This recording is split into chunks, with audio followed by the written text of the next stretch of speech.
In the Okay, welcome everybody. It is 10 a.m. on Friday the 24th, and we're here for our first council meeting of 2025. Let's start off with welcome and introductions. If staff could call roll, and if the council person could please introduce themselves and who they represent. Damon Doyle. Damon Doyle, council chair and representing the residential construction industry. Todd Baberther. Here, representing manufacturing, supply, and installers. Shell Anderson.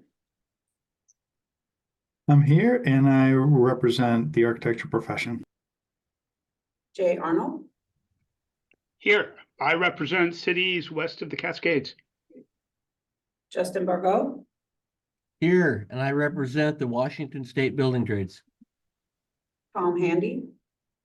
Here, and I represent counties east of the Cascades. Angela Haupt. Here, and I represent code enforcement officers. Roger Haringa indicated he would be late joining the meeting. He was traveling. Matthew Hepner. Craig Holt. Ty Mincer. Good morning. Ty Menser representing counties west of the Cascades. Ben Omura. Here, Ben Omer representing mechanical engineers. Pete Reiki. Here, representing persons with disabilities.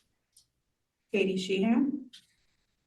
Good morning, everyone. I'm here representing the general public. Dan Young. President and representing local government fire services. We do have a quorum, and then I would like to introduce ask for our ex officio members. Lauren Lathrop.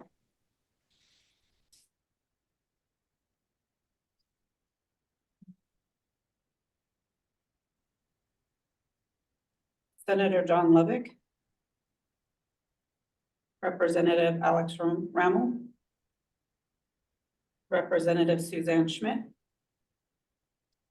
Senator Shelley Short. Got our Assistant Attorney General Derek Meyer-Bachdahl. Beautifully pronounced, Annette. I am here. Thank you. And I thought I saw Lauren. We have some with a similar name in the. Oh, okay. I am here. I'm sorry. Okay. I was I'm having sorry. difficulty with my phone here. Thank you. Okay. Lauren Lathrop, Department of Labor and Industries. I am an electrical technical specialist representing the Chief Wayne Molesworth. Okay, welcome to all the council members. Do we not have any ex officio members on this morning? I know they're quite busy on the Hill. Yeah, I don't see anybody in our guest list today. I don't either. Okay. Wonderful. Would any of the attendees wish to introduce themselves? If so, please raise your hand. Greg Johnson. Greg Johnson with Avista. Welcome, Greg. Tim Atterbury. Tim Atterbury, Associated General Contractors of Washington. Thank you. Thank you, Tim. Larry Andrews. Yeah, Larry Andrews, Andrews Mechanical. Thank you. Thank you. Patrick. Yes, Patrick Hanks with the Building Industry Association of Washington. Thank you very much. Thank you. Elizabeth. Elizabeth Torsky with Cascade Natural Gas. Thank you. Thank you. Dave Cocott. Dave Cocott, Spokane Fire Department and the Washington State Association of Fire Marshals. Okay. Lori Sanders.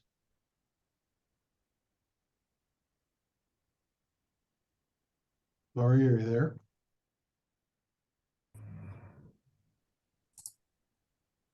How about Jed Schuerman? Good morning, everyone. Jed Sherman with the IATMO Group. Good morning. Lisa Rosenow.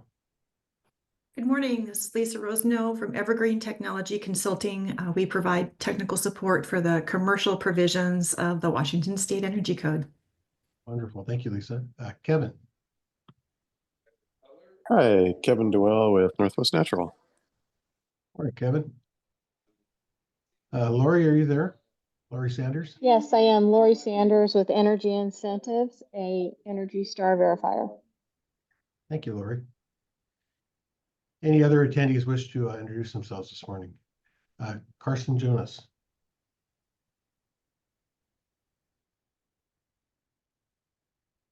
Go ahead, Carson.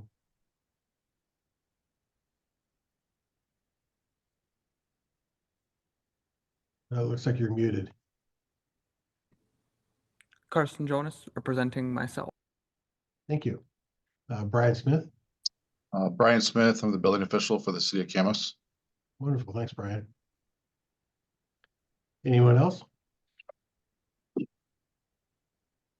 Okay, with that, we will move on in the agenda. Item number 2 is to review and approve the agenda. The chair would entertain a motion. Mr. Chair, could I point a couple things out? For agenda item number 8, I missed putting in marks for public comment on that one, and I would like to make sure that we have that available for that agenda item. And then also, we have a pretty packed agenda, and as a standard for our meeting timelines, I've for the year set them from 10 till 2, and I don't think that we'll complete this agenda in that time frame. And I just want to either offer up that we can extend now, or we can cross the bridge when we get to it at 2 o'clock. Okay. If it's so desired by the council. Okay, for starters, I'm looking for a motion to to approve this agenda with the amendment to item number 8. And then I share more optimism than you, Dustin. I think we can possibly get through on time. So let's give it a shot anyways. Doing like the Boy Scouts say, plan for the worst and hope for the best. There you go. Jay, did you move to approve the agenda? That was Shell, but I'll second. Oh, okay, gotcha. Okay, we have a motion and a second to approve the agenda, including adding public comment into item number 8. Any discussion? Seeing none, all those approved? Aye. Aye. Aye. Aye. Any opposed? Motion carries. Item number 3. Oh, and now my agenda went away. Hang on, I'll get one. Item number 3 is to approve the minutes from the previous meeting. Give everybody a moment to review those. They're also available online, so hopefully you've done that ahead of time.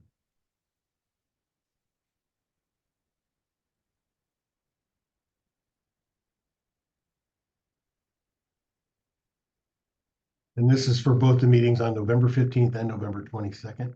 Yes, sir. Mr. Chair, I've got a comment on the second one if we want to take them individually. Are you referring to the November 22nd meeting minutes? That's correct. Okay. We have no motion on the floor at the moment. Do you want to make a motion to bifurcate and approve the 15th meeting first? I would move to accept the minutes for the November 15th meeting. Okay, there's a motion to accept the minutes for November 15th. Is there a second? Yes, second here. Thank you. Motion and a second to approve the minutes from November 15th. If you could scroll down and put those on the screen, please.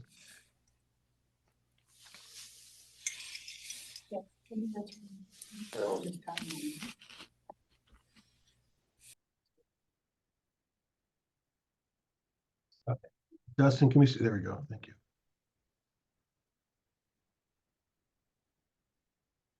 Okay, any further comment on the minutes from November 15th?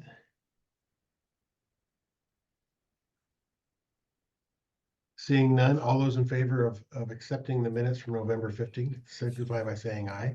Aye. Aye. Aye. Aye. Any opposed?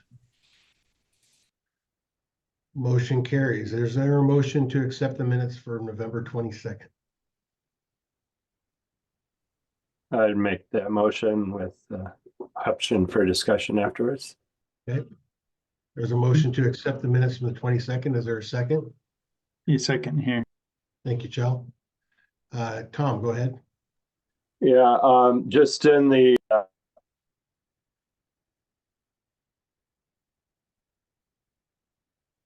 Tom, you got muted. Sorry about that.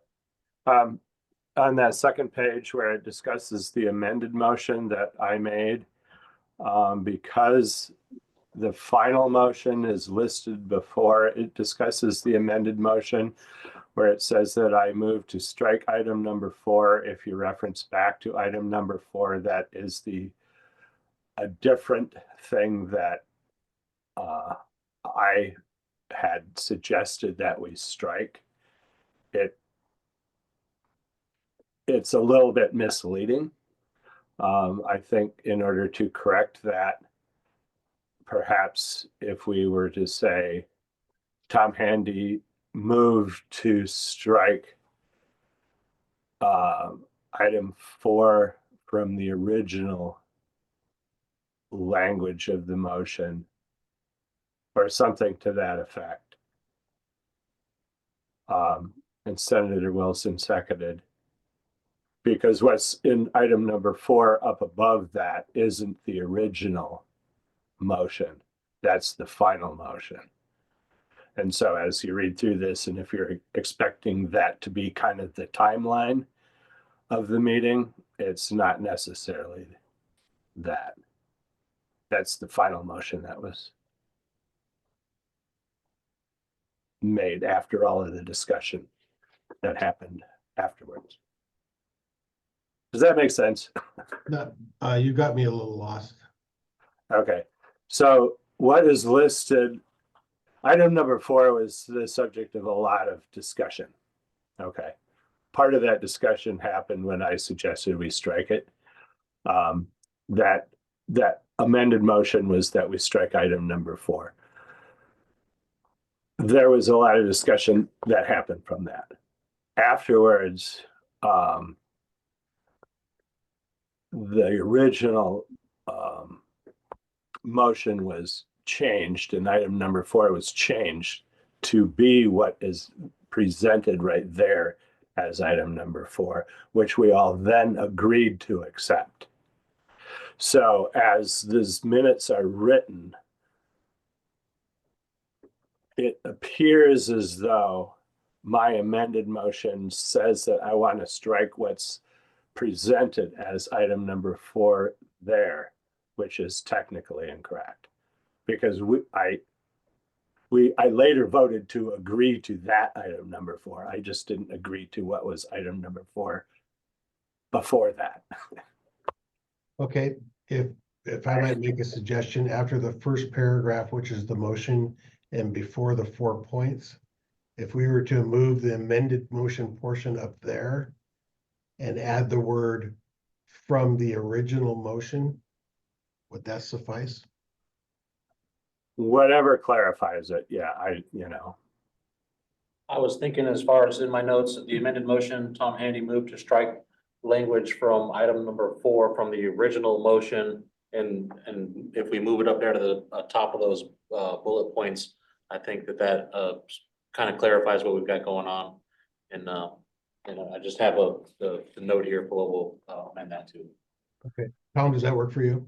Well, whatever works, yeah. I mean, because there's that whole couple of paragraphs below the amended motion section there just describes what we talked about in response to my motion.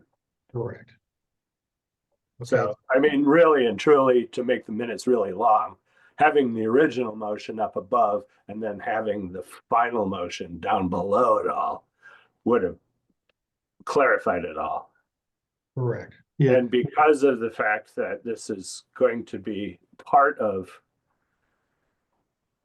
perhaps discovery coming up, maybe having it clear would be beneficial. There is another option, and we could postpone accepting the minutes from the 22nd until they're amended. That might be a better option, I guess. Yeah, really. Okay. So as opposed to offering an amendment to the motion on the table, which is to accept the minutes, we know that there's an error here. So perhaps if people voted to not accept the minutes, that would give staff time to correct them and clarify them. I'll withdraw my second for the motion. Yeah, and I'll withdraw the motion altogether then too. Okay. So there's currently no motion on the table. The item on the agenda is to accept the minutes from both the 15th and the 22nd. The 15th has been accepted. Is there a motion to direct staff to clarify this portion of the minutes from the 22nd? So moved. And what I was thinking would be better would be to, when it says amended motion, Tom Handy move to strike 4. And then if it said, which at the time read There you go. XYZ from the motion, I think that would clear it up. Okay. What was moved at the time. But my motion is to direct staff to revise it and bring it back for the next meeting. Okay. Second it. Yeah. Okay, we have a motion and a second to direct staff to revise the minutes as per discussion and bring it back to the next meeting. Any further discussion? Seeing none, all in favor of the motion? Aye. Aye. Aye. Any opposed? Motion carries. Item number 4, public comment for items that are not on today's agenda. I see one hand up over here. Patrick, please go ahead. Yes, thank you. I have 3 issues that I want to bring before the council. I've tried talking with Dustin about them, but they're very important, and I have not heard a satisfactory answer as to what the council is going to do to remedy these issues. They all kind of revolve around things that were put in the code revisor involving rulemaking. So number 1, last year the council voted to do emergency rulemaking and then expedited rulemaking to rescind the WUI code in response to the legislation from last year changing as to what the council can do regarding the WUI code. And that was the correct thing to do. But the problem appears that staff never finalized the rulemaking. And so that expedited rulemaking was pulled back by the code revisor. And the emergency rulemaking obviously elapsed. So technically speaking, the WUI code is now back in whack and in effect. And it's possible that code officials could try to enforce it, although I haven't heard of any issues of that. But I really need to tell our members some guidance on this. And so I need to know kind of what happened, why it happened, and what the council is going to do to fix that, because this is a major issue. Second Hey, is Patrick, kind of similar. Yes. Patrick, if I could make you pause there. It sounds like this is a significant enough issue. Do you mind if we take these one at a time? Sure. Okay. Dustin, do we have a response or anything in? Yes, I do. Issue? So with regards to the WUI code specifically, the council did direct staff to file emergency rule and follow up with expedited rule. And in the last year, we did not follow through with the expedited rule. It slipped by the wayside. So I would apologize for that. As of today, I have another emergency rule in place and another CR 105 in place for the expedited rulemaking. And that is, so as of today, the WUI code in the WAC is not effective by new emergency rule. With the expedited rulemaking, that is slated to be finished in mid-March. And so we are taking action. I suspect that I do know what Patrick is going to bring up for the next couple. I have a little bit more work to do on the filings to bring some of these other ones back into a status that is in line with what the council directed staff to do. And for all of what Patrick is going to talk about today, unless there's more of this outside of WSR filings, we are working to correct that with the filings that would bring it back into the status that we need to get it to complete the permanent effects of these rules. So as I've been trying to juggle things, I am working on getting those back in order as well. Okay. Dustin, with the actions that have been taken to date, does this body need to do anything in order to complete this task? The way I see it, this body does not need to make any or take any action today. The action was taken at previous meetings, directing staff to make the filings in the first place. And so we are acting to get those back in the status that is most appropriate. Okay. Patrick, I'll hand it back to you. I have a question, clarifying question. Have you prepared the rulemaking documents or have you already sent them to the code revisor? As far as the remaining codes that you are going to ask about, we're still prepping those documents. This been a struggle for us. I'm talking about the WUI code because I haven't seen anything new filed with the code revisor and I haven't seen any changes to the WAC. So in the last couple days, the filing for the WUI code is prepared and sent in. The emergency rule is effective immediately upon filing. The expedited rules should be coming out in the next register, which I do believe is supposed to be January 22nd, or no, sorry, February 5th. Okay. I think that answers the fire code. I do have questions about the energy code. Just to understand and for those that aren't aware, the staff filed CR 101 for the rulemaking for the energy code regarding 2066, but it only included the 2024 energy code and not the 2021 energy code. So I just want to understand, when you said that you've prepared rulemaking for that, is that to start a CR 101 for the 2021 energy code for that same issue?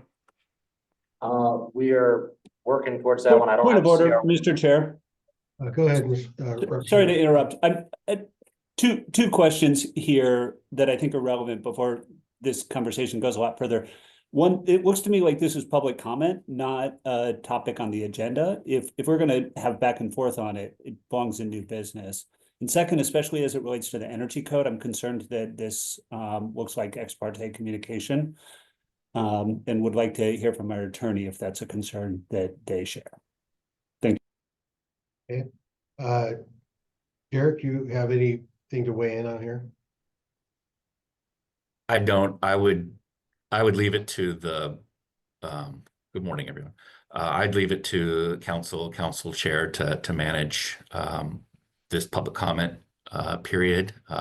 If there are questions regarding the energy code, I'd leave it to the discretion of the council how to manage that under this agenda. Obviously, counseling members of the council to avoid discussing active litigation with respect to the energy codes. Okay, thank you. So, Patrick, certainly we want to hear your comments on these issues. I want to give staff opportunity to respond because I knew that some of these things were in progress and might alleviate or answer your concerns. So if you could go ahead and conclude with the remainder of your items in terms of public comment. And then again, if something is in progress or progress has been made, I'll let Dustin respond as well. But go ahead, Patrick. Okay, well, since I can't have back and forth, I just want to also highlight that there was rulemaking done for the fire code regarding open flame cooking devices, and that got rescinded. So I want to make sure that staff will be filing to remedy that issue. And then for the energy code, if the council still intends to do rulemaking for the 2021 energy code, permanent rulemaking to comply with the changes made by Initiative 2066, then I want to make sure that they have staff file CR 101 rulemaking for specifically the 2021 energy code. Thank you. Thank you. Dustin, do you have anything to add? For the fire code stuff, we will get the emergency rule back in place and make that happen post haste early next week. For the energy code, we would need to discuss further with the council on the direction for the 2021 code. Krista, do you, as far as the direction given, was it specific to the 2024 code for the 2066 items? I'm not sure. I'd have to go back and review what we have going on. If the council direction was to do a CR 101 for the 2021 code, we will get that in place as soon as possible. We'll go back and review the specific direction and update the council at the next meeting.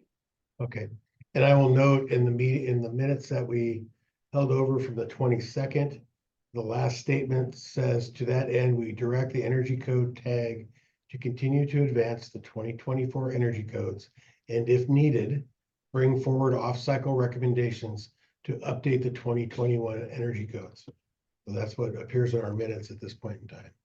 So I would say that would require the filing of a CR 101 to begin the rulemaking process.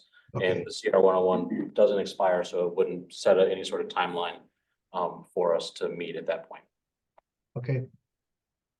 Thank you. Thank you, Patrick. Larry, go ahead. Larry Andrews.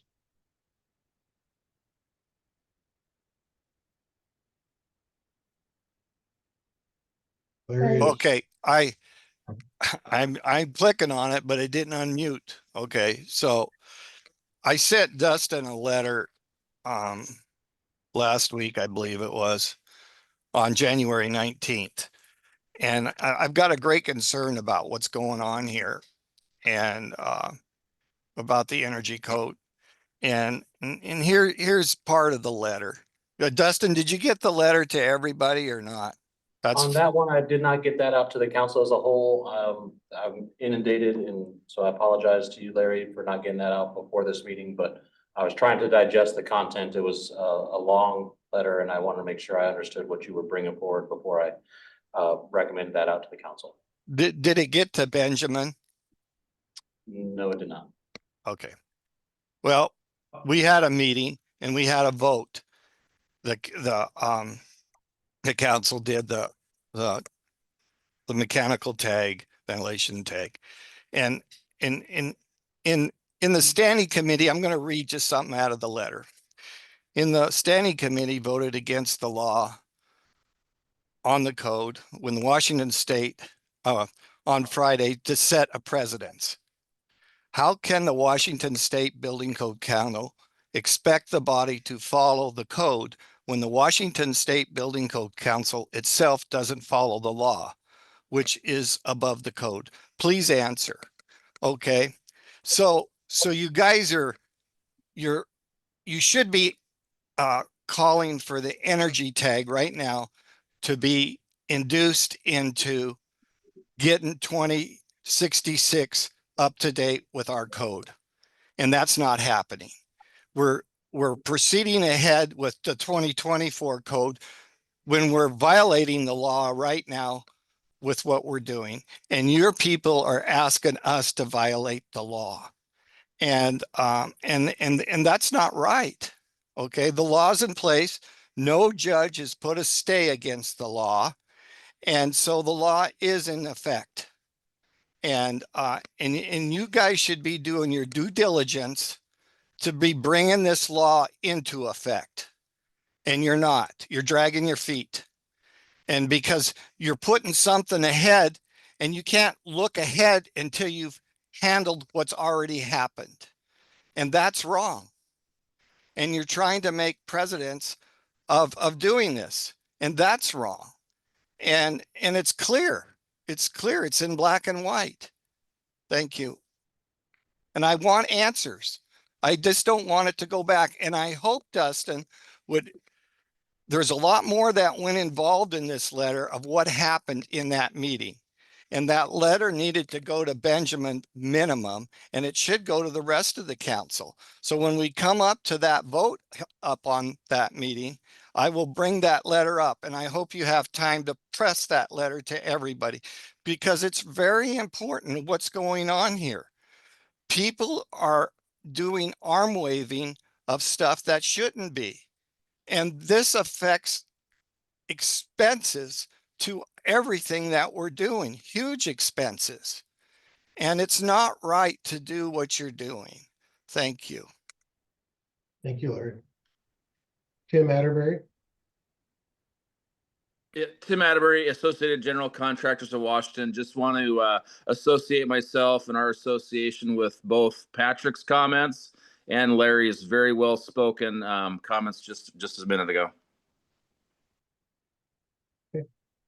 Thank you, Tim. Are there any other public comments for items that are not on today's agenda?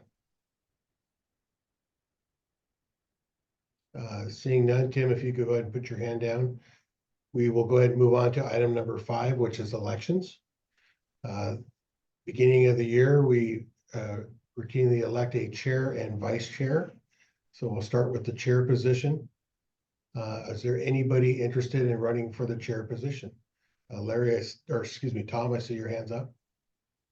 Well, I would nominate Damon to continue on. You know, I mean, you handle yourself pretty well in this hot seat. If you would be willing, I would nominate you to carry forward. I'd second that. Okay, thank you. There's a motion and a second. Anybody else interested in the chair position? It's really a fun job. I highly recommend it. Comes with a neat t-shirt. Todd, go ahead. Yeah, thank you, Chair. You know, like last year, I do want to put my name in for consideration of this position. And Todd, I believe that you just ended your second 3-year cycle. Is that correct? Yep, and that's a consideration, but is now a good time to talk about that, Dustin? I believe so, yes. Okay. My current understanding, and we've put a lot of work in on this, is that as you probably know, we do not have term limits. That is up to the prerogative of the governor, and that was a practice implemented a couple of years ago. After the timing of it, I'm not saying because of the litigation, but the timing of it was when it started to be that practice started to be enforced by Governor Inslee. So we don't know with Governor Ferguson, and we also don't know for a handful of us who is reappointed at this point, to my knowledge. I think you're correct. I have not heard anything either. I'm trying to quickly comb through our bylaws here. Right out of the gate in the bylaws, under membership and then terms of office, council members' terms of office shall be in accordance with RCW 1927-070 or until replaced. And I don't recall if that RCW lists a certain number of cycles or not. Mr. Chair, if I may, I've been researching the RCWs for just this topic of conversation through looking at 1927.070. Subsection 4, subsection B talks about the election of the chair for a year.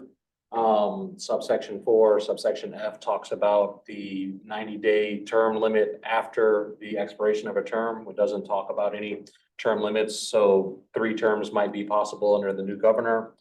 And I'd like to point to our bylaws on the website, Article 2, the council officers, subsection for the elections. Number 1 talks about the chair and the vice chair being voted for on an annual basis. And then subsection 4 of that section indicates that a chair or a vice chair can't serve more than 2 one-year terms. And in the consideration, Mr. Chair, I know you stepped in for a previous chair in the middle of a term, and that consideration doesn't mean that you've already served 1 term. You're only at the first term right now. And so you would still be eligible for that bylaw. Okay. Chell, go ahead. Yeah, I think that sounds correct. The other thing is, unless Todd or others are reappointed, my understanding is their seat would become vacant in 90 days after the first of the year, if they are not reappointed and nobody else is appointed. So I guess I don't know who's Todd, have you reapplied? Is that the status you're in? I have reapplied. It's a good question, Shell. Maybe we can get confirmation if the website's accurate. Damon, you might be in the same position. Is that correct? I have reapplied, and I understand that the association that puts forth the 3 names for residential contractors has my name on that list as well. I don't know if they've done that yet or not. I think we're in the same position with AGC as well. And one more note, if, thoughts on if a, chair was elected and was not reappointed, the bylaws state that the vice chair would automatically take over the, chair position. There's no provision in there for another election, and I do believe that in history for the, council, that an election was not had and the vice chair carried that, term through the, rest of the year, without an election. But I don't think there's anything prohibiting us from having one, just that it's not specifically spelled out. And if I may, that's what happened 2 or 3 years ago with Andrew. And that's when Tony stepped into the position. Well, as that's vice right. chair. So do you mind me jumping in, folks? Because I just want to, I mean, everything that people have said here is, I agree with, for whatever that's worth. I would note, though, that there is now, I think Stein Woodbloff encouraged some changes to the bylaws to kind of account for the situation where there is a vacancy for the chair. So the vice chair would automatically become the chair, and then there would be an election for vice chair. And that's now what the bylaws provide for. But I wanted to echo to the point that if somebody becomes chair today, and then by operation of the statute, their position vacates, then they're off the council, and whoever is vice chair would become the chair. And since both Todd and I are waiting for reappointment, there is potentially the situation where should we carry on as chair and vice chair, that we would be vacant both positions. So, but I'm sure this council could come up with a solution to that. Chell, then Ty. Yeah, would it be possible for staff to reach out to the governor's office and make it clear that it's important to reappoint or appoint people within a reasonably short amount of time so that we have a full slate and all the representatives on the council? I guess I don't know how else to do it, but if people have applied and we have this 90-day window, how do we make sure the governor's office is aware of that? I'm sure they're handling other things, but this is also really important for our working. So, council staff is working to make that connection with the governor's office. With the change in staff over there, it's been a little bit topsy-turvy. I did hear from Roger Iringa that he has been a squeaky wheel for the governor's office, asking about what the status is. And he got indication that the governor's office doesn't intend or not to expect appointments until next month on that front. So we should receive appointments within that 90-day time limit, and still uncertain with no indication of who might be the appointees at this moment. Thank you. Ty? Thanks. Just to clarify, so if the new governor followed Inslee's policy of the 2 terms, would that apply to both Damon and Todd, or just Todd? I didn't know if Damon had already served 2 terms. No, I agree with the statement Dustin made before. Damon, you were appointed just for a single term, right? So far? Yeah. I think Ty's question is in relation to his seat as a council member, not as a chair. Yeah, Correct. sorry. I got that. And the answer is just one. Okay. Tom? First question, is there anything in the bylaws that states we need to make the election in this first meeting? Yes, it says at the first regularly scheduled meeting of the year, we shall hold elections. That's correct. It's shall. Yes. The So there's election, no option to table this? well, we'd be going against the bylaws. Yeah, well, that was the question. Yeah. Okay. So I would say that from a parliamentary perspective, that rises to a new level, and so tabling would not be appropriate. Todd? Yeah, thank you. And for the whole council, to save the awkward position of having to vote in public, if there is concern about the 2 terms, we could just have that discussion right now, and I would withdraw my name if that was a concern. Since neither of us have been reappointed, I think we were both in the same boat, in my opinion. So, Well, I meant specifically the 2-term question. If that is a concern of the council, then I would simply withdraw. I think it's to be noted, however, again, it does not appear anywhere in the bylaws or the RCW. Yeah, I really want to stress that the two-term limitation was a Governor Inslee's policy. There's nothing in statute or the bylaws or WACs which impose that limitation. Chell? Given that we have a lot on our plate today and this year, and we have a very solid chair and vice chair who have willingly suggested that they would be willing to serve again, I'm going to make a motion that we elect Damon Doyle to chair and Todd Bayreuther to vice chair.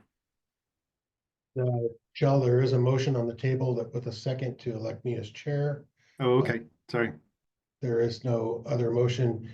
Todd, did you move to run for the chair position? I did. Okay, so there, Todd put forth a motion to also run as a chair position.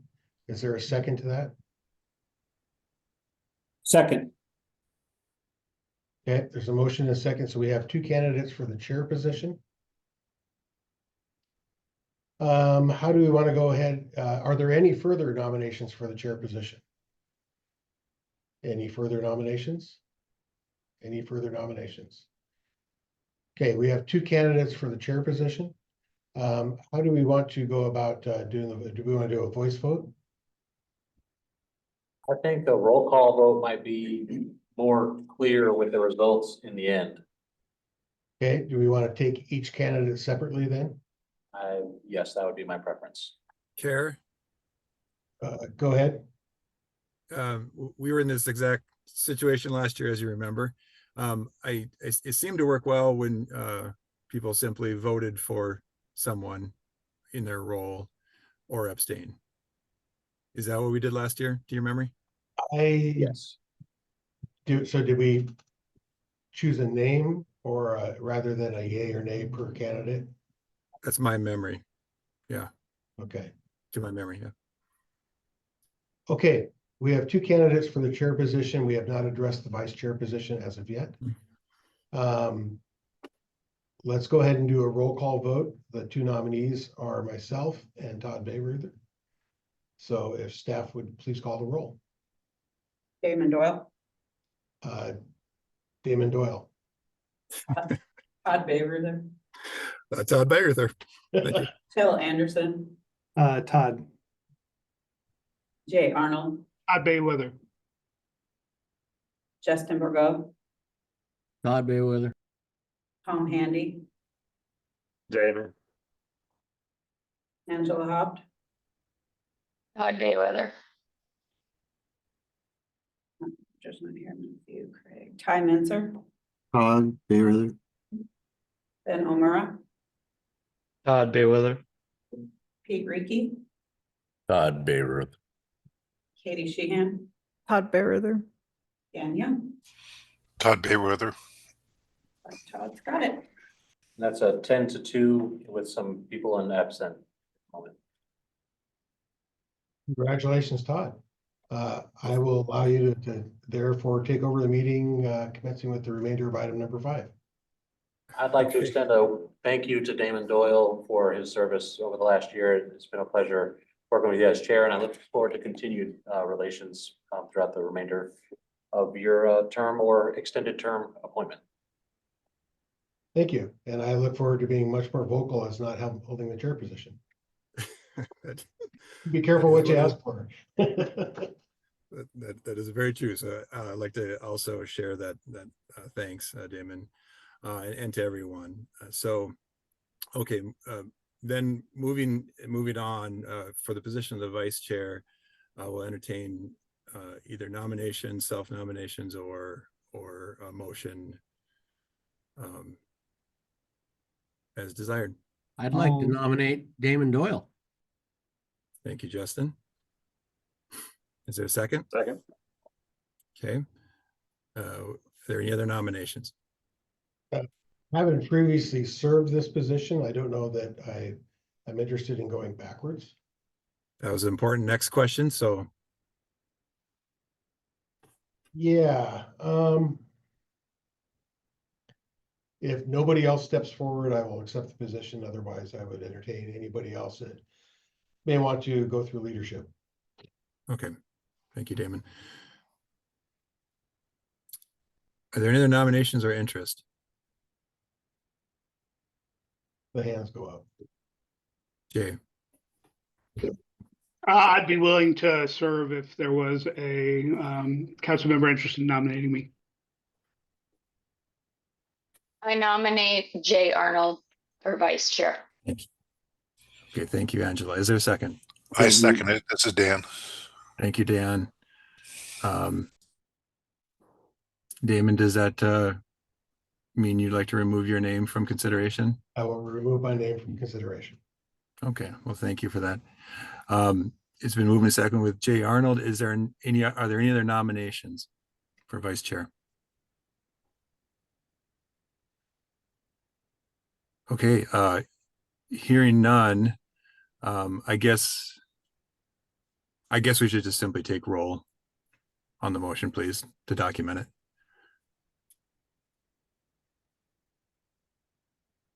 Damon Doyle, Aye. Todd Bayreuther, Aye. Bill Anderson, Yes. Jay Arnold, Justin Borgo, Aye. Tom Handy, Aye. Angela Haupt, Aye. Kai Menzer, Aye. Ben O'Mara, Aye. Pete Reiki, Aye. Katie Sheehan, Aye. and Dan Young. Aye. Pass. Okay. Thank you, Jay. Thank you all. Thank you. With that, we'll move on to agenda item 6, the appointments for the standing committees. Dustin, is there anything you'd like to introduce on this? This includes, if you have the agenda in front of you, the legislative committee, the BFRW, and MVPE. Go ahead, Damon. Can we list the standing or last year's chairs for each of those positions, please? Yes, for the legislative committee chair is Tom Handy. For the BFRW committee, we have Todd Bayreuther, and the MVPE committee, we have Jay Arnold. And I will say in Roger's absence, he both verbally and in writing requested to be nominated for the BFRW. So if we can hear, if anyone supports that nomination, can you please make a motion? So moved. Thank you, Angela. Second. Thank you, Jay. I'm sorry to jump over the legislative committee. I just wanted to make sure that was documented. Go ahead, Damon. Would you prefer to take these one at a time or get all of these first? I think that is open to the council how we'd like to do that, because this is a balance of how we want to do leadership. So in that, although that being said, in the legislative committee, if you recall, I did start the year, and then we purposely transitioned to Tom after the legislative session. So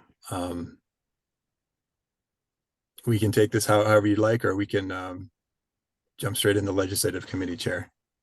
And you know what? I'm sorry. I put a motion on the table with the BFRW, so perhaps we should just finish it off. Thank you, Damon.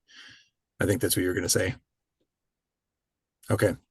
On the BFRW, any other nominations for consideration of the committee chair?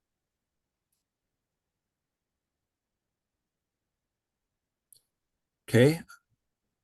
Hearing none, let's try a voice vote and see if we can get unanimous. All those in favor of Roger Haringa as the BFRW committee chair signify by saying aye. Aye. Aye. Aye. Any opposed? Okay, with that, then we will commit Roger to the committee chair of BFRW. Going back to the legislative committee, can we hear nominations for the legislative committee chair, please? Go ahead, Damon. I would like to nominate Tom Handy for legislative committee chair, and if I could speak to the nomination after a second. Absolutely. I'll Thank you. Is there a second second? I'll second. Second by Shell. Okay. Damon, can you please speak to your nomination? Yeah, thank you. I think Tom's done a great job in this in the short time he's been there. We have a long session, plenty on the agenda, plenty of bills tracking. Tom is an elected official, so he understands the process, and I don't think we could find a better candidate. Thank you. I concur with that. It's been a pleasure to work with you, Tom. Okay, I think any other nominations for legislative committee chair? Okay, we will proceed to a voice vote. All those in favor signify by saying aye. Aye. Aye. Any opposed? Okay, thank you, Tom, for your service. Finally, the MVPE committee chair. Are there any nominations for this? Damon. Yes, not being one to sit on my hands and now with suddenly not much to do, I would like to nominate myself as MVPE committee chair. Thank you, Damon. I'd second that. I think that was Tom with the second. Thank you. All right. It's been moved and seconded with Damon Doyle as committee chair. Are there any other nominations?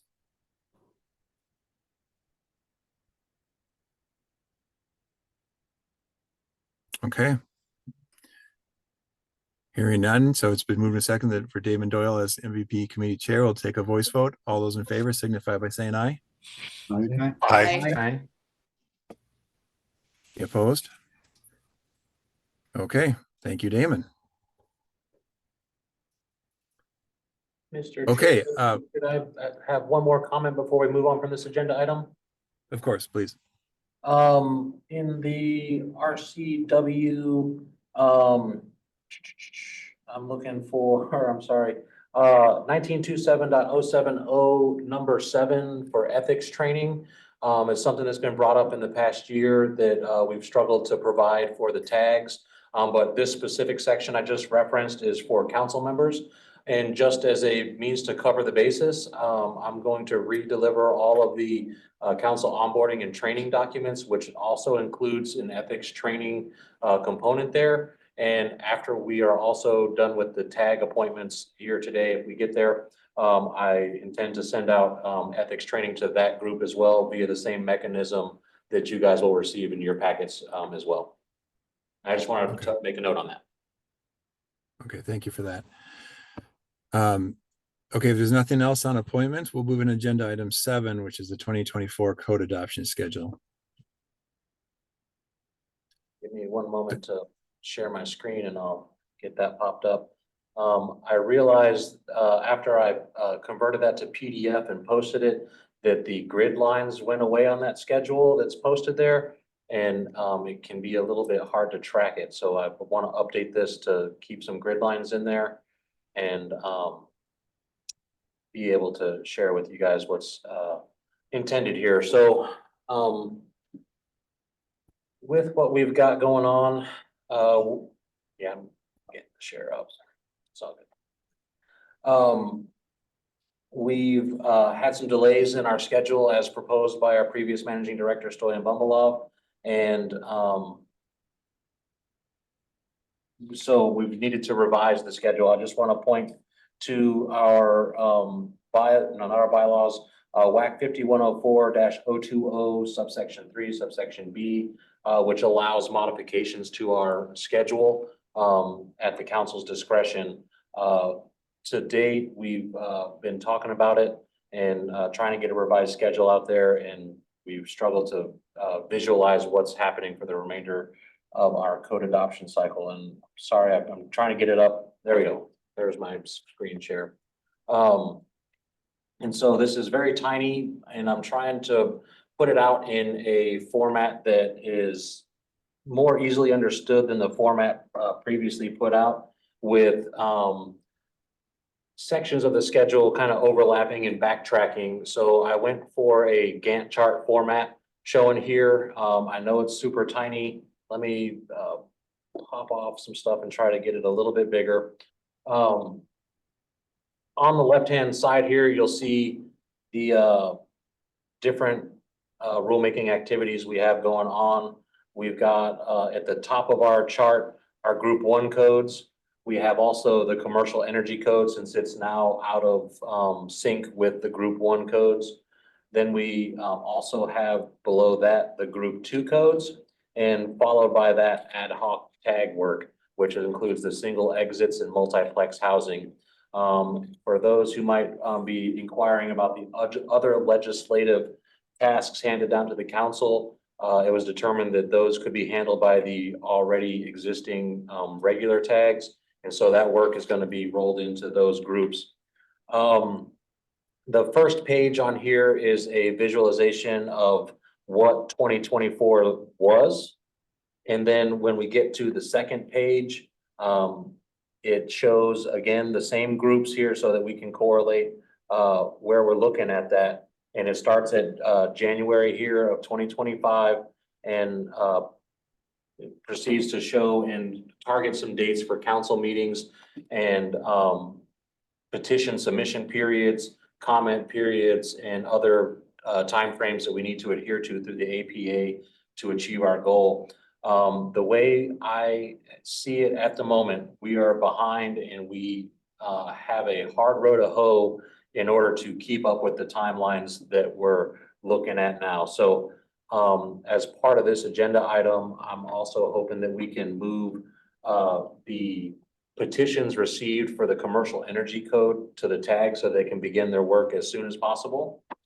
And as we look out here, one of the big problems that we are facing as a council is scrutiny on our economic analysis of our code change proposals. And we've tried to engage a contract process to get some third-party review of all the codes, not just the energy code. And with the current environment we find ourselves in with the new governor, we've got a spending freeze on us. And so the contract progress is not moving as fast as I would love it to move. We're still pursuing that.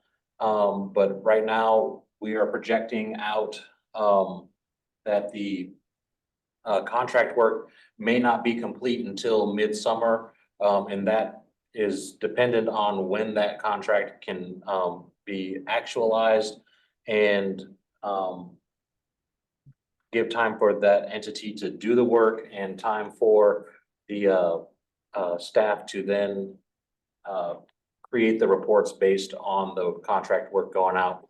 So looking at Group 1 codes, it's this gray line here at the top. I've got it projected out into mid-July for the council meeting in July to direct staff to file the CR 102. The plan would be to come to that July council meeting with CR 102 in hand, ready to file after we look at the petitions today and direct staff to begin that work. So there's a lot of economic analysis that needs to be done in order to do that. In the meantime, while we are struggling to meet the contract requirements, the plan is to engage the work group of economic impact to review and solicit additional information as needed to create reports in the mechanism that we have available that we can still meet our timelines here. So for Group 1 codes, I'm proposing we come midsummer and begin the process for CR 102 filing and public comments. And the way things are working out, everything is coming together at the end of our cycle to all happen all at once at the end of the year with our current environment. And so we're facing a large amount of work by the tags, by staff, by the committees, by the council in general to make sure that we meet our timelines. If we don't meet the December 1 for codes contained in WAC or not, that are contained and referenced in 19.27, we will have to roll those over a whole nother year and will be very far out of sync with the other mandates that we adopt the year code, essentially 3 years after the code comes out. The codes referenced in 1927A have a December 15th deadline to meet.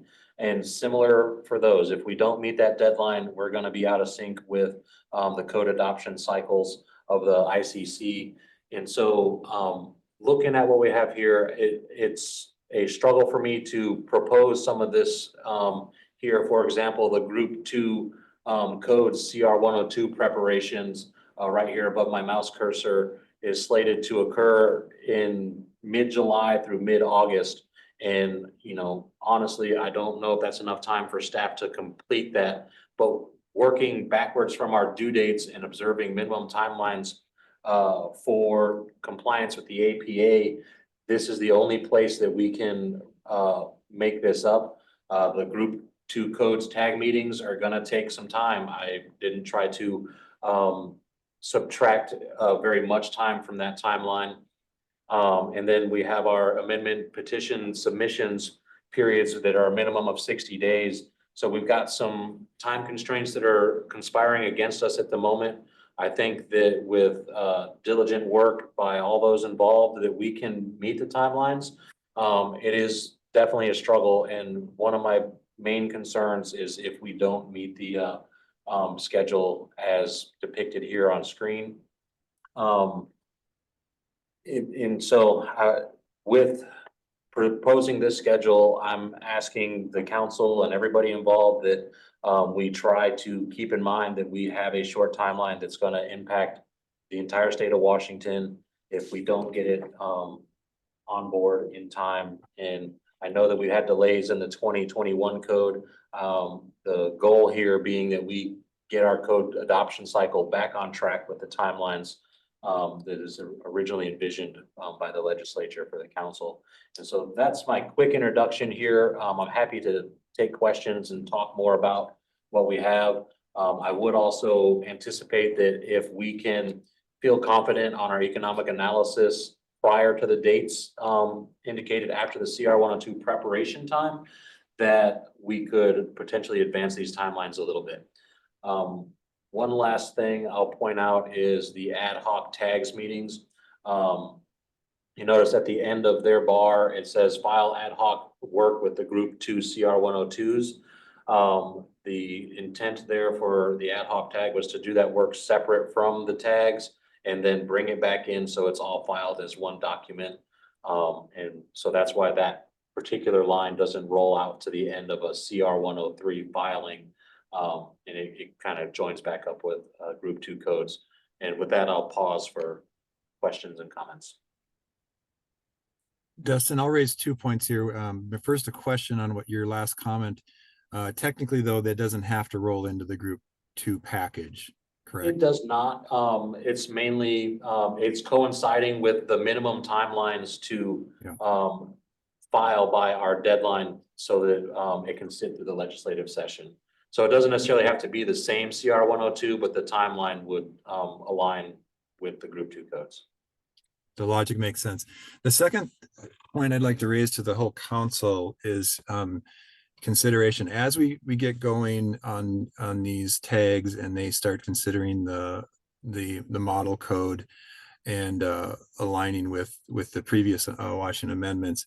One comment I have or observation, as we just completed the IBC tag, which I was chair, that was a heavy lift because we've never, to my knowledge, tried to do both the whole IBC in one group, and it turned out to be very taxing on the tag members. They were dedicated and delivered, and it was outstanding, but it was hard. When I was recently reviewing both RCW and our and the WAC rules around our process, it's my understanding, and please anyone correct me if I'm wrong, that technically we could pass down the petitions to the tag from either the full council like we did in the last group or from the committees. And where I'm going with this is that we could, as a council, discuss whether the standing committees should do more work up front And if they see it, I'm not proposing a docketing process, but more of bringing some of the alignment together of some of these proposals and doing a little more work with the petition with the petitions. So for example, we had, 3 that dealt with EV charging. Perhaps that's one where the committee could have started to take an upfront look at that and then push something more direct down to the tag rather than having the tag deal with that with the 3 different proposals on the same topic. So I don't think we have to have an answer here, but I just want to kind of plant the seed for that consideration. And I think we have time to discuss that while we still initiate the model code review. Go ahead, Shell. Appreciate all the work that goes into this. Making a chart that backs up from what we need to what we need to do. I think that's great, and I appreciate all the work staff is putting into all of the codes and making sure we're aligning with all the many things the legislature is asking us to do, and the other RCWs. I have a very specific question, which is about how soon we can convene the commercial energy code tag. I feel like, if we're going to put a 5-hour meeting on people's schedules, we should give them a couple weeks notice. I think, next week is just too early because we haven't told anyone that there's a meeting, but I would like to get, ask staff if it's possible to have the commercial energy code group meet, from 8:30 to 2 on Friday the 7th, which is my birthday. So it'd be a, very special day for me. But to do that and to publicize that very soon, if we can, so that people can begin to clear their schedule that day. I would say that, yes, that is a doable task. I'd also like to speak a little bit to Larry Andrews' comments earlier that in order to comply with I-2066, we needed to fully engage both energy code tags. And to date, we didn't have, or we still don't at this moment have a residential energy code tag, which is a component of the compliance with 2066. So it is my hope today that one of our agenda items coming up here pretty quick is the appointment of tag members. And I just, once we can convene those tags appropriately, as soon as possible, I would like to get the residential energy tag engaged so that we can begin the work. I don't believe that we've been shirking the work to comply with that. I believe that we are complying with some procedures to fill out our groups appropriately and not make knee-jerk reactions to those changes passed down by that passage of initiative. And so commercial energy code, yes. Residential code, I would like to get that going as soon as possible as well. Okay, that sounds good. And I agree with what you said there. So we could have our first meeting on the 7th for the commercial energy code tag to consider proposals if we take that action today. Yes, sir. Great. Okay. And then how soon we can notify those commercial tag members so that it's on their calendar, and then set up all we the other can meetings. get it done first thing next week, first item of business on Monday morning. That sounds great. Thank you so much. Go ahead, Jay. Thank you. And thank you for the work and the thinking on all this. It's kind of daunting looking at some of the deadlines. I have a couple of concerns and an ask. Starting with the ask, part of this proposal has some work sessions of the council scheduled in multiple work sessions scheduled in September and October. It'd be great to, after the conclusion of this discussion, have the list of meetings of the full council, because it looks like we're adding some, and I think that's entirely appropriate to meet our deadlines. Secondly, I am concerned, given the work with the initiative compliance and just the energy code commercial in general, on whether we can get to a point of authorizing a CR 103 with a single council meeting, and would want to entertain perhaps a another special meeting in November that we could get on the calendars if needed. Just because it took us a couple of rounds last time to get to a point on the energy code, and would like to make sure we aren't jammed with the December deadline there. Thank you.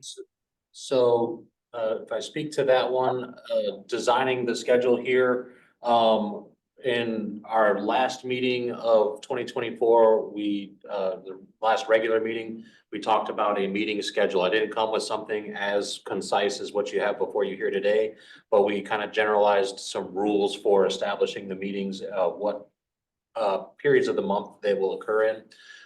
For November, though, there was a special caveat that we want to bring that meeting back into the month a little bit so that we have some extra time. So this schedule as drafted here does have a window of about 2 weeks at the end of November into the first week of December. December 1 is our deadline for everything referenced in 19.27. And December 15th is everything that's referenced in 19.27A. So there is a little bit of wiggle room in there at the very end. But it is my goal to try to get them before then so that we can really enjoy the holidays, primarily because we see a drop in participation this time of year. So the last week of November, we've got the Thanksgiving holiday, and then everybody's gearing up towards the winter holidays as well. And so there's a little bit of room built in there, and there's also, I think, room for other special meetings as needed. And, you know, a council meeting doesn't always have to happen on Friday if it works better for other folks' schedules as well. Well, it'd be my goal to certainly respect people's holiday schedules, but it's easier to have a calendar hold on, so it's predictable, and hopefully it'd be something we wouldn't need, but would like to think ahead. I am definitely open to putting some other stuff on there to file with the code revisor for a regularly scheduled meeting. Thank you. Good suggestion. Dustin, okay, let's summarize what our proposed actions are here today. Can you scroll up, please, on your schedule just to capture all of this? So just the group one, we're already in motion, we're in preparation. So when you come down, they ask for the council today is twofold: the MV or the commercial energy code, and then the moving the group one forward, right? My question here, I don't see it specifically on the agenda unless I'm missing it, but I see it in your chart here, that today's action would require that we move the petitions to the commercial energy code tag. Is that that is an ask for the council today, is to move those petitions. We have them posted online. We're still within a window for potential revisions to those petitions to come in based on the staff review. There's a couple holding out there, but it would be my ask of the council to direct any finalized petitions towards the tag so that they can begin the work, as Chell's indicated, as soon as possible. Okay. And Shell, maybe there's a question for you, but then extended the entire council is, what is your desire? And to my understanding, as I stated, either these can pass down directly from the council as we did, or we can move these to the standing committee to review and push down to the tag.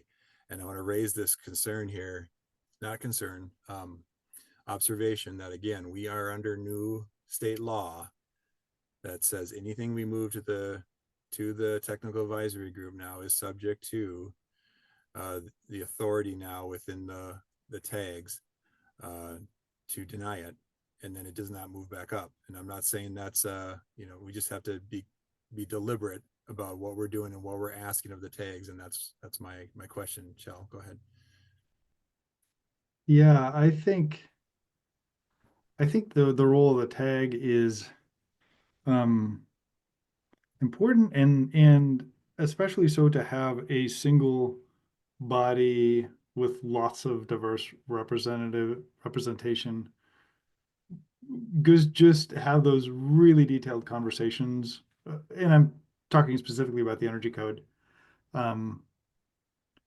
And then have the committee and the council provide the more, political and less technical oversight of them. I think that's worked. So I think getting into the tag as soon as possible and having the tags, and I'm talking about the commercial code because I haven't interacted too much with the other tags. With the commercial tag, it just needs to be, 8 meetings of 6 hours to get through it. And the committee and the council are never going to get into as much detail as the tags get into. So my preference, especially given we needed, to have haste on this, is that we immediately kick it to the tags, have the tags start meeting as soon as possible. And then follow the process of getting it back to the committee and then the council and the CR 102 and public and all that stuff. So that's my preference for the commercial energy code tag. And I guess I'm interested in your perspective on why we would have a different approach. Yeah, and I'll be really concise here so we can keep moving. While we were going through, and you'll hear a very specific motion, and I want to give Roger a lot of credit here for the group one, where we are trying to be very transparent and very structured in the work coming up on the group one, what the BR, in this case, the BRFW tag is going, or the standing committee is going to do, and what that schedule is, what's the opportunity for public, input and so forth. And I just want to do that work up front. I'm proposing to do more of that work up front by the standing committee here. But if there's not a concern by the council, then that's the other outcome. And we, as proposed here, simply move this straight down from the council to the technical advisory group and bypass the standing committee. Ultimately, it is in the standing committee's responsibility of appointed council members to finish off the work and move it into rulemaking, into CR 102 rulemaking. So, okay. Are there any other concerns? If not, we let's start moving forward on this. Or is there any other discussion needed on what our task is here? Okay, let's take this in 2 parts then. And Dustin, jump in if this is not what you intended. I believe our first action is to hear a motion to direct the commercial energy petitions that received to date to the technical advisory group. Is that step 1? Yes, that's step 1. Okay. Does someone want to make that motion?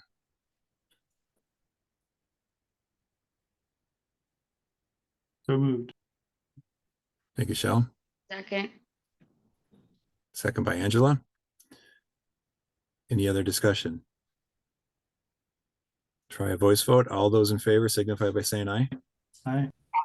Aye. Aye. Aye. Any opposed?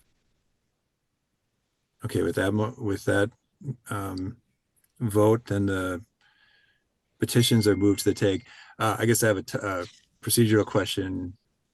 Is that inclusive of then other ones coming in? Is that the intent, or are we going to have to deal with that at a future meeting, I would suppose? Sorry, the ones that are maybe still coming in for revisions? You're asking if they need to come back to the council for No, direction? I'm sorry, I'm misunderstanding. The window's closed, you're saying, for The intake. window is closed on that. There was some talk. Okay. But we didn't hold any meetings before the window closed, and so Got it. Okay. Okay, so that's a complete package. Okay, thank you. Question.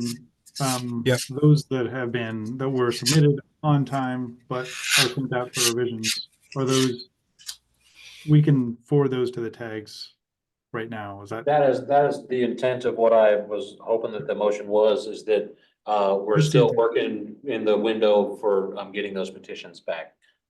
So yeah, I've still got about 15% that have not been reviewed yet for completeness. And that would be my understanding that was the intent that was implied. But if anyone understood differently, or if you don't understand what the comment is related to, the staff is going through and essentially doing a screening, and there is, I think, a 30-day opportunity to improve and meet the requirements. But by this action, we are moving those petitions down, subject to compliance to that staff intake. Yes. Okay. If nothing else on that, then can you please scroll down, Dustin? I think the second action you're looking for, we're not to that agenda item yet, right? Well, I was hoping, we don't necessarily need to make an adoption of this schedule. But if this works for the council, we don't need to take specific action, and I'll post this on our rulemaking page. That is the acceptance of the schedule and the movement of the commercial petitions down to the tag for the work to begin there. And then that would conclude agenda item number 7, and then we get to number 8, which is some petitions. But we've got the group 1 petitions that need to move as well. That's a separate agenda item. And the reason it's placed beyond some of the other ones is just in case we didn't have time. If we didn't get those directed towards the CR 102 preparation today, it wouldn't necessarily impact our timeline too much as we sit today, because we were waiting on some contract and economic work to begin on those that package. Okay, Dustin, this is a different format than what has been posted, and for everyone's we are required obviously to propose a schedule of this process. There is a PDF posted on the site, and I believe it has been revised at least once. Is this in addition to that, or is that other one also going to get updated? And which one is that the other one is going to go away? This one's going to be the reflection of what the schedule is right now and the timelines we're expected to comply with. So the previous schedule that is online currently in our 2024 rulemaking page is out of alignment with what's shown here. And I think to revise it, I myself personally found the formatting of that schedule a little confusing as far as understanding when things will happen. And so it's my desire to replace it with what we have here on screen. And this is just an update then to the council action that's already occurred over a year ago when we adopted the overall. Correct. Okay. Anything else? Oh, Larry Andrews has his hand up. Okay, thank you. I can't see that. Go ahead, Larry. I know you guys have want to run through all this schedule, but with all the work with 2066 coming down the pike, I mean, there's been years where we've got out of that schedule of every 3 years that we're making changes. I mean, with everything coming down the pike, maybe it wouldn't be bad to group back and get what we've got completed, and maybe next year go for the 2024 schedule. Okay, so staff isn't overburdened so much, and so we clean up what we have behind us, and so we start afresh maybe next year. It's just a suggestion. Thank you. I would just respond that we have some other statutory guidelines that dictate the timing of code changes. And so there's a time period from when the codes are published to when we're supposed to adopt them. And yes, we have had years where we have moved out of cycle. For example, the 2021 Energy Code had some delays, or all the 2021 codes had some delays in there. And then we've reworked them a couple times. But it's my desire to try to get back on track, because each time we kick the can a little bit further down the road, it puts us a little bit further out of cycle, where eventually, as I see it, we will have to skip a code to catch back up to code publications. And so I appreciate the sentiment, Larry. I just don't know if we would face additional scrutiny if we're not meeting those timelines. Thank you, Dustin. Go ahead, Tom. I mean, I was kind of pondering those thoughts myself, but going to, as these codes become more and more complex, they're going to take longer and longer to vet and to come to, some solid conclusions on, amendments that we want to make. Is it time that we start asking the legislature for more time on some of these things, or having them start to consider that these schedules might be a little bit too compressed? And this is more a question for Dustin and those that have been around this a lot longer than I have, but boy, oh boy, this is a lot of work. That seems like might be a little rushed. So the answer in short is yes, it might be time to ask for some changes, but what those changes are, I think that it would be advisable for the legislative committee to act in the capacity we've kind of been visualizing, which is, engage with the legislative session during session, and then outside of session, make plans for any agency proposed legislation we might be interested in, and to have a far-sighted outlook so that we can appropriately address finding sponsors, drafting potential bill language, and moving it forward. And, instead of saying, maybe testifying in the legislature today that we need changes now because we won't meet the statutory deadline, we should have begun that work prior to my sitting in this position. And so I would like to explore it, but what the specific changes I would be interested in asking is something that I would rely more on the council to advise. I think it's a good suggestion, and I think it in a future meeting, it would be really beneficial if we could get someone to summarize, our process, right? Just make sure we all are understanding together. But also, I believe in the past we have had a presentation to also compare our process to other states, and what kind of cycles they're on. How do they align or don't align with the model code process? And since the model code process also recently changed, it might be a good time just to make sure we all understand this similarly. And it might also be valuable to compare to other state agencies and the rulemaking that they do.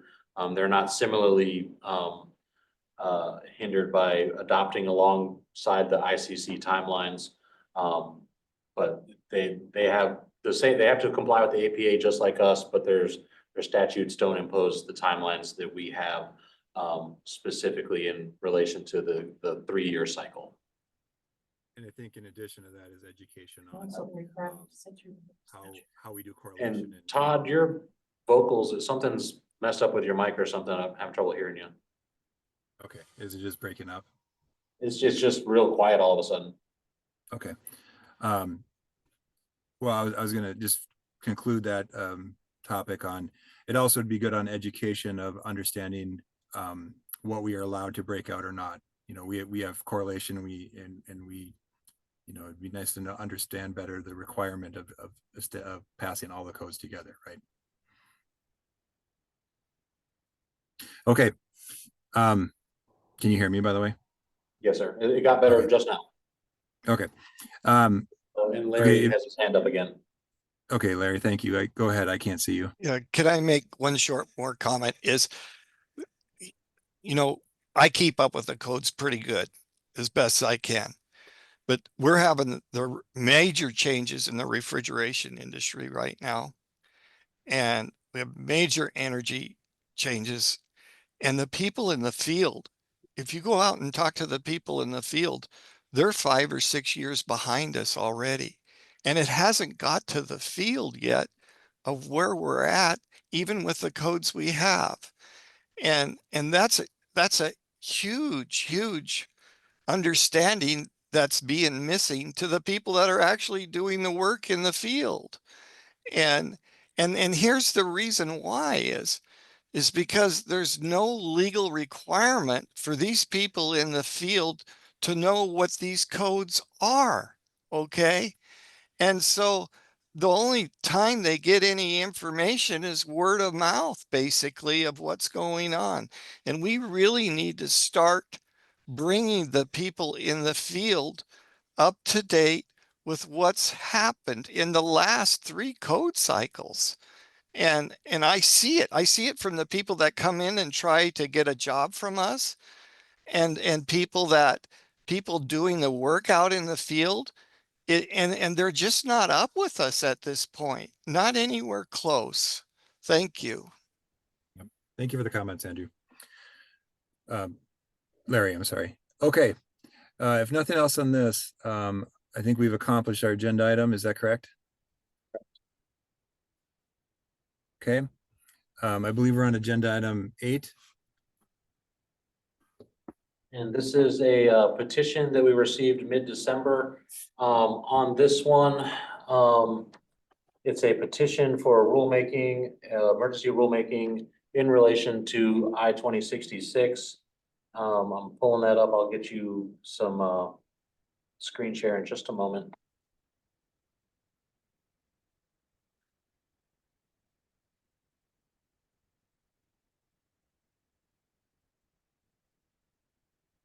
All right.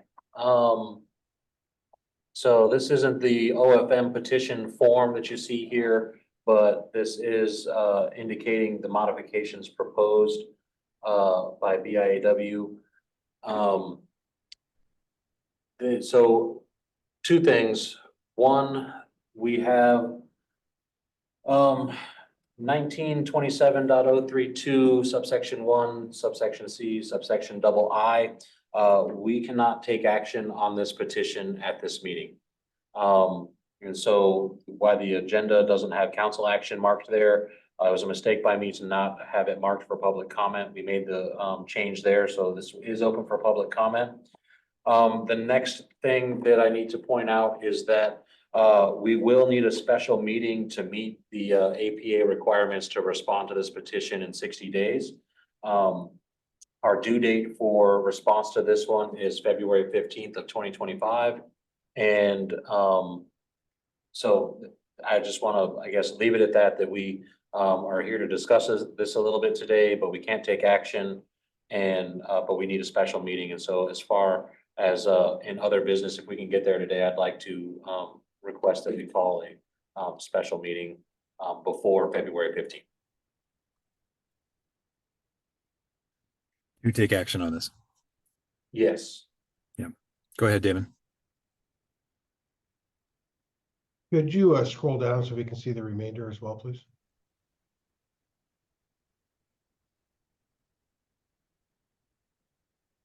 Okay, so this petition is just addressing R102, is that correct? Yes, sir. Okay. I'm sorry, you can scroll back up then.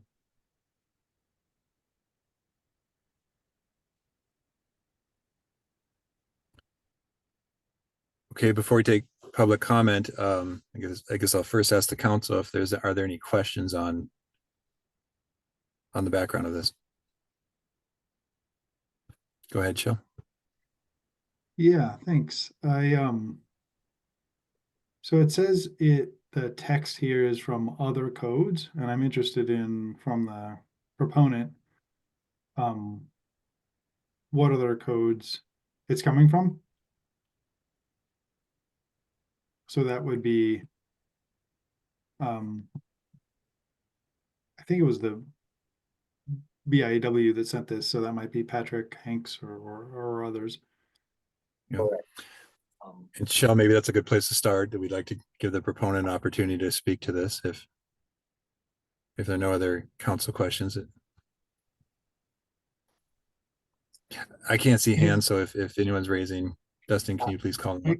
I guess my other question is, this almost seems like it's an opinion. And I guess I was trying to differentiate between what's the language in front of us versus an opinion of the council to do something. So those were kind of my 2 main questions. Yep. Go ahead, Angela. And I guess my question is this is supposed to show the current code language crossed out and then the new code language with it underlined. And this is a complete rewrite of R102.2. And 102.3. And it does not have what it's replacing shown in here. So this is basically just new language from, like Chell said, I'm not sure where, sort of just planted over this area.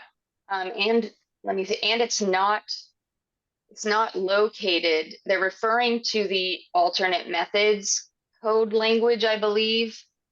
And it's not, I don't think it's in the right location.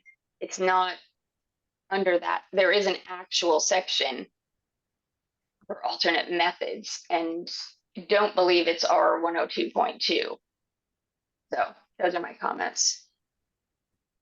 And thank you, Angela. I would agree that we would like to see the whole section. Well, we don't require that to my knowledge in code language, unlike in policy writing at the state, at the legislature.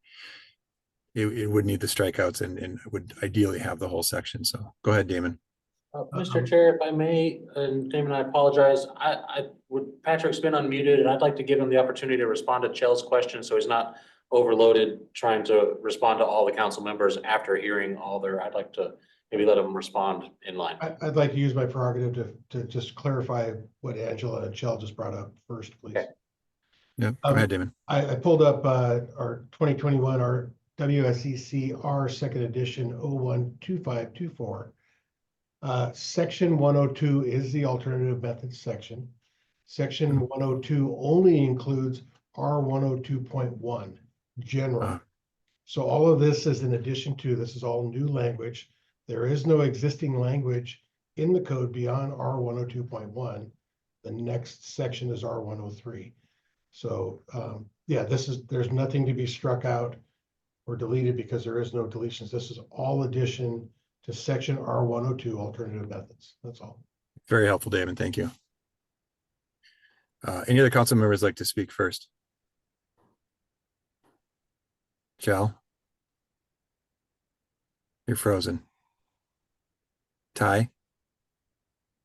Thank you. I guess I want to take this up a level. We had a very detailed discussion at the tail end of the last year about an approach to how the council would address 2066, and there was executive sessions and there was robust debate. And I guess I'm just wondering, this petition that I'm looking at, is this something different? Is this asking us to reverse what we debated and decided on in the December meeting? I'm not sure how it all fits. It seems to me like we already kind of went through how we were going to approach 2066 and passed a motion. And I'm just, if this is asking us to go a different direction, we made a mistake, then I kind of want to understand that. Or if it's something kind of different, then I'm not getting it. Thank you. Okay, thank you. I'm going to finish off with the council members and then we'll let the proponent speak to that. Chell? Yeah.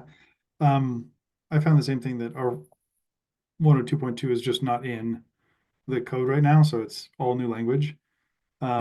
I still have a question of where it's coming from, and whether it's an opinion.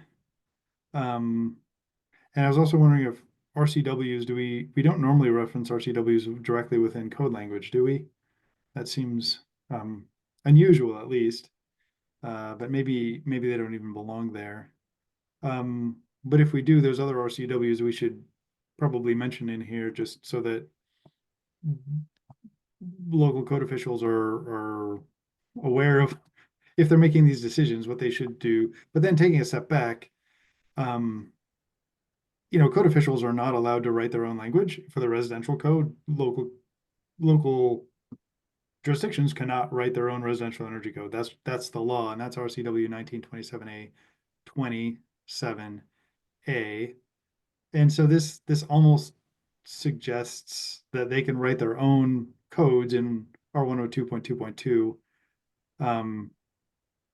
And I guess that would not be legal, at least per what I understand. So I'd like the proponent to address that.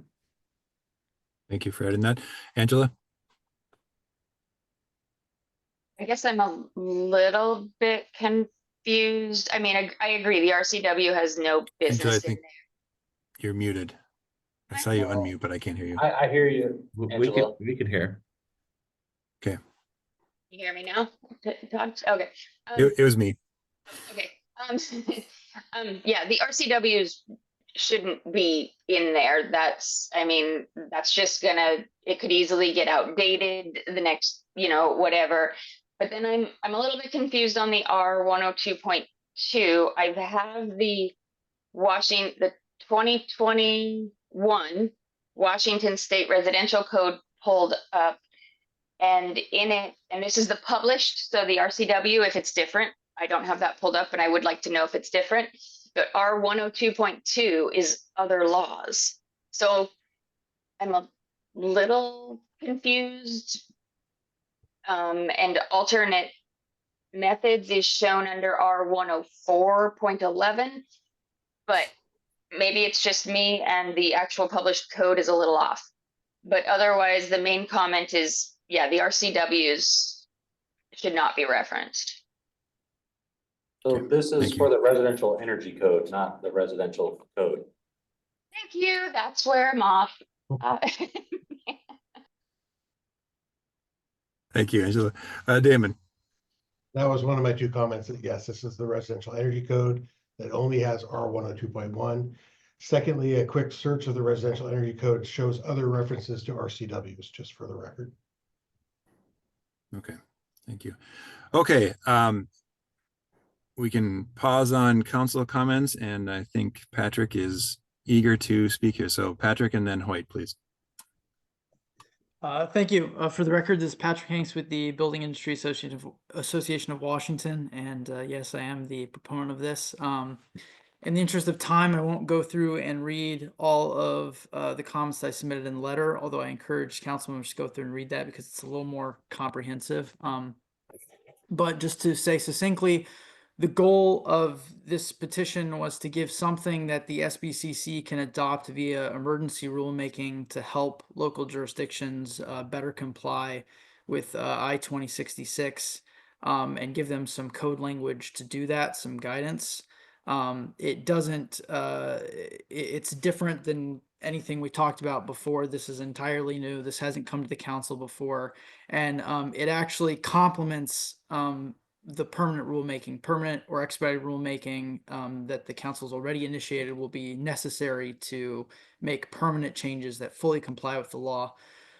This is just based on, I have received numerous feedback and questions from our members and also just Washington citizens who might be building their own home or remodeling. And it's a huge sort of cloud of uncertainty about whether or not they can use natural gas without prohibition, penalty, or discouragement until the code is changed. And so trying to give the council something that they can do right now to make things a little more clear. I describe this as strengthening the ability for code officials to grant alterations and modifications. Those provisions, they kind of vary in wordage across the codes, but the codes often contain some sort of similar reference to that ability. And this just kind of strengthens it in regards to RCW 1927A 020. I tried to take note of all the council members' questions. If I missed any, please bring them back up. To what Shell said, this was inspired by some of the code language I pulled from like the IFC. I like some of the code language that they used in terms of modifications, but it's not pulled directly from any other code. It's a new section. I tried to take inspiration from the other codes. I know it's not common to reference RCW, but I thought it was necessary in this situation. And this also wasn't developed just in isolation by myself. I ran this by some other code development folks to get their opinions on it, on if they thought it was in the right section, if they thought it would do what it was intended to do. So, and I'm happy if the council is interested in adopting this, but has some technical changes that are, friendly amendments that they'd like to make. I'm very open to anything to help move this forward. I don't know what you were asking about, if this is an opinion or not. This is new code language. It would be an added section. It would be part of the code, but it would just sort of strengthen the ability for code officials to use their discretion and in granting modifications or alternative methods. And then I kind of referenced before, but to Ty's question, this is different than what the council's discussed before. This is entirely new code section, but it also doesn't. It's complementary, and the permanent rulemaking process that you've started will absolutely be necessary to make permanent changes. I'm happy to answer any other questions. Hope that explains everything. I thank the council for their consideration. And as a side note, as the first member of the public, I'll just congratulate Todd on being the chair. And these letters were written previously, so they were addressed to Damon. But thank you. Very kind. Thank you, Patrick. Looks like Angela might have a question for you. No, I'll wait until after the public has spoken on Okay. it. I just have some Okay. comments on the actual proposal. Thank you for that. Okay, Hoyt, go ahead, please. Yeah, hopefully you could hear me okay. But Fine. the Yeah. reason I bring up this thing, the code's a minimum, okay, throughout. And if you scroll up, when they say strictly prohibited and stuff, that's a very poor word. I should introduce myself. Sorry, I'm Hoyt Gita, a principal engineer at the city of Tacoma. And having that in the code language in the WAC say strictly, go up a little bit higher, you could actually see where the code writing is, if you don't mind. Oh, to the code writing, yes. Yeah, I'm looking at the actual code writing end where he wrote strictly. There it said,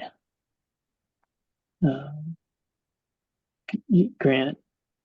Thought he had something in there that said strictly. Maybe I missed it. The problem is with the IRC is a very prescriptive code. Okay, when you go into the IRC, you go to actual. You can always go to the other I codes that are dealt with a design professional to give authorization. And so, here it is. Constructive, a strict letter of the code. That's a very hard thing to argue. That is in our when we're trying to enforce the code. That's already in there. That should not be in the IRC code. Since the IRC is a prescriptive code, it is not a design code by professionals, even though most of it does get reviewed and checked to see if it meets the minimum. And that's something I think is this should not be adopted in the code when already in the code they meet that. They say if you don't meet the IRC for whatever reason, you could always go to the other codes. So I hope this is something that gets stricken out and does not get approved at this time. Hoyt, for clarification, when you say IRC, are you using that as a analogy to the energy code? No, it says right here. Yeah, exactly. Well, you got two energy codes. You got the residential energy code and you got the commercial energy code. What this says right here, use of gas, a strict letter of this code. Methods of construction is a strict letter of this code. So what happens, and the R codes are a prescriptive method of design. The other codes throughout the bodies of the codes are where you start getting design professionals making decisions. And this puts a huge burden on the code official. The code official already can point to the code. There's also alternate methods and materials they can always meet, but that's getting involved with professionals that are in the field. In this residential part of the energy code things here, it should not be something that a statement, strict letter of this code would conflict. I don't think that's an appropriate section in the code. Hopefully I answered your question. So. Yeah, no, thank you for that. Okay, Larry, I see your hand. Please go ahead. Yeah. Well, here's the problem. I mean, the code is lawless right now. And so you have a code that is against the law. And so you've got to have a code right now that meets the function of the law. And the more I look at both of these, because I study it quite a bit, I think we need to roll back to 15 code and then insert what we can from the 21 code into the 15 code and come up with the new 21 code. That's the only way I can see to do this at this point. And right now, when you're restricting gas, you're going against the law, and that's not right.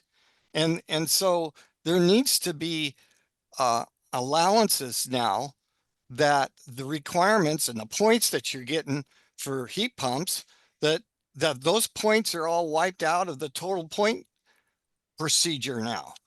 And bare minimum to do that.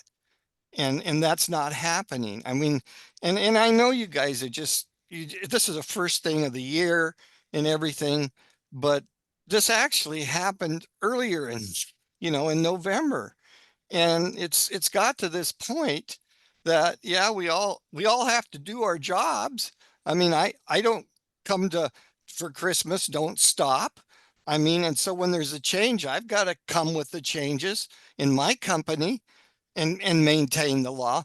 But now I can't maintain the law because I don't have the guidance. And so the law is clear, but the code is not. And the code needs to drop out to a lower code until we can bring back what is needed. Thank you.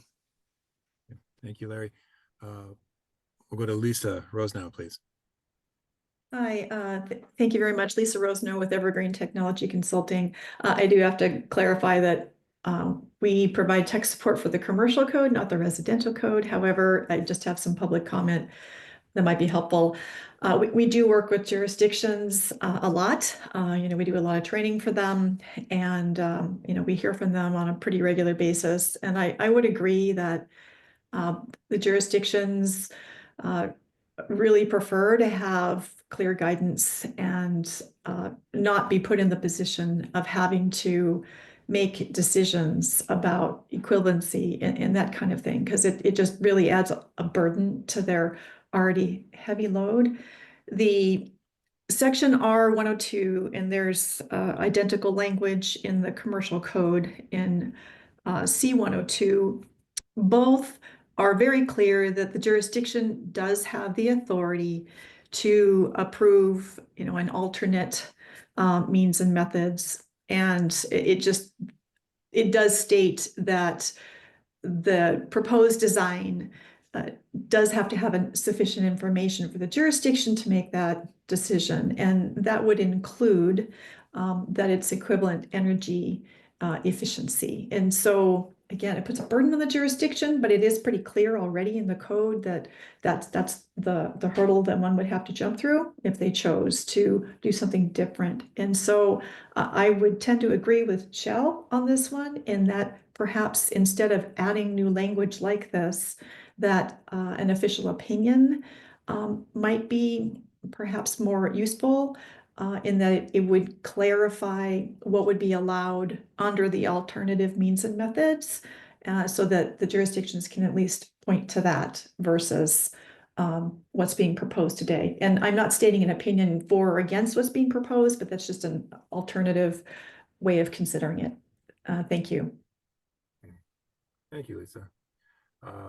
We'll go to Tim Atterbury. Yeah, Tim Atterbury, AGC. Just to kind of add some clarity, I pulled 3 random local jurisdictions in the last couple of weeks, and they're all doing something different on 2066. So I'll just kind of tell you what I found out. Pierce County is implementing 2066. Tacoma is waiting for lawsuits to play out, and Kitsap County is waiting for the State Building Code Council to act. So there's no direction right now. And I randomly pulled 3 jurisdictions, and they all said 3 different things on how to handle 2066 right now. Hope that helps. Thank you, Tim. Okay, seeing no more hands from public comment, moving back to the council. Any other questions or comments?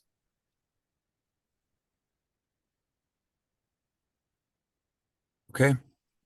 Well, thank you all for the input. Seeing no, oh, go ahead, Damon and Angela. It's my delay here. Go ahead, Damon.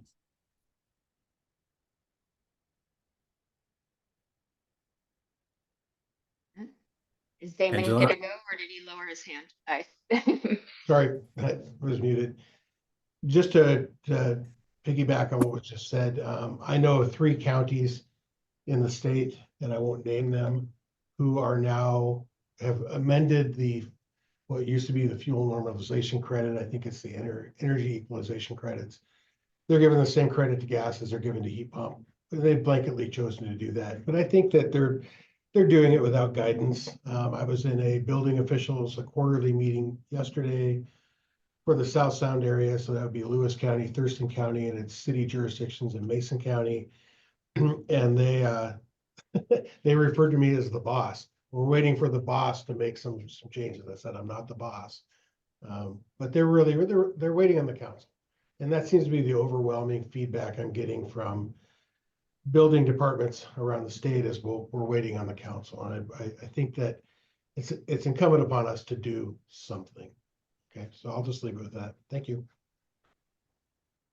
Okay, thank you, Damon. Sorry for the connection here. Angela, go ahead. Okay, so first off, yeah, I respect Larry and BIW's opinion on what I-2066 means. What BIW is saying may have been their intent behind the initiative.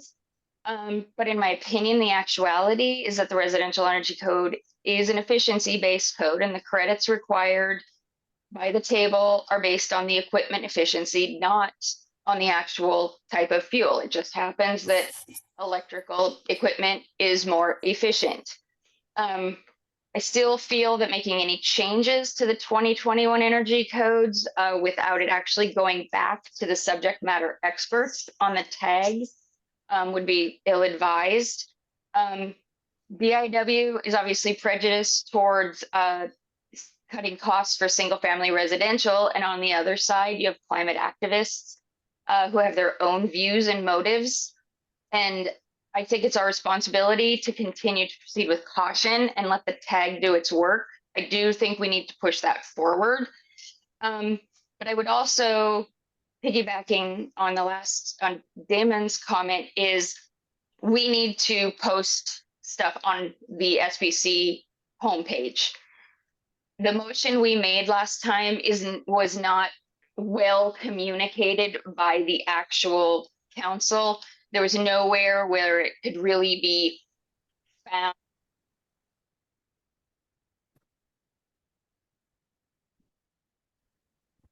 And so, yeah, sorry, my phone rang. Took my headphones. But so we need to put something very clear on the homepage of SBCC. I see that recently, I think the agenda or minutes from our November meeting were updated to have a link to the motion, but I didn't even know about that until this morning when somebody texted me and said, hey, they finally put this up here or whatever.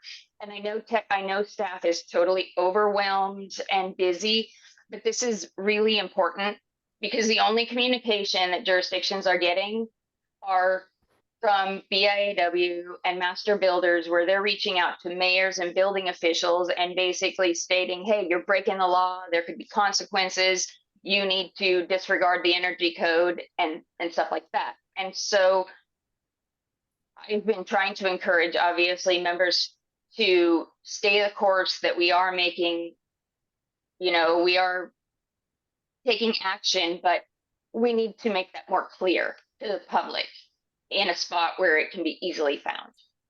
Thanks. Thank you, Angela. Shell.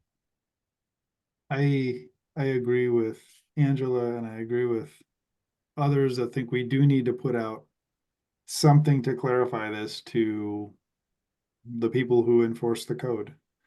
Yeah, we heard from multiple people that there's confusion out there. So we should have a policy or a statement, I think, on the website. I agree with Angela's suggestion there.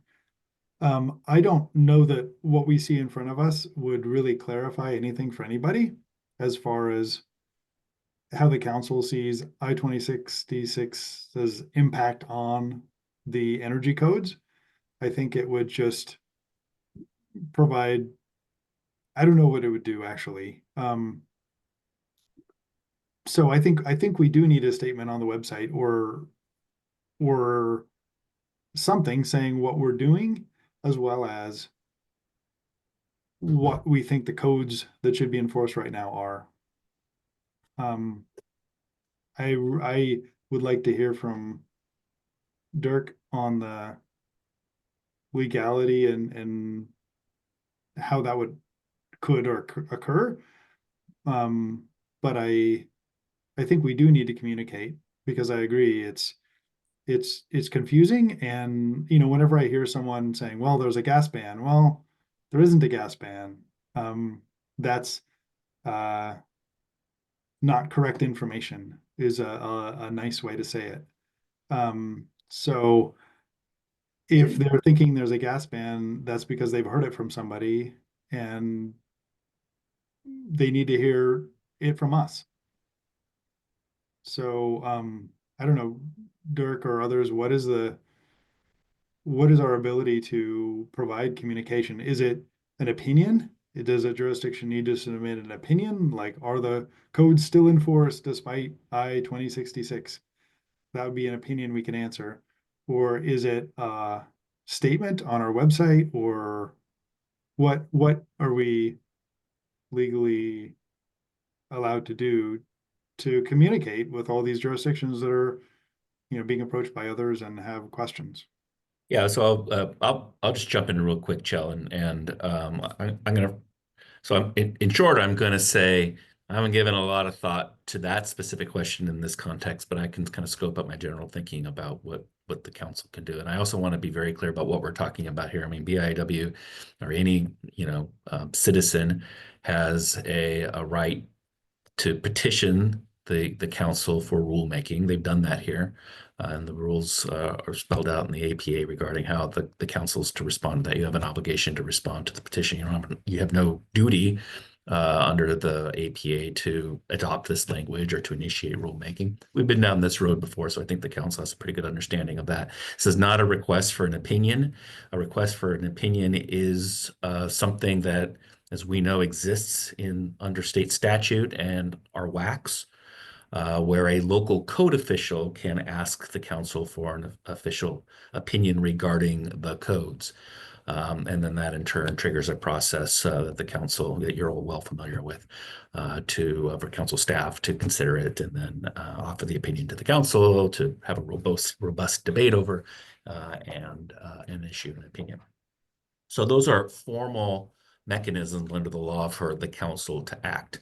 My view has always been, and I've shared this before, is that the council can offer an opinion, a lowercase o opinion at any time, right? I mean, you're the council. If the will of the council is to say, here's what the council thinks about something, whether it's regarding a code or whether bluebirds are better than magpies. I mean, you guys have discretion to do that. You can have a debate with properly launched motion and take appropriate action. The legality of that is questionable, right? If you're not exercising any authority to do that other than just offering your point of view. When I say legality, I don't mean the legality of the action. I mean the authority you would have to create law through that process doesn't exist if you declare something through offering through the will of the council an opinion about something. It doesn't carry any legal force, but you've offered your point of view on something, and that could be true too for offering sort of your thoughts on how code officials should do certain things. Again, be mindful of the fact you can't direct them to do anything unless it's through rulemaking. But I think it's fair to say that the council can take action if you think it's the right thing to do to make communications to the field regarding certain actions, or direct staff to make communications to the field regarding your views on certain things. I don't know if that was as helpful in answering your discrete question, Chell, but that's how I kind of see the framework for council communications and actions.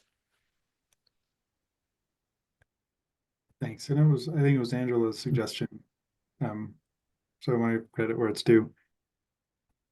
Let me put a fine point on it. There is nothing in the law that would preclude the council from requesting that staff put information on the public website or to communicate it another way. That happens. It's happened in the past, and it's certainly an appropriate role of the council.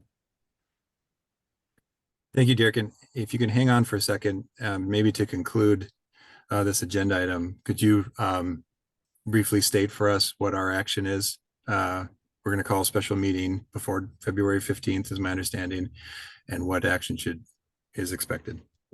Are you asking me that question, Todd? I am, as long as you're Oh, speaking. I'm Yes. not going anywhere. I can promise you that. You gavel the meeting. Right. So the special meeting would be for the purpose of making a determination on what the council's reaction is to this petition. If under the APA, if 60 days to deny the petition, to initiate rulemaking, and it's up to your discretion to do that. Again, you're not mandated under the law to take any specific route. It's up to you all, but you are mandated under the law to take action within that 60 days. So that would be why there'd be a need for a special meeting. As Dustin pointed out, we couldn't do it at today's meeting because a request for emergency rules there can't be a vote on it at the time that it's presented to the council under statute now. That was a change from the last year. So that would why there'd be a need for a special meeting to consider it. Okay, thank you for that. I'm going to try to conclude this. Larry, I see your hand up. Do you have a brief comment before we move on? Amen. You know, the BIAW, they've presented forth what they think is a reasonable proposal. And they also presented to you that they're willing to accept any changes that you guys think. And so far, we haven't seen any proposal from the council. And so here's a group of people that are working in the field. They've presented you a proposal. They're open to changes. And I think you need to start running with something like this, because I have seen no proposals from you guys, and you've each had the same amount of time to come up with something. And so I think they've done a great job here to get us started to where we need to go. Thank you. Thank you, Larry. Hoyt, go ahead.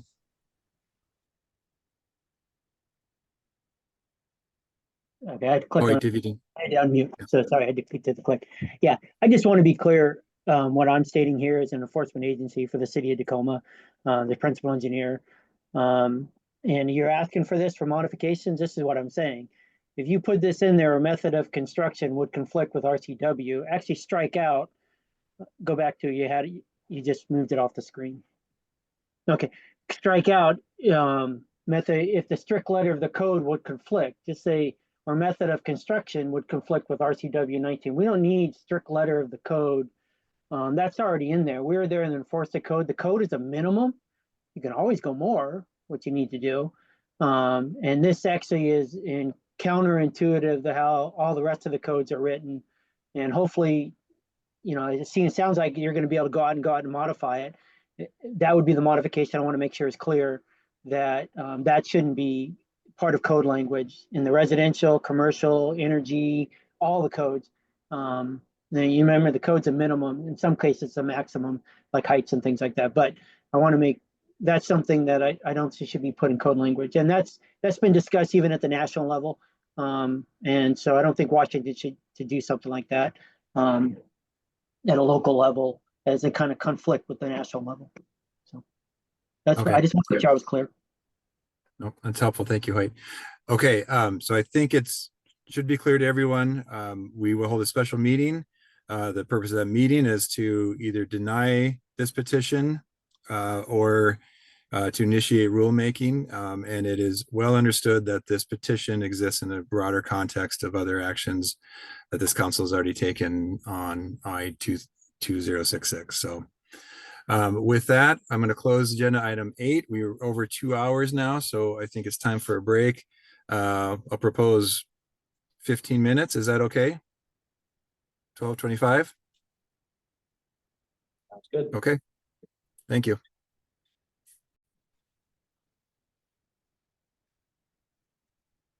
Okay, greetings, everyone. It's 12:25. We'll resume the meeting.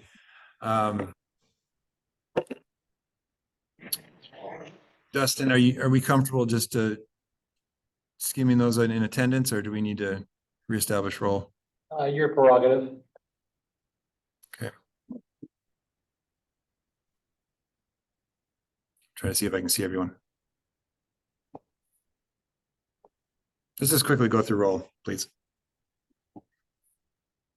Todd Bayreuther, Here. Damon Doyle, Here. Michelle Anderson, Here. Jay Arnold, Here. Justin Borgo, Here. Tom Handy, Here. Angela Hopt, Here. Roger Haringa, Here. Matthew Hepner, Craig Holt, Ty Mincer, Here. Ben O'Mara, Here. Pete Reekey, Here. Katie Sheehan, Here. and Dan Young. Here. Good. Thank you, everyone, and welcome, Roger. Let's go to agenda item 8, I believe. I'm sorry, 9. Emergency rules here, 103.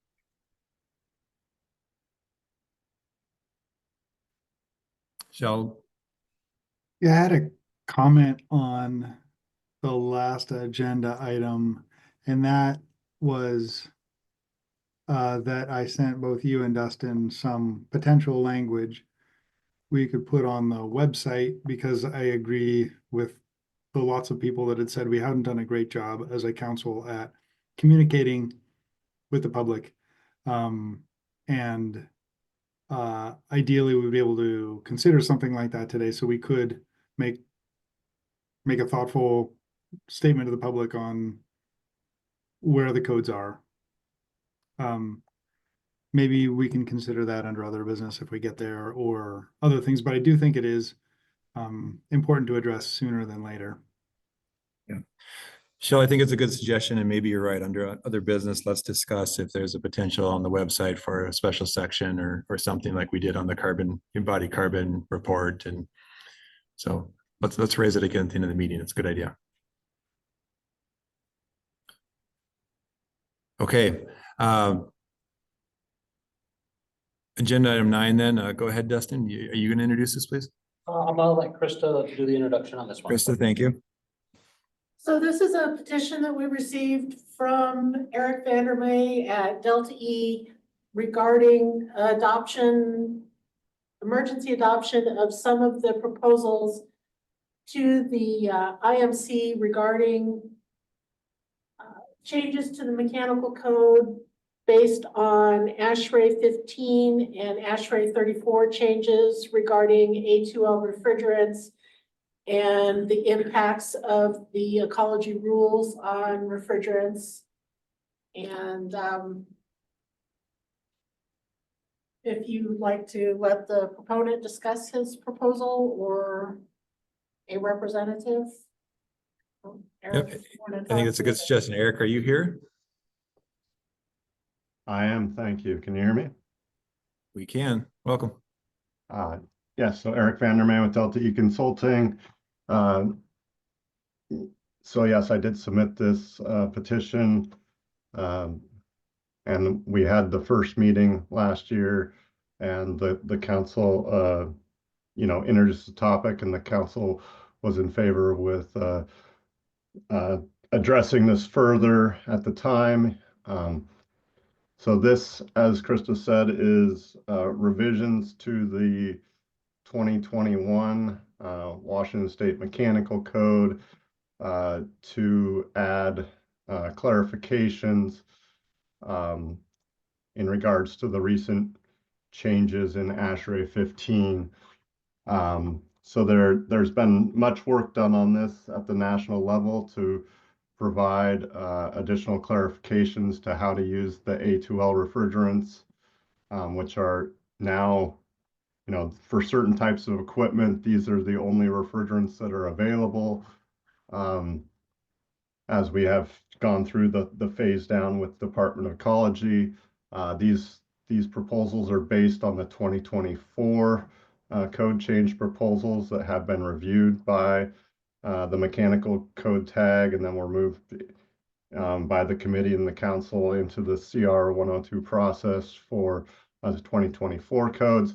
So this, just provides a lot of clarity and pointers as to the different sections on how they're being interpreted and how the the revisions to ASHRAE 15 and ASHRAE 34 correlate back to the mechanical code. As we talked about before, that you're required to comply with both Chapter 11 of the mechanical code and with ASHRAE 15. And so you have to look at both standards when you're designing these systems. And there are, conflicts between the two standards. So we're trying to, resolve those conflicts. Since this was issued, ASHRAE did come out and publish ASHRAE 15 2024, which the ASHRAE standards are continuous maintenance standards. So as they collect addenda, they roll all those addenda into the next version. And so the council might want to consider just referencing the ASHRAE 15 2024 and ASHRAE 34 2024 standards now. ASHRAE decided to issue those standards a year earlier than typically planned to help align with the model code changes, mostly for the 2027 code. But that then picks up all the latest addendum. As we remember earlier this year, or late last year, the council also did provide an opinion that the latest ASHRAE addenda could be utilized. So that may be a change that the council, or depending on where this is going to get referred to, may want to consider. But yeah, I'm here to answer any technical questions on these changes. Again, there was a number of interpretations and opinions of the council last year, and these are meant to align with those interpretations and opinions. So.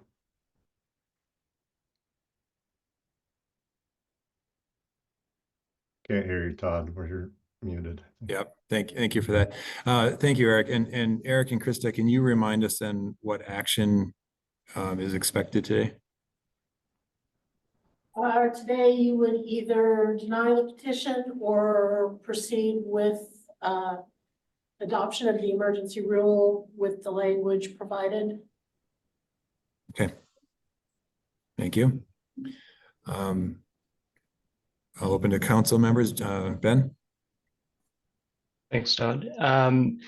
I guess I would, as representing mechanical engineers, I'd definitely be in support of the proposed emergency rulemaking. As Eric has alluded to, and as there's been some other public comment in the meeting, there's been a lot of changes with regards to refrigerants used in mechanical systems for buildings over just the past year plus, and there definitely needs to be reasonable methods provided for the installation of the equipment that will be available to the contractors and owners of that equipment.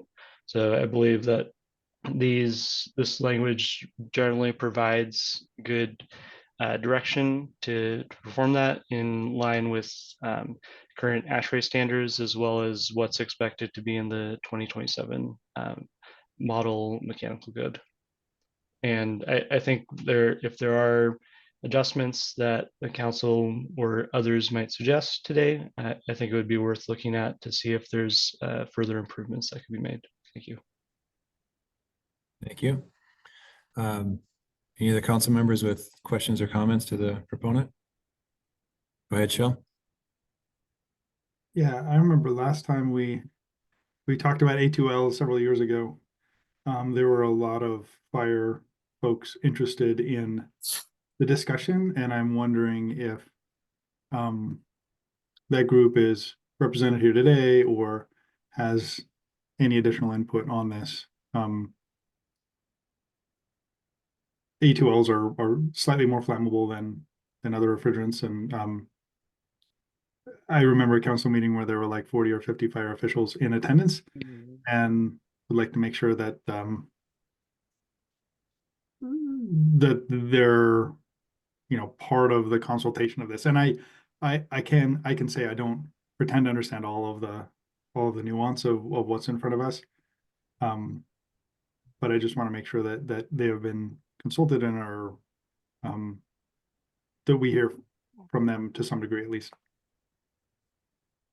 Thank you, Shell. Roger?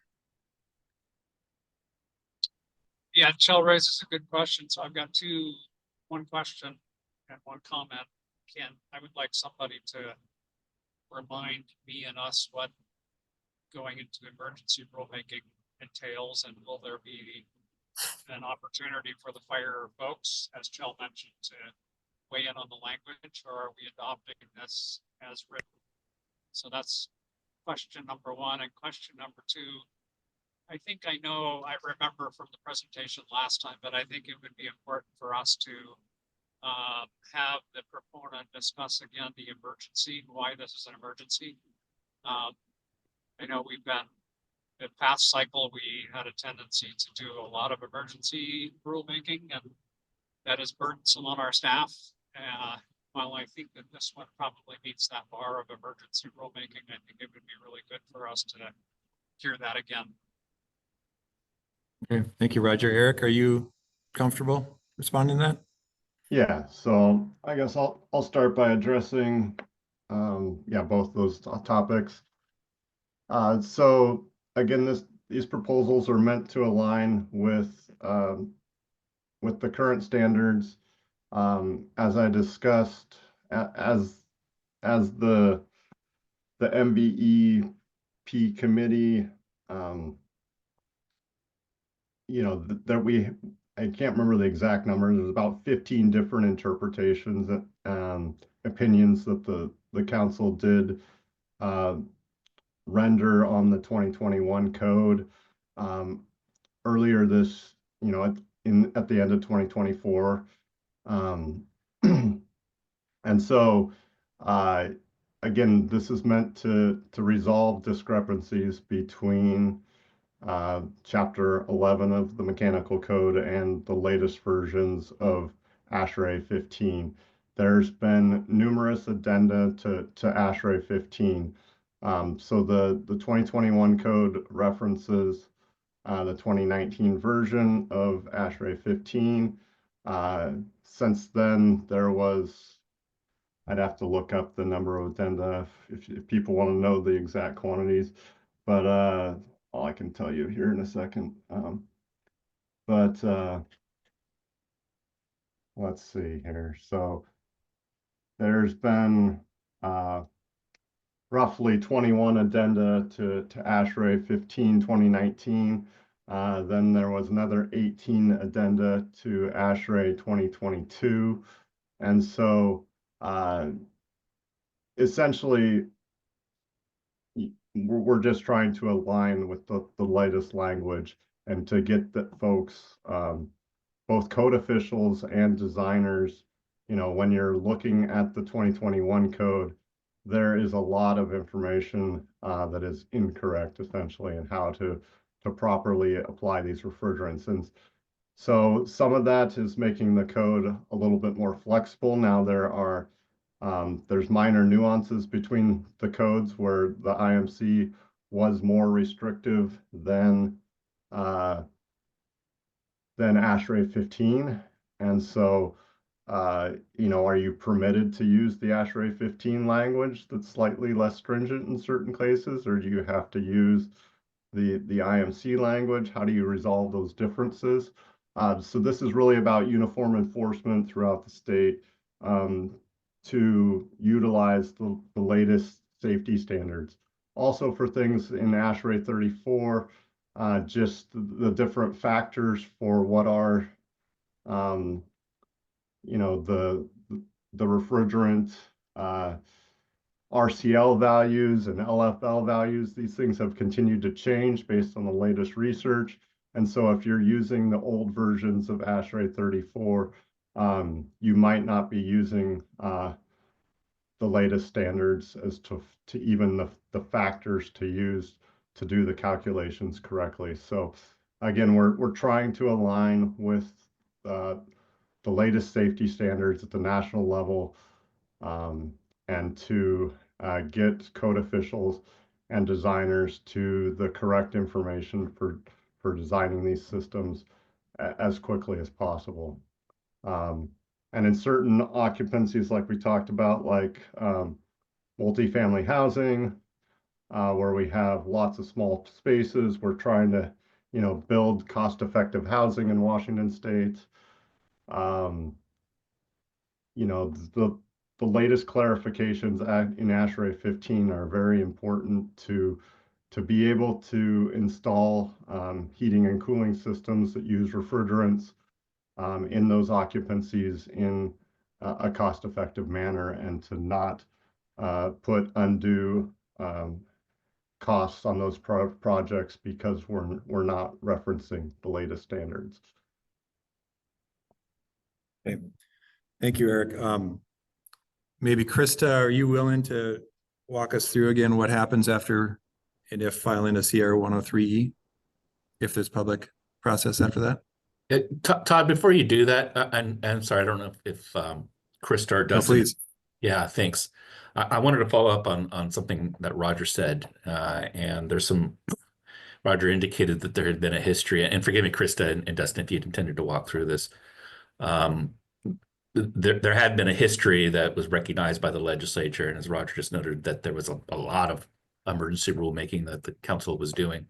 So one of the things that Senate Bill 6291 required last session was that there be two findings or two votes essentially taken by the council when they're acting on a petition for emergency rulemaking. First, that an emergency exists, and then second, to approve the language in the emergency rule. I'm pointing that out because the vote for whether an emergency exists has to be by 2/3 of the council, which is different than past practices. So I want to make sure that as we tee this up for council action, that we're taking into that new requirement into account. So Derek, is that the potential action? You're saying a action by the council to determine the emergency, correct? Yeah. So let me actually to put a finer point on it. And again, forgive me, Krista and Dustin, if you're going to walk through this, but the relevant statute now is 1927-032 subsection 1C, which authorizes the council to adopt emergency amendments to the building codes at any time. But it has to be when the determination is made that an amendment is necessary for the preservation of the public health, safety, or general welfare, or necessary for consistency with state or federal laws and regulations. It goes on to say that the council must approve a finding that such an emergency basis exists by a 2/3 vote of voting members. The approval of emergency amendments requires a majority vote of the voting members. Okay. So we haven't been down this road before, so I read that as theoretically there could be a single vote on it, on the whole thing, but it'd probably be safe to bifurcate the vote on a motion to make a determination that there's an emergency, and then follow that up with a motion to approve the petition if you find that there is an emergency. Okay. Thank you, Derek. Roger? Well, I would like to understand Krista's comments on the second part of my question about public comment first, if I may. Well, this is the meeting where we would have public comment, and we would need to act on this petition in some manner today, given the deadlines for action on petitions.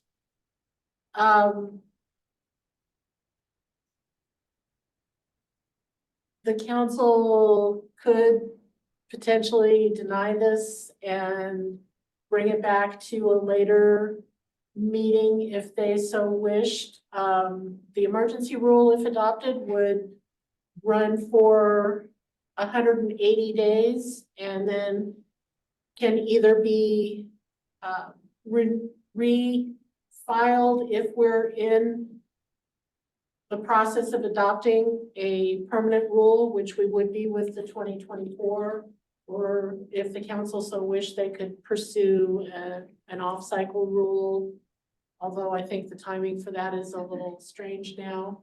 The council could hold an additional hearing on this issue after or as this first emergency rule was expiring, if they wish to make any changes to the wording based on input received from the fire service or any other members of the public. It's pretty much up to the council how they want to deal with that at this point. And if I'm overstepping, Derek, please let me know. I'll just clarify, it's 120 days, not 180 days. Okay. And since this is new territory, what constitutes a finding? Is that something we should, or it'd be best practice to have drafted language in front of us, or can we make a motion today if that's our determination? You would, if you're gonna move forward with adopting this emergency rule, you would need to make that determination. For what the motion we need to say or articulating why that you're making that determination, the statute doesn't say. It just simply requires that, as I indicated, I want to make sure I'm reading it right. They have to approve a finding that such an emergency basis exists. Thank you. Roger, your hand is still hanging out there. Do you have Yes, I still want to, can you hear me? Yes, go ahead. I mean, I still wanted to comment on, and my question is really on the emergency. I'm all in favor of making sure that our codes are as up to date as possible. And I understand refrigerants are changing very, very fast. At the same time, if I was going to play devil's advocate, the codes are always changing. And, you know, if this is, I guess, how is this different from just normal code updates? I know on the building code, there was ASCE 7 came out with new criteria. We did go through a emergency rulemaking last cycle to incorporate some of that information early. Was there an emergency or not? I don't know. So you know, on the one hand, codes and standards are always changing. And while I would want to support this, it sounds like something that will help the building industry in general. I'm also cautious about the past. The council has taken action that is then criticized. So I want to make sure that, yes, this is an emergency, and we make sure we understand why it is an emergency. Okay, thank you, Roger. Well, to help contemplate emergency. Do you want me to try to respond to that? Yeah, go ahead, and then I was going to move into public comment, so that'd be perfect, Eric. Go ahead. Okay, well, I mean, based on having, you know, 8 different answers and opinions for one chapter of the mechanical code that consisted of, I think, 17 different answers and opinions of those different questions last year. I mean, that is a lot of change that's needed for folks. There are folks that understand that there are answers and opinions on the State Building Code Council. There are a lot of folks in the state that aren't aware of that. And both code officials and you know, designers. And so you know, that is a lot of change for one chapter in the mechanical code. And to me, that, you know, that warrants that you know, this is needed for consistent enforcement. A lot of those answers and opinions you know, are requiring, or the State Building Code Council asked or recommends that code alternates are filed with the code official to document this. That means every project has to file a code alternate with the code official. Most of those code alternates are on a project by project basis. And so every project has the burden then of filing code alternates to use the latest life safety standards. I guess projects can say, voluntarily that there are to resolve these conflicts between Chapter 11 in the mechanical code and between ASHRAE 15, because there are definite conflicts between the two. And so if you don't file that code alternate and you don't get the code official to approve that, you are adding undue cost to those projects, and we cannot build cost-effective projects in Washington State. We have a very, a very stringent energy code that's pushing us towards heat pump heating, towards using refrigerants to just do the heating in spaces. That's where we want people to go from an energy standpoint. And, we're asking both code officials to spend time and designers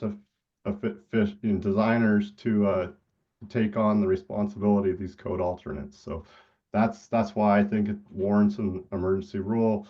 These are clarifications to get people pointed in the right direction and to be able to use the latest safety standards for these refrigerants. Thank you.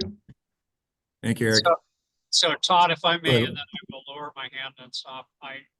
Eric's comments, it sounds to me like we can safely say the emergency is simplify and streamline the permitting process and reduce construction costs. So I would be supportive of this as an emergency measure, but I will let you go to public comment. Okay, thank you, Roger. And Eric, one follow-up. Can you please restate the alignment of the process in the 2024 codes and the expected outcomes there? Yeah, so as mentioned, the TAG did review these code proposals. They've been moved into the CR 102 for the 2024 Washington State Code.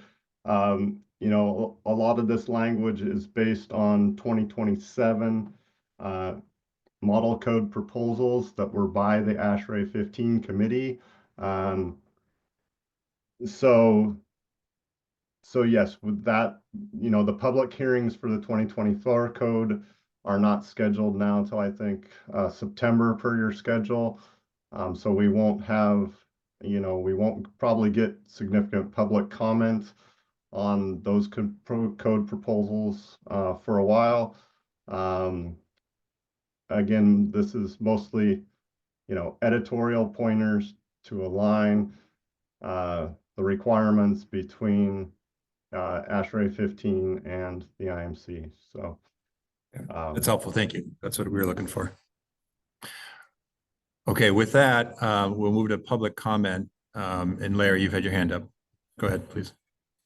Yeah, one of the problems I see with what we've got in here right now is we have refrigerant equipment and we have gas boilers that aren't sealed combustion, all in the same mechanical space. And when you read this, it tells us that you're not going to be able to do that. Okay, so what are we going to do? Okay, and then the other thing is we're transitioning into this A2L refrigerant, and you just can't drop something into it. Okay, from A2L from where we're at, and because of all the flammability issues with the compressors on the semi-harmatics and everything, but yet you're still trying to force us to do something.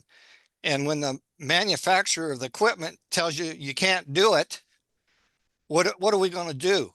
Okay, does that mean we got to yank out the whole system and replace it all? I mean, we're talking really significant costs, and I'm going to address that in item 12 probably too. But we're moving into area as installers that we haven't been there before. And here's just a perfect example of what happened when we went to 410A. When I was in the class for 410A, the government official says, you don't have to reclaim this anymore because it's not going to remove the ozone at all. And so you don't need to reclaim any of this refrigerant, and inside myself, I thought, that just isn't right. Well, come to find out, all this 410A supposedly they're telling us is causing global warming.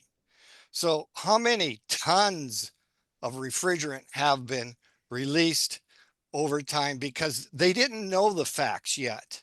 Okay. We're in uncharted territory right now, going into A2L. And we're only going to learn through experience what's going to happen. But the really sad thing about all this is this refrigerant is only a temporary refrigerant. 10 years tops, they're telling us in the industry. Okay, they're already working on different refrigerants because they don't like what they have. Okay, so can you imagine the cost that the people are going to start incurring? I mean, you're going to go to A2L, and then that's not going to be compliant anymore within 10 years. And you're going to have to drop in something else. You're going to have to buy something else because the latest code that's coming out that says, well, this is hazardous to us. And we can't have that hazard. At least the refrigerants we got right now, they don't explode. Okay. But you think about it, you got an electrical motor in there. Some of them got 480 volts going to them, and you better have all the oxygen out of the system. So that means that you better have a really good evacuation. Okay. Or else we're going to have things happen that they don't expect to happen right now. Okay. And I think there's more answers that need to be done. I think we need to go into this slowly and make sure that the decisions we're making, we can actually do. Because down here in Spokane, in the bottom of a lot of these basements, there's big, huge boilers in there pumping out heat. And right next to them is a 50-ton chiller. Okay, so what is that guy gonna do? Thank you. Thank you, Larry. I see Hoyt Jeter, please. Yeah, this is Toy Jeter, Principal Engineer for City of Tacoma. One of the things that I always have concern with is when you start adopting standards and stuff, when the standards have not actually gone through like the ICC process.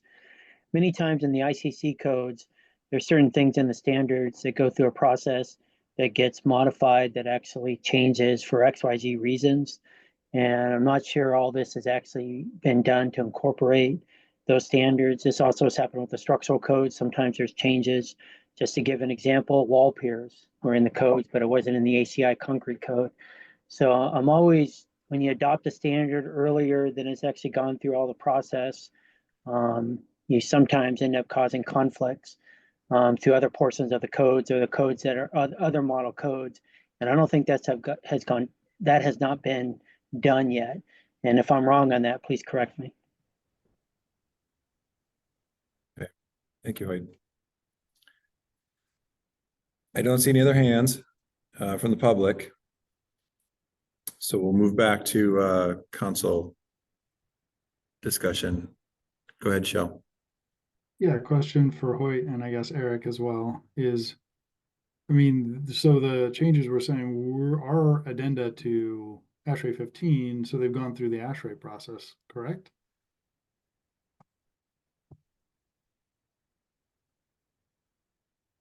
That's to Hoyt. Go ahead, Hoyt, if you're still on. I have to unmute myself again, sorry. Yeah,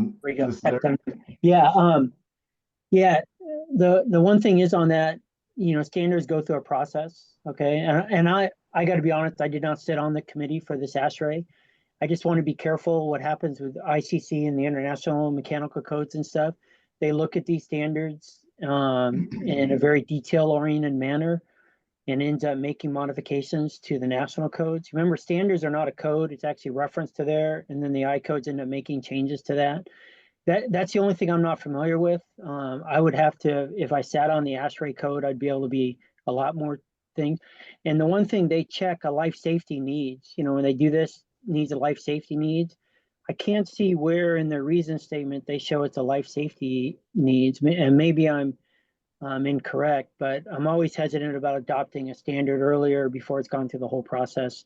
Even the I-code process that goes to public comments and public hearings and amendments to the I-codes. Hopefully that answers your questions. I'll stay on unmuted if you have another question that I could help. Thank you, Hoyt. And Eric, I'm sorry, I think I cut you off also. No, Go ahead, yeah, I Ed. was just gonna address that. Can you hear me now? Yeah. So yes, correct. The 2024 IMC, which has gone through the entire development process, does reference ASHRAE 15 2022. And as a reminder here, Chapter 11 of the Mechanical Code requires you to comply with both Chapter 11 of the Mechanical Code and with ASHRAE 15. So it's not just a reference standard, it is something that you have to comply with. You have to look at both standards when you're designing these systems. You have to try to resolve the conflicts between them, and you have to design the system. So yeah, so yeah, just that is the response to that. And if there's any questions about Larry Andrews' comments, I can also address those too. But essentially, you know, the mechanical code is not requiring you to use the A2L refrigerants. The Department of Ecology or the US EPA rules are requiring you to use alternate refrigerants that have lower global warming potentials. Both Chapter 11 of the Mechanical Code and ASHRAE 15 do have provisions on what's allowed in a refrigerant machinery room, like gas-fired appliances. And so, yes, if you have existing equipment and you are now retrofitting that equipment to a new refrigerant or replacing it with a new refrigerant, because we have to replace it with something that meets the current global warming potentials. Yeah, that could require significant modifications, but that doesn't really have anything to do with these code proposals. So. Okay, thank you, Eric. Go ahead, Ben.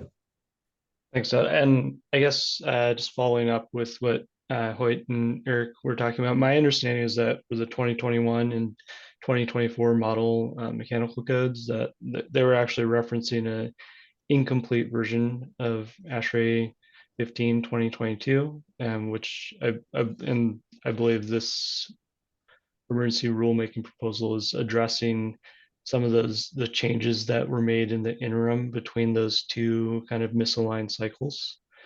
So that is my understanding, but Eric, feel free to correct me. Thank you. I would agree, yes.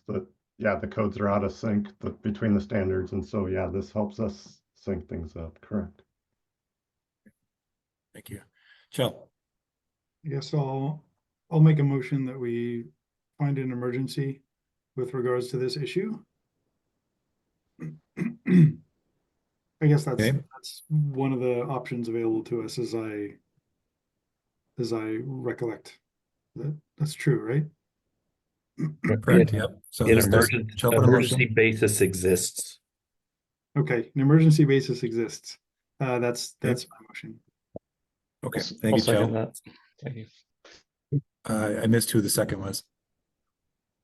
Ben. Yep. Thank you. Thank you, Ben. Okay, it's been moved and seconded.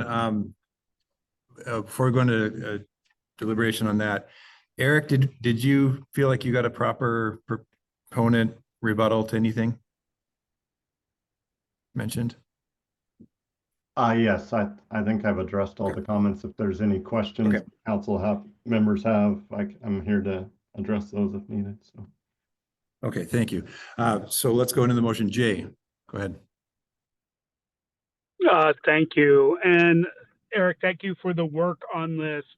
The proposal surely has merit, but I really have an issue whether this is an emergency.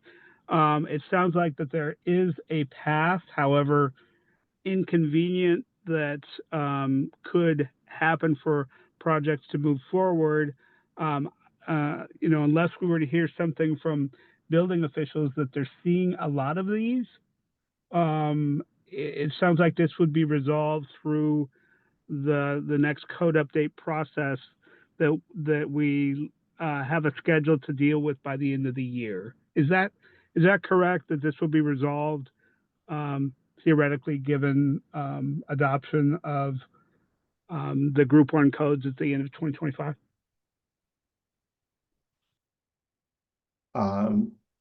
Well, the adoption of the code would be then, but then the codes wouldn't go into effect, is my understanding, till what, July 1, 20, oh, it's either later, the adoption date is, the effective date of the code would be, I think, what is it now, November 2020? Correct. 2026 or 2027? What is 2026, I guess, 2026. So yes, this would require, this at least allows all the code projects under the 2021 code to utilize the new rules. We still are doing code alternates for 2018 projects. There's a bunch of projects that were in the pipeline that are already permitted under 2018 that are now can't get the equipment that was specified because it's no longer available. And they have to go to A2L refrigerants. So all those projects that were designed are already going back and trying to use these rules with code alternates. Yeah, so we're going to have these rules in place for almost 2 years, under the 2021 code, which will affect projects, that are being built out much past that deadline. If you permit right before, yeah, it's just, we have, we did work with City of Bellevue to get these interpretations. I know the interpretation's done. There are code officials that definitely want the clarity. I know there wasn't a lot of notice, and the agenda isn't all that clear as to what's actually on the agenda unless you click through things. So I'm guessing there's not a whole lot of people here. I just didn't have time to get kind of folks rallied and here on the short notice. So Thank you. Ty. Thank you. Quick procedural question for Dirk. When you said that 6291 requires 2/3 vote on whether there's emergency of voting members, does that mean we've gone through this, I know, a couple years ago, but voting members, or does it mean the folks who actually cast a vote? For example, if someone abstained, then it's 2/3 and we have a quorum, that's enough? Or does it have to be 2/3 of irrespective of who's present? Just that little nuance I'd like to know. Yeah, really, I appreciate you asking the question, in part because I think maybe Roger's hand might be up for ask a similar question. And also I was just looking into that because this has been untested. We hadn't actually scoped this out beforehand and probably should have given a little bit of thought to it. So I can tell you that we don't have a precedent for it. And 6291 rather tried to create some clarity regarding that question. And it did so by defining approval forgive me for, I'm going to be clicking around here, but approval is defined. So sort of the short answer is, I believe it's 2/3 of members present. Okay. And the reason for that is because RCW 1927-015 subsection 2 now defines approval as, unless otherwise defined or otherwise indicated by context, is an affirmative vote by a majority of voting members of the council present at the time of the vote. Okay. So an abstention essentially counts against, in a way, because it's against that building of the 2/3 of people present. That's right. So that would be right. Now, I actually want to highlight again 1927-032, because remember, I just said that the context might say provide otherwise, right? So here's what 032 subsection 1C3 says. And I've read it before. The council may accept a petition when the petition provides a concise statement of the reasons for a finding that an emergency basis exists, and the council approves a finding that such an emergency basis exists by a 2/3 vote of voting members. Now, it doesn't say, contextualize that by saying voting members of the full council. It just says 2/3 vote of voting members. So that, and the fact that it uses the word approves, which is, one of the terms that was identified in 1927-015. I think the best interpretation of that is that it would be voting members who were present at the time of the vote to make that 2/3 determination. And that might be music to your ears, Roger. Go ahead, Roger. Thank you, Derek and Ty. I was not going to comment, although that's my favorite subject. I've talked with Dirk about that many times. No, I was going to address Jay's comments. There are two things. Number one, I know that the new governor, one of his points of focus is to streamline permitting. And it sounds to me like having 21 different items that are in conflict between the standard and the code and the process that is required to overcome that most definitely would slow down the permitting process. And the other one is, the other point I would make is we are often as a council painted in a bad light because people think we don't adhere to the concern about reducing costs. And it seems to me like these are all conflicts that are being resolved or are resolved. And by us adopting it, it would reduce costs. So for those two reasons, I do think that an emergency exists. Thank you, Roger.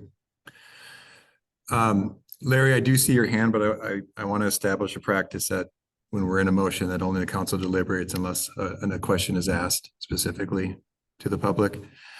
So I will come back to you, Larry.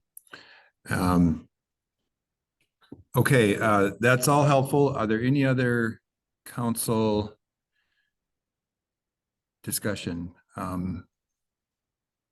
If not, the motion, if I can restate it correctly, is a finding that an emergency basis exists only. So we're not deliberating on the rulemaking yet. We'll need to move in a roll call here to establish the count. Please. Damon Doyle.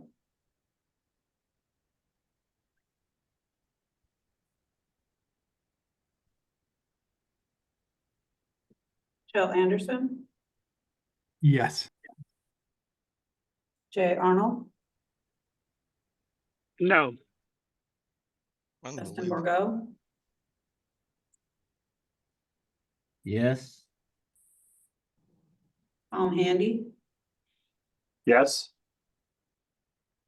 Angela Haupt. Yes. Ty Minzer. Yes. Ben Omara. Yes. Pete Reiki. Yes. Missed that, Pete. Yes. Thank you. Katie Sheehan. Yes. Dan Young. Yes. Back to Damon Doyle. Yes.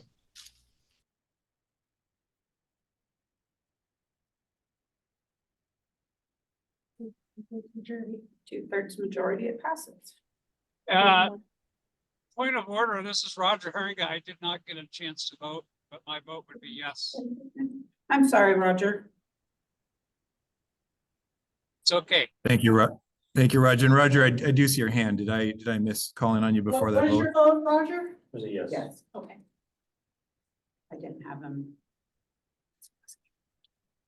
Roger, was your hand for that purpose or did I miss something No, before I the? just forgot to take it down. Sorry.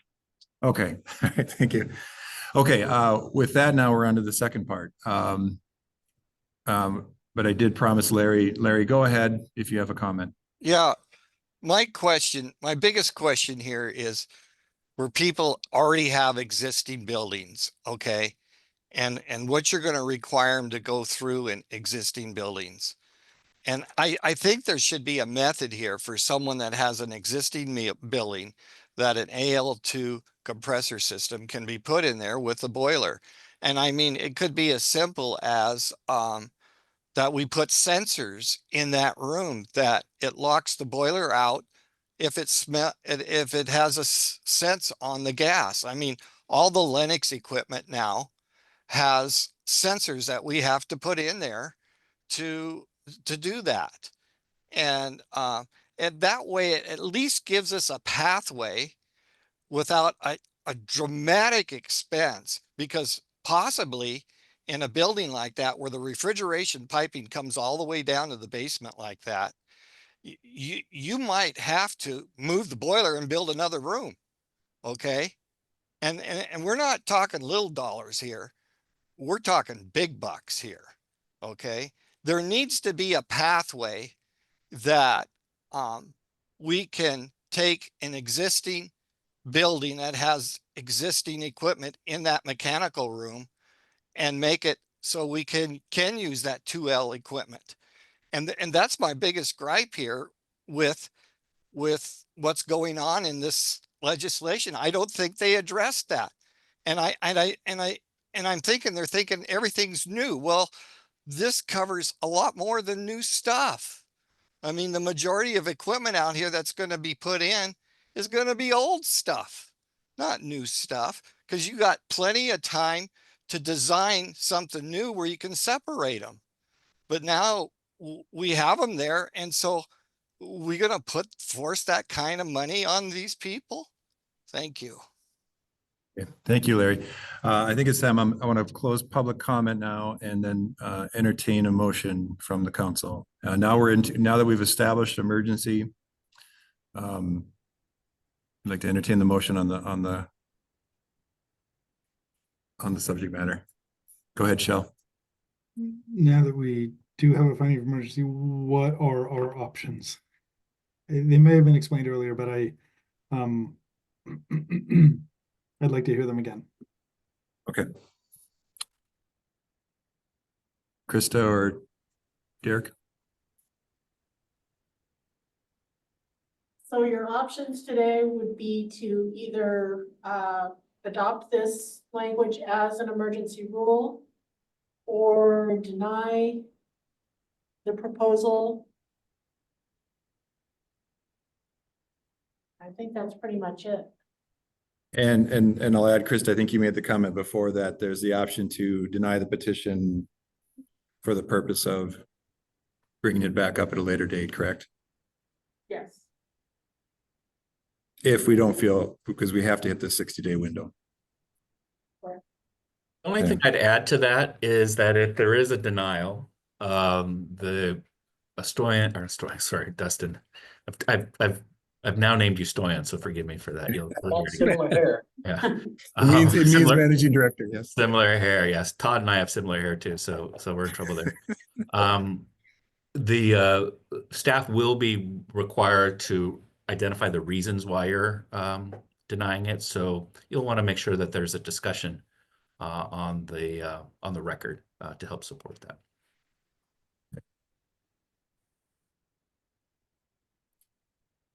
Okay. Would someone like to make a motion?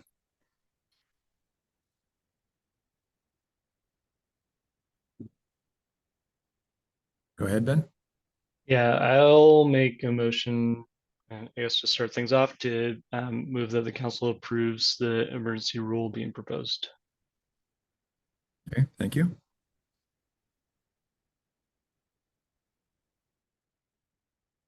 I will second. Is there a second? Thank you, Chell. Okay, so I would interpret that as there's a motion and a second to file CR 103E. Is there deliberation? Okay, seeing none. Just clarify, since we just went through a 2/3 vote, this is a simple majority? Okay. Go ahead, Dan. Yeah, can we see the motion up here so we know what we're voting on? You might have to type it out. The language proposal? Or... Yes. Yeah, the language proposal. There's Oh, I see. Not the motion. 20-some pages of it here. But at least the beginning of it and stuff. We had it up earlier, but okay. Okay. No, it just refreshes my memory. Thank you. It's helpful. And we have not amended anything in this session, correct? Okay. Ken, I do see your hand, but I'm going to try to maintain. We're within the motion and the deliberation. Okay, with that, let's go to roll call, please. Raymond Doyle, Aye. Shell Anderson, Yes. Jay Arnold, Yeah. Justin Borgo, Yes. Tom Handy, Aye. Angela Haupt, Yes. Roger Haringa, Yes. Ty Menzer, Yes. Ben O'Mara, Yes. Pete Reekey, Yes. Katie Sheehan, Yes. Dan Young. Yes. It's unanimous. Okay, thank you, Eric, Krista, and all. That was healthy. Okay. Moving on, we'll close agenda item 9. We'll move into agenda item 10 for the tag appointments. Just want to monitor time. We have 38 minutes, so we'll just be prepared if we need to extend.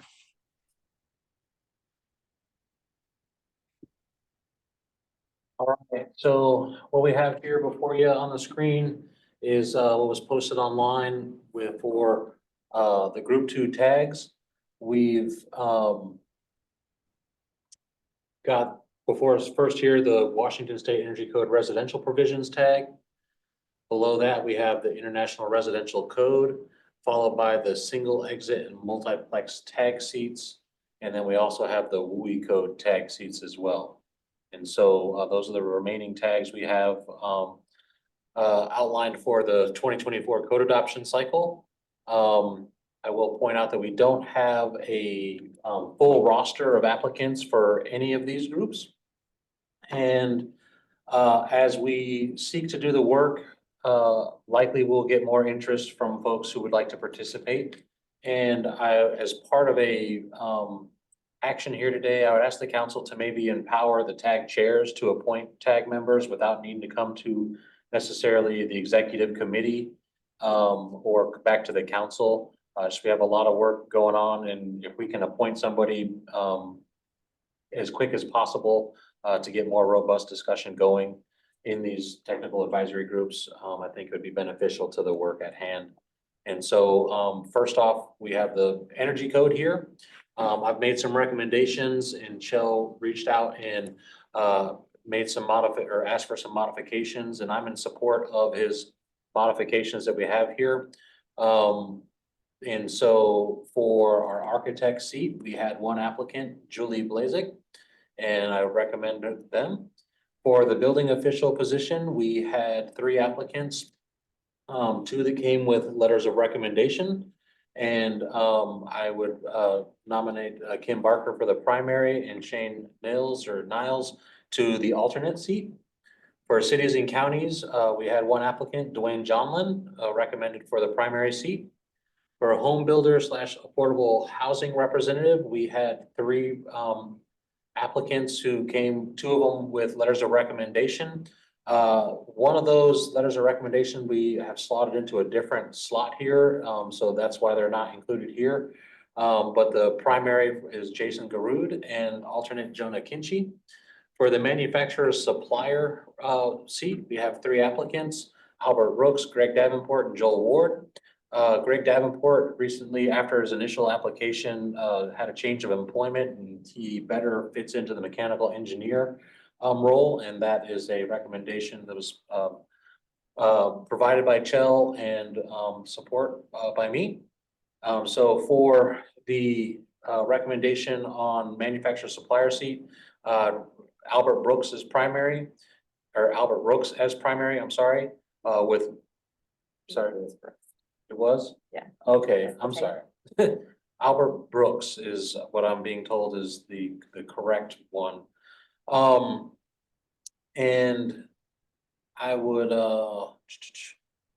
I guess I didn't pay attention to Joel Ward in here, but he might be suitable for the alternate on that one.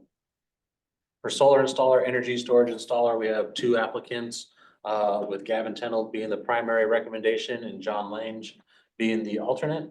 For mechanical engineer, after Chel's input, we have Greg Davenport for primary and Shailesh Desai as the alternate. For electrical utilities, we flip-flopped my recommendation based on Chel's input to have Irina Rasputinis as the primary, Greg Johnson as the alternate. For gas utilities, we have Kevin Duell as for the primary, Ian Casey for the alternate. For general public subject matter experts, we have Poppy Storm as the primary and Patrick Hanks as the alternate. For public or plumbing, heating, cooling contractors, we have Wade Craig nominated for the primary and Larry Andrews for the alternate.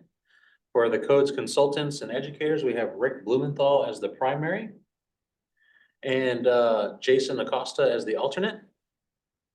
For the energy modeler / cost estimator, we're looking at Tom Balderston for the primary and Michael Brazgaya for the alternate. For government energy policy, we have Luke Howard recommended for the primary and Liz Reichart for the alternate. We had no applicants in the building owner property manager category. For environmental organization representatives, we have 1 applicant, Deepa Sabarajan for the primary. I might be on the wrong page. I'm sorry. I just realized that Liz Reichert does public commerce. Oh. So I'm being told that Liz Reichart doesn't work for Department of Commerce anymore and is by that basis not eligible for that seat. Is that correct for that one? Where was that out on this sheet? Line 15. Line 15. Okay. So I'm sorry, I did. that's okay. We'll move that one. And then for the last slot, electrical engineer, we have Michael Beanland recommended for the primary spot. And with that one, I'll pause and ask the council if they want to take this as a package for all of the tag seats or do it tag by tag. Yeah, thank you. I think I have a couple questions before we jump into that. But let's go to Angela first and then Damon. Yeah, I just wanted to let you know that Shane Niles is no longer a jurisdictional employee, so he is not eligible for the building official spot.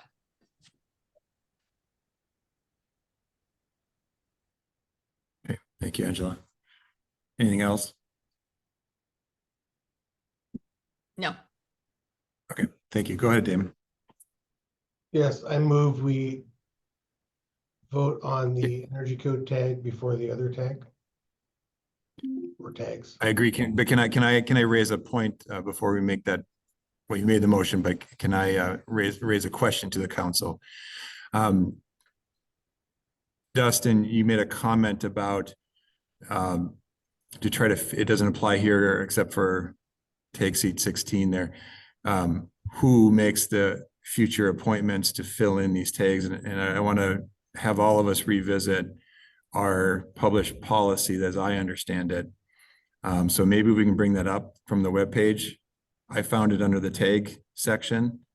That says the executive committee can make the appointments. Well, and this is where we need to revisit because we had this discussion last fall, but are currently published on the website.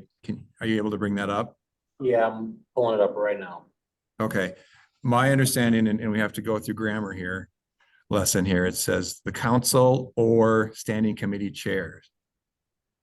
But then we had this discussion last year. And so I know past practice was we had the tag chair sometimes or appoint these positions, but I need to remember we all need to remember what we discussed last fall. I don't think we changed our policies at that time, unless others remember differently. Can you tell me the number within that section you were targeting? Just go to the webpage and that's the problem. I didn't find it in our, there you go, right there. May be established by the council to, no, this is where we have to be careful. So if you go to the website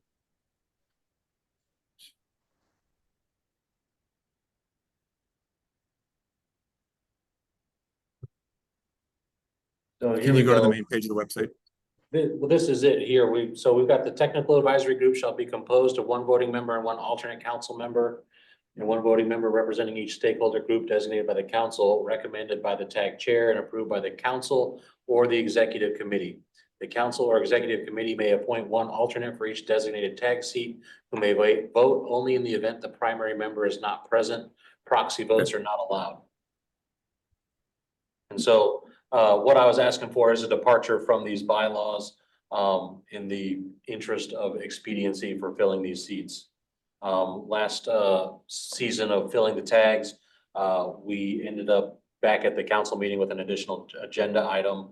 There's more regularly scheduled executives meetings this year. So there's an opportunity every month to have that at the executive meetings. So it may not be as much of an issue as I was thinking it could be. I just wanted to make sure we can get new members appointed as quickly as possible. What, I'm sorry, I'm gonna jump in for a second here. It's Derek. What's the, you said it could be I can't remember the word you used now, a detour from the bylaws? Departure, yes. Departure, I like that better. What's the, how so? I was asking for a motion to allow a TAG chair to make an appointment without coming back to the executive committee or the council. Understood. Damon, you go first and then I'll follow up. Thank you. I am strongly opposed to that suggestion. Moreover, I would say that is a bylaws change that would require a 2/3 vote. So I think that suggestion is out of order.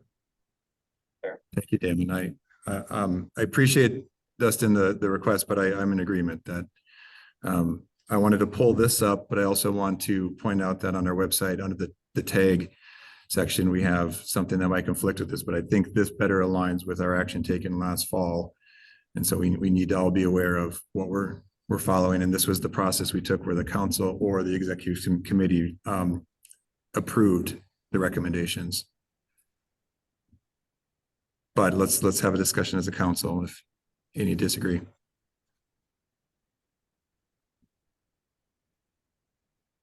Go ahead, Damon. Go back to my motion. I move that we consider each tag independently. Okay.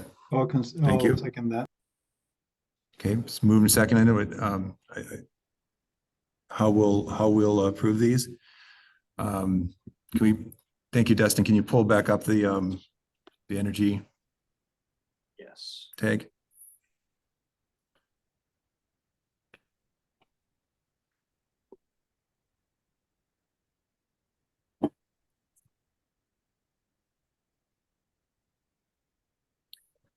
Okay, now, Damon, I don't believe that was a motion to approve this one, was it? That was to establish how we're going to do it? That is correct. Okay, thank you. Well, we do have some public comment.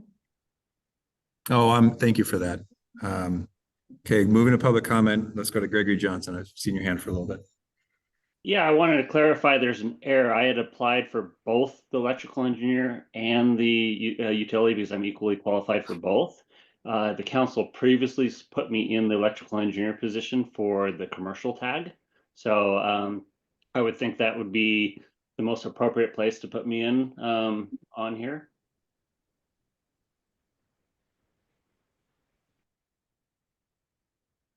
Not as the electrical utility.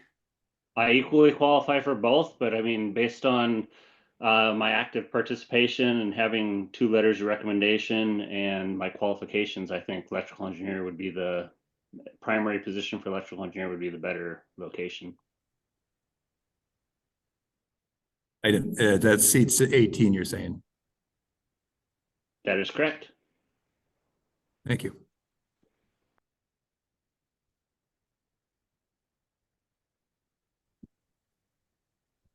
Go ahead, leave it to the council to make a recommendation or a motion on. Go ahead, Damon. I will support that, knowing Greg's expertise in this. However, I will note that this is the residential tag, and in 35 years, I've never used an electrical engineer on a residential project, nor do I know that anybody else has. But just a comment. Yep. Thank you, Damon. Go ahead, Angela. Do we not still have a motion on how we're going to approve these that we need to have discussion on and then approve Yes, before we then get into discussion of the actual tag? Just. you are correct. Okay. Thank you for that. Okay, so on the motion and second on how we're going to approach this, is there any deliberation? We'll do a voice vote. All those in favor signify by saying aye. Aye. Aye. Any opposed? Okay, thank you for that. Now let's come back to this tag and have a discussion about the request from, I believe, Greg. And then I'll go back to public comment.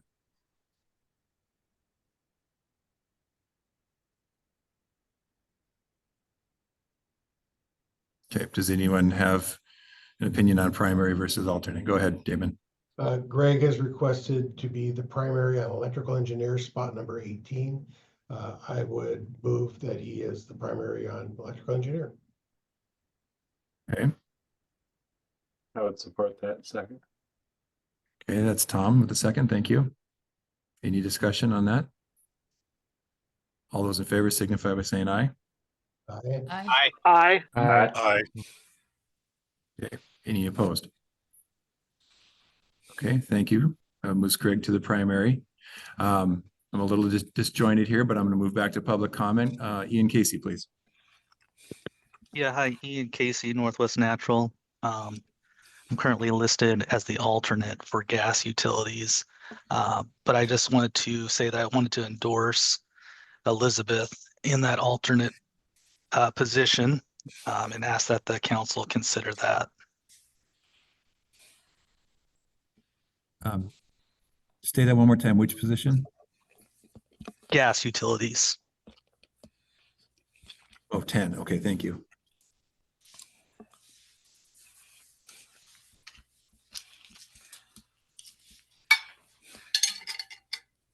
Okay, so in this, Charlie, we're going to lean on you because our process is to have the chair make a recommendation. Yeah, you just got really quiet, Todd, on your microphone, at least for me. Yeah, probably. Now you're back. Yeah, I mean, I think whoever the gas utilities want to be primary and alternate is completely fine with me. So I'd support that. Okay. Go ahead, Damon. And if Chell meant to say move, then I would second. Is that correct, Chell? You were making that motion? It wasn't a motion. I was just agreeing with it, and I think we'll make a motion on the whole thing at the end. So that's how I was thinking about it. But Okay, and Chell, maybe what I'm trying to establish here is, back to our rules. We're maybe looking for a chair recommendation and then have a discussion as the council to fill in these, if there are anything you disagree with on the staff recommendation. yeah, chair recommendation is to, if Ian Casey would rather have Elizabeth be the alternate, for that to be the chair recommendation as well. So Kevin is the primary and Elizabeth as the alternate. Okay, so take that as a motion. And as the chair alternate, I would second that. And then a second, thank you. Any discussion on seat 10? All those in favor signify by saying aye. Aye. Aye. Aye. Aye. Any opposed?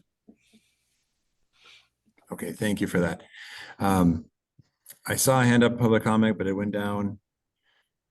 There you go, Joel Ward, please. I was hoping to be considered for the alternate in the manufacturing. I don't know if Greg is going to be able to be moved down to mechanical engineering or not, but just for consideration. Okay, for seat 6. Yeah. Okay. I agree with that. Okay. Initially, I was the person that suggested Greg was no longer qualified as manufacturer supplier, and therefore Albert Rooks should be moved into the primary. And sorry, Joel, I should have at the same time recommended that you be moved into the alternate position. So Okay, thanks. there's a motion from the chair for Albert and Joel. Damon, go ahead. I would support that. I've worked with Joel over the years. He's very involved in the residential construction industry and from multiple supplier standpoints. It would support him as actually the primary, but in lieu of that, I'll take the position as alternate as well. Okay, thank you. Damon Chell, any changes? I think this is fine, and I guess I don't know where we are, but yeah, I guess keep it open for public comment, but I'm ready to make a motion to approve the slate once. I was gonna say, we don't have to go motion on every single position. I just wanted to be clear when there was something significant change there. Anything else in the matrix here? Go ahead, Damon. Being a home builder, I'm curious. I don't know who Jason and Jonah are. Could staff enlighten us a little bit? You open up their letter of recommendation. So Jason comes with a letter of recommendation from BIAW. Skip into the second paragraph. Jason has over 15 years experience in the residential construction in Washington State. Highly experienced project and general manager who understands all aspects of construction from conception to completion. With experience working in both Western and Eastern Washington, Jason knows the needs of builders and homeowners on both sides of the state. As the senior project manager operations for Hunnell Home Builders, he's a valuable member of our local affiliate, Spokane Home Builders Association. Thank you. That's very helpful. Okay. Thank you. I'm going to call on Shane quickly here. Shane Niles.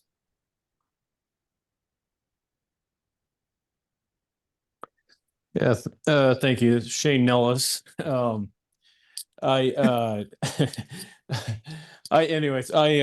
do want to confirm what Angela said about I'm no longer in a building official role. That being said, I do work for the American Wood Council currently, but I'm also a state of Washington resident. I am, still happy to be able to serve if I fit into a different slot that would be appropriate. I did see that there was a row regarding building owner property manager. I do have several rental properties that I manage. If that's a slot that can be filled.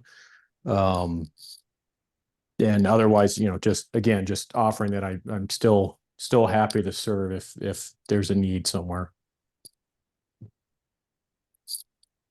Thank you, Shane. Shell and Damon, do you have a recommendation? I will take it as amended.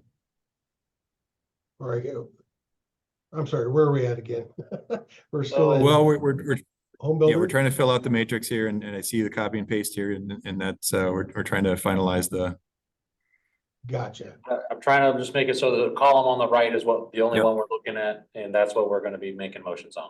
Perfect. Since you just did an amendment to 11.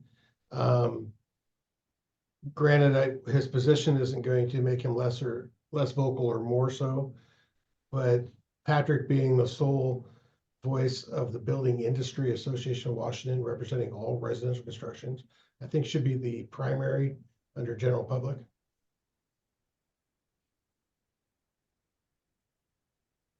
That would not be my recommendation. BIAW already has a seat. Where? The Home Builders Association, or a home builder, has Jason Garrett, was recommended by BIAW. And I mean, that's the home builder seat. So do you think it'd be bad to have two home builder seats on a home building code?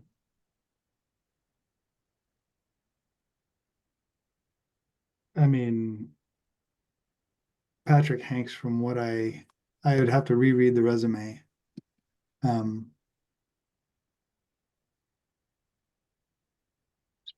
Patrick Hanks, a home builder? Patrick Hanks is representing 8,000 home builders. Well, this is a technical advisory group. Well, let's if there's a proposal, let's make a formal motion and a second on this issue then. I move Patrick Hanks as the primary for seat 11 general public.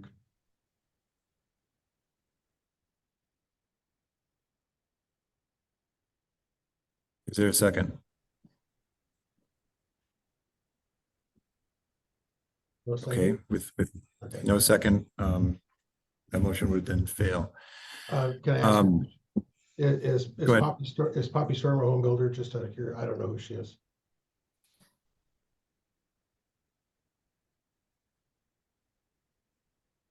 Founder and director of the Innovation at 2050 Institute, and the 2050 Institute is a small woman-owned building energy efficiency and decarbonization research and policy consulting company.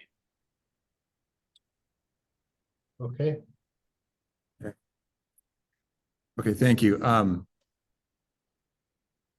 Only thing I think is hanging out there, are you entertaining a request from Shane on 16?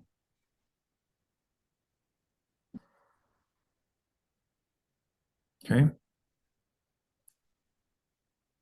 mean, Hearing the none. spot's completely open. And I don't know, I'd defer to the tag chair. Yep. Totally. Jill, if you're not making a recommendation, then we will leave that slot open. I mean, Shane knows the code. There's no question there.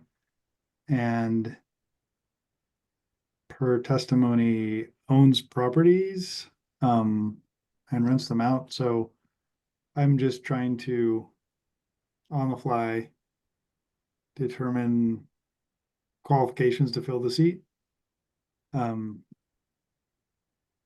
And looking at the same thing that you're looking at on the screen. I think there's no question that be knowledgeable of the code and helpful, and I guess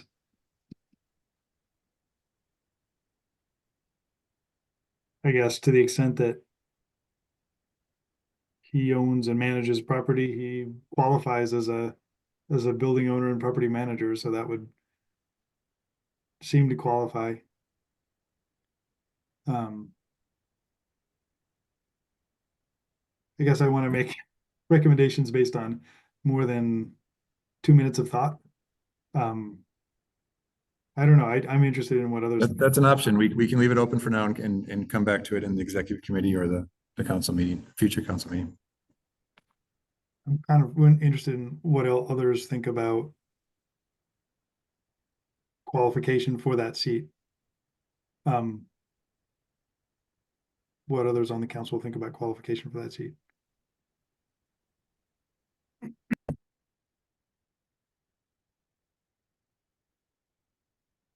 Go ahead, Angela. I guess, I mean, this is the energy code, which takes a special kind of crazy to be on this tag. And Shane does know the energy code as well as being an owner, landlord. So, I mean, it's just something to take into consideration, versus if you're looking for someone who simply fits the, owns a large building, but doesn't know anything about the energy code. So, I mean, it's just something to take into sort of that this tag has a special sort of subject matter expert component to it. So. Yeah, Angela, go ahead, Damon. I agree with Angela. Certainly he fits qualifications of SME in my opinion. So I would move Shane take the position 16, building owner, property manager. Okay. There's a motion. Tom, go ahead. I'd second that. I was gonna recommend that too. Okay. Oh, that was your hand. Okay, thank you. So, okay, it's been moved and seconded for Shane Nils to move to position 16. No discussion. All those in favor signify by saying aye. Aye. Aye. Any opposed? Okay, thank you for that. And Shane, I think that was a compliment from Angela. Okay. I think we're full. And any other changes in the last column? Go ahead, Damon. On the position 13 codes consultant, I would like to see Ann Anderson in there. Ann is somebody who's involved at the ICC process. We attend the same meetings together nationally for code through the National Association of Home Builders. So I think Ann is very much qualified. It would be a very strong voice on this tag.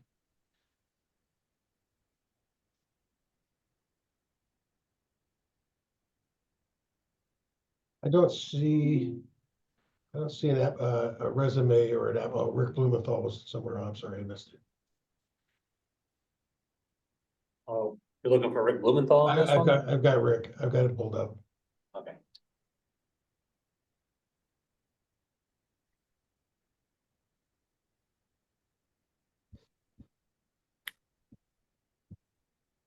Okay. So I would move Ann Anderson as the primary for codes consultant, and if not primary, then alternate.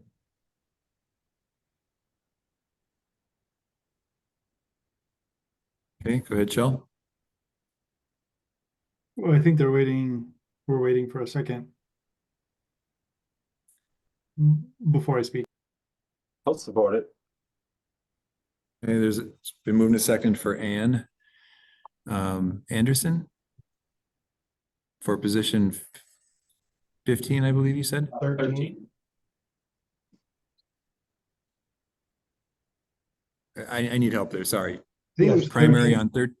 I think it was 13. 13. Thank you. Primary on 13. Okay. Educator. I'm sorry. Yeah, I didn't Just hear that either. the motion, as I understand, is Ann Anderson as primary in the seat number 13 for codes consultant / educator. And I guess a clarifying question, would that just bump the current recommendation down and Jason Acosta would come off? That is correct. Rick Blumenthal is as alternate. Okay. Tom, you agree? Second? Okay. Okay, it's moved in second to move Ann and Jason into seat 13. All those in favor signify No, by saying aye. excuse me, I thought I had my hand up. I guess it got dropped. Sorry, I didn't see it. Go ahead, Shell. Yep. Speak against the motion. I think so. The Rick Blumenthal is at the WSU hotline, and so they hear firsthand all of the issues and questions and confusion, and do a lot of trainings on the codes. And so I think Rick should be the primary as one of the WSU hotline employees. I think that's the voice that has all the experience of who's calling, who's got questions about what. So I'm going to speak against the motion. Okay, as stands, the motion is for Ann as primary and Rick as alternate. I'll take a voice vote. Go ahead. Go ahead. I was just gonna say Ann is involved in the IECC process at the national level. And I think would bring a lot of expertise to the program. That's all I'll add. Yeah, thank you, Damon. Okay, if no other discussion, all those in favor signify by saying aye. Aye. Aye. Aye. Any opposed? Nay. No. Nay. Let's go to a quick roll call, please. Damon Doyle, Aye. Shell Anderson, No. Jay Arnold, No. Justin Borgo,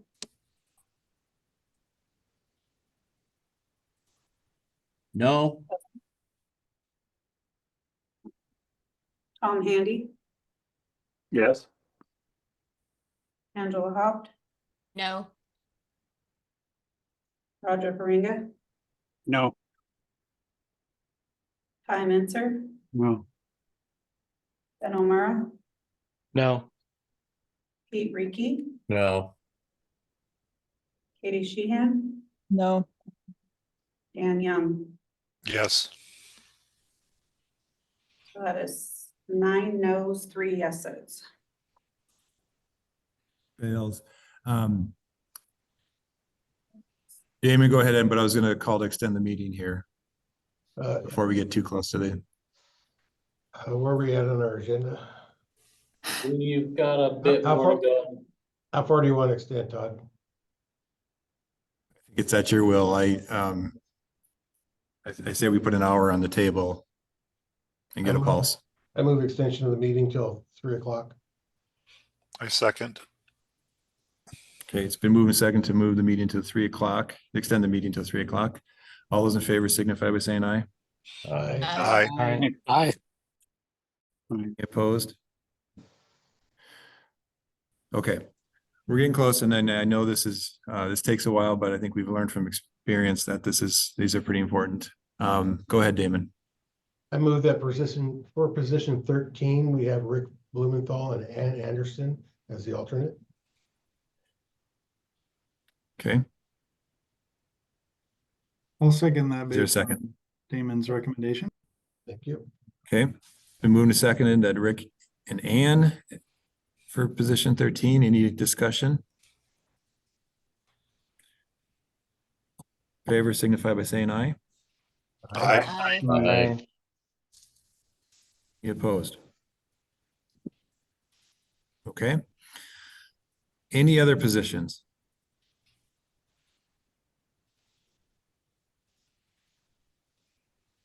If not, are we ready for a motion for the tag? So moved. Second. Okay, it's been moved and seconded, and just to clarify, we are voting on the last column. Chair recommendation column as labeled. Yeah, go ahead, Damon. Sorry. Just for the record, and I will be voting in favor, but looking through this list, we have very few code users out of 18 positions. It's disappointing that we have one builder code user.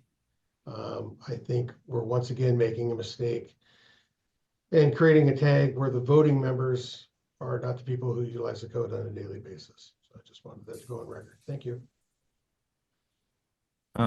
Damon, thank you for that comment, and I'll just raise the point in this meeting that we touched a little bit on in the in the legislative committee yesterday.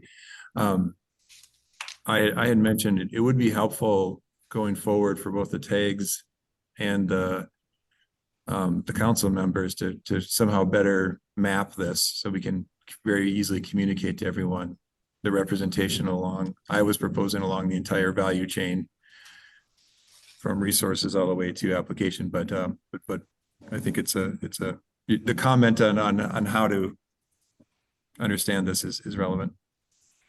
I agree. Not taking a position. I'm just saying thank you for the comment. Yeah. Yeah, I had coffee with one of our state senators here months ago who was under the impression the entire council was made up of builders who voted on this, and was shocked to learn that I was the only residential home builder. So there's a disconnect in the public perception, and a disconnect in number of code users versus other interests. And certainly in this particular tag of all the rest is most evident of that and most heavily reflected of that. So I think it's a mistake, but we are where we are. Thank you, Damon. Go ahead, Angela. We're still in deliberation on the final motion. So. Yeah, I mean, I guess I have a question for Damon. What do you mean by code user? Angela, I would put you amongst the code users. You're somebody who has to open the code and as you do plan review. I'm somebody who's been a code user for over 3 decades, and going all the way back to the uniform building code. I would put architects and structural engineers in that particular category. People who have to access the code to see how it affects what they do on a daily basis. Outside of that, we have a lot of council members and a lot of tag members who the outcome of the code at the end of the day has no effect on their life, or at least on their ability to do business. So therein lies my concern.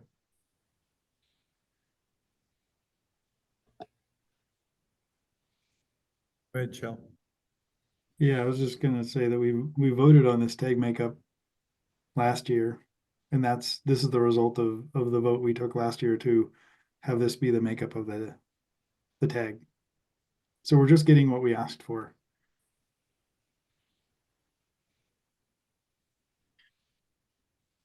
Okay, We'll try a voice vote. The motion and second is to approve the Washington State Energy Code residential, the take seats. All those in favor signify by saying aye. Aye. Aye. Any opposed?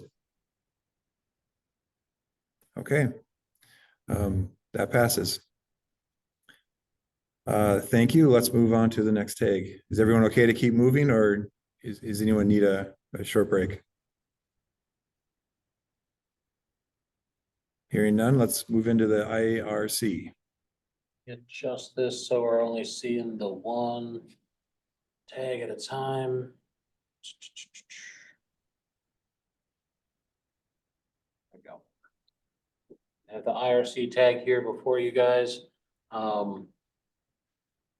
For this one, for building officials, we had 3 applicants, 2 of which came with letters of recommendation. And the recommendation I put forward is for Jen Eliuk as the primary and Quinn Tai as the alternate. For the home builder representation, I put forward Patrick Hanks as the primary. And Ron Perkowicz, I think I was looking at the resume here and I didn't think that he. Oh, yes, I didn't feel he fit into the home builder category, but felt fit in more with the codes consultants category, so I slotted him in there. And general contractor developer, we didn't get an applicant for that slot. For additional code consultant, we have Ken Brulette. And I have him put in as alternate underneath Ron Perkowicz there. For structural engineer, I didn't receive any applicants. For fire service representative, we got 3 applicants. Dan Young, I don't know if you weren't anticipating reappointment, but if you're a council member, you won't be eligible for the seat. So I didn't make a recommendation. No, you're correct. You're correct. And so I have recommended Barry Kurth as the primary and Judson Willis as the alternate. For cities and counties, we have 1 applicant, Mariko Blessing. For manufacturer supplier, no applicants. For mechanical contractor, no applicants. For general public and subject matter expert, we had 2 applicants, but Patrick was slotted in a different slot. And so I have Jonathan Jones recommended as the primary. For insurance realtor and appraiser, no applicants. For construction trades, I have no applicants. And for affordable housing representative, I have 1 applicant, Annie O'Rourke, recommended for the primary. And this went out late. We were hoping to get as many applicants on this list as possible. So I didn't get a feedback from the IRC tag chair, but I would be supportive of any recommendations they would like to make in the makeup of this group. Okay, thank you. Angela, the floor is yours, and then we'll also take public comment. Okay, yeah, I had looked over this and yeah, and it looks acceptable to me after reviewing the resumes and the letters of recommendation. Okay, thank you, Angela. We'll take Damon go first, and then we'll go into public comment. No? Jill? Yeah, I'm just always sad when the architect is not applying for these things. I reach out and try and get architects to apply for them. Was there an architect on the previous IRC that just didn't reapply? Because I thought I had recruited architects for all these things, but maybe not. I would have to pop open their membership at the moment. But I'll look it up and do some research and see if I can get somebody to contribute. Thanks. Thank you. All to action. I'll do the same on 10. Go ahead, Damon.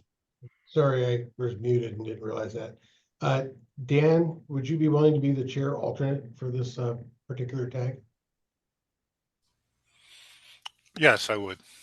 Okay, I would move Dan as chair alternate for the IRC tag. Okay, let's take care of that. Is there a second? Second. That was my question too, Damon. Okay, I think Angela. So it's been moved second to put Dan Young as the chair alternate. Any discussion? All those in favor signify by saying aye. Aye. Aye. Aye. Any opposed? Okay, thank you, Dan, and thank you, Damon, for bringing that up. Let's go to Roger. I will get to you, Dave. Go ahead, Roger. Yeah, I just want to make the point now that we're done with the energy code tag where there are many, many applicants. I know on the next one as well, there are a lot of open slots.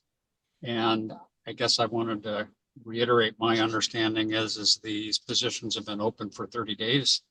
At this point, any code our council members or anybody from the public can go out and start recruiting people, and I would ask that occur. I know I'm doing some of the same for the single exit.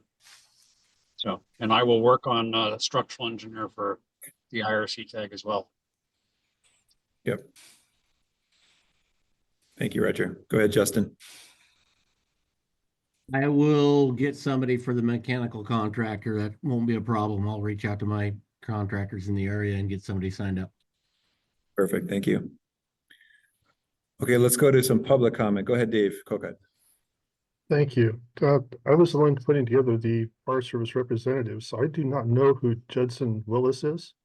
So can I get some information about who he is? Yes. So. Judson Willis. Let's see what he's doing currently. He's the Chief Marketing Officer. No, that's just his experience. Sorry. He's advisory board co-chair, South Sound Housing Affordability Partners through November 2024. He also is the South Pierce Fire and Rescue Fire Commissioner from October 21 to present. And on that basis is why I put this recommendation. Because I had actually sent stuff out through our association for getting people to submit to go through our board, so we were aware who is going on these positions. I'm a little concerned about Mr. Willis being in that position. I don't know if he knows the codes. He may be a fire commissioner, but I'm a little concerned about that, whether he would be able to represent fire properly. Thank you, Dave, and to the council, that could be one of the actions that on any of these seats that we would leave an alternate position vacant if necessary. Angela, do you have a comment on that before I move on to more public comment? That was actually a concern of mine, that as an elected sort of fire official, he's more of an administrative than a code person. And so yeah, if we can leave the alternate blank, which I was just kind of filling in if somebody was sort of there and kind of and looked like they could be, but yeah, I would be in favor. I would totally be in support of leaving the alternate blank on that one, because I did have the same concern. As chair, I think that's your prerogative to do that, and or we can make it a formal motion if we feel it's needed. Go ahead, Damon. I'm noting that he has 2 letters of recommendation, one from the Washington State Fire Marshals Association, and then the other. The IAW. I'm looking. Yeah. So, yeah, you got somebody with credible recommendations. I don't see why we would not have him on there. Okay, if there's conflicting opinions, Angela, do you want to make a motion of it? I would still like to make a motion that I leave the alternate blank. I second that. That's Dan. It's moved to second to leave the alternate blank. Is there any discussion on that? Damon made your point. Okay, all those in favor signify by saying aye. Aye. Aye. Aye. Aye. Aye. Any opposed? Nay. No. Nay. Okay. I heard 3 nays. Do I need to go to a roll? Yes, please. You want to document it? Okay, let's go to a roll, please. Damon Doyle. No. Pardon me, can you restate the motion? Yeah, I'll try. The motion is to, as shown on the screen in position A, to leave the alternate position vacant. Okay, thank you. Okay. Back to the roll call. Okay. Shell Anderson, Yes. Jay Arnold, Yes. Justin Borgo, Aye.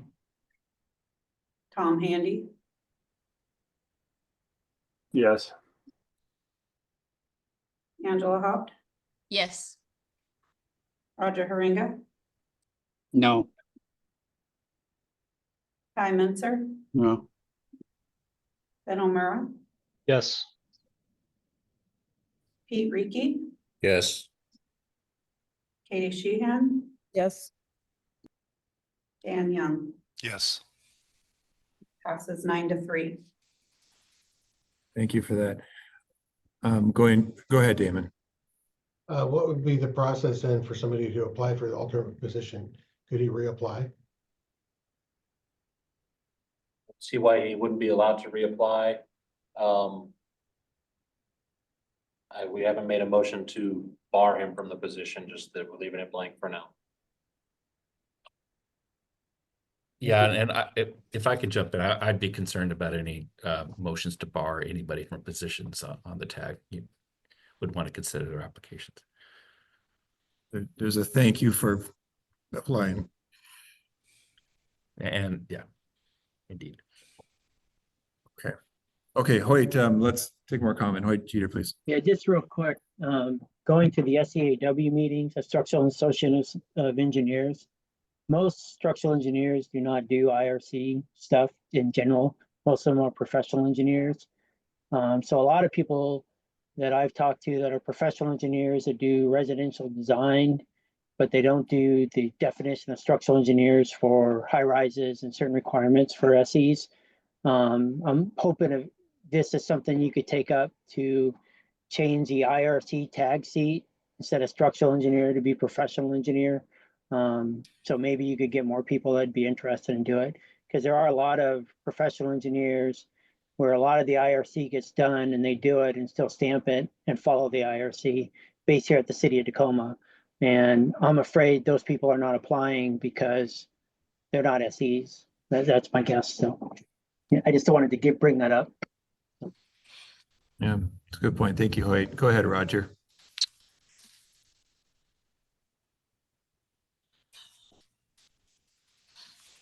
Roger, you're on mute. Now can you hear me? Yep. Okay. Yeah, Hoyt, the structural engineering position, that is not a licensure. At least I have not taken that as that. If you're thinking the structural engineering position on the IRC has to have an SE license, that is not the case. It can be a structural engineer who only has a PE. But I think structural engineers are involved in the IRC all the time. So I think that we should have a structural engineer on the tag. But it is not a license, it's not a license requirement. Thank you. Angela, go ahead. To Hoyt's point, in the world of engineering, there is a difference between an SE and a PE. And so it may be something that just needs to be clarified, because I understand you don't want to just put professional engineer, and I mean, then you're getting mechanical, civil, whatever. Or I guess PE probably is civil, but anyway, but like that. But just to Hoyt's point, I could see as an engineer looking at this, that you do identify a difference just due to licensing. All about capitalization. Small SE versus large SE. You know, Hoyt, it's a good point. I guess I value having some structural designer, structural engineer in there if we were to receive technical proposals that need that expertise in order to make it a prescriptive measure. But I think it's a valid point and good discussion. But regardless, today we're not debating the structure of the tag. Right now we're trying to fill it. So thank you though. Okay. Okay, we got some more hands come up. Larry Andrews, please. Yeah, I think it's important to have a structural engineer because we've built several projects, and when they came out, we actually had to have the structural engineer come out because of ground conditions. Then the structural engineer re-engineered the footings and the walls due to the ground conditions. And then when we got to the building part of it, we had this huge beam and it was floating on the ends. Well, on one end, it was tied to the building. So when the snow load came on it, it raised the front end of the, that was tied on off the ground. And then we had another one where he had to put straps on because when I stood on it, it went down. And so it's important to have that structural engineer there so we don't have these mistakes happening. Thank you. Thank you, Larry. I see Patrick. Thanks, please. Yes, thank you.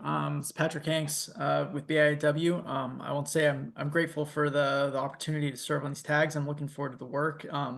I know that this work's really important, so I tried to go out and recruit as many people as I could. I tried to cast a wide net and not just look for home builders, but any members of the public or anybody who could fall into one of these spots. And I'm a little concerned that you'd have somebody who it's hard to get. We all know it's hard to get people to volunteer for this, and you'd have somebody who is qualified and has letters of recommendation and then not have them selected. Judson Willis is both a fire commissioner. He's also a BIW member. Is there feedback I can provide as to why he's not being selected for an alternate spot when there's not another applicant for that spot?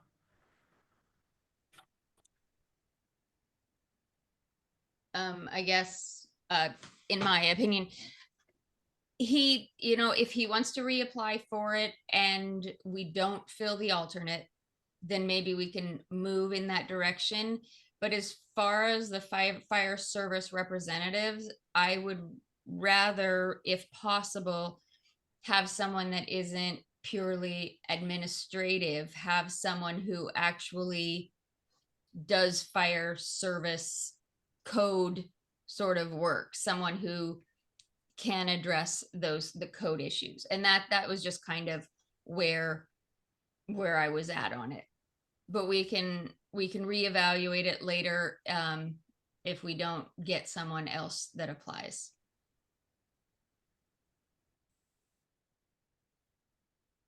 I would follow up. Perhaps there also could then just be more of a discussion per Dave Kokot's request.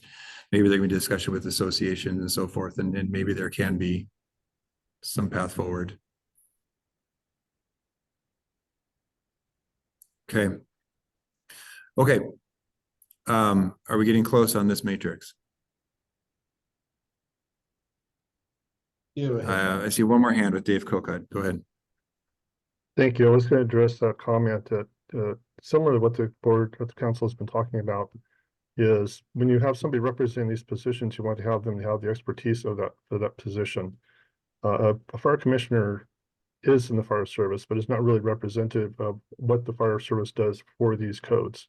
So I will that's my job is to find somebody to fill that position. And if I am not unable to, then we will obviously make connection with Mr. Bills and see if he's willing to still participate. Thank you for that, Dave.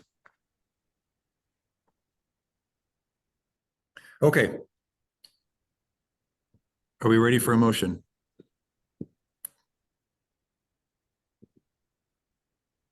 I move that we accept the IRC seats as shown in the far right column. Second. Thank you. That was Dan. Yep. It was Angela and Dan.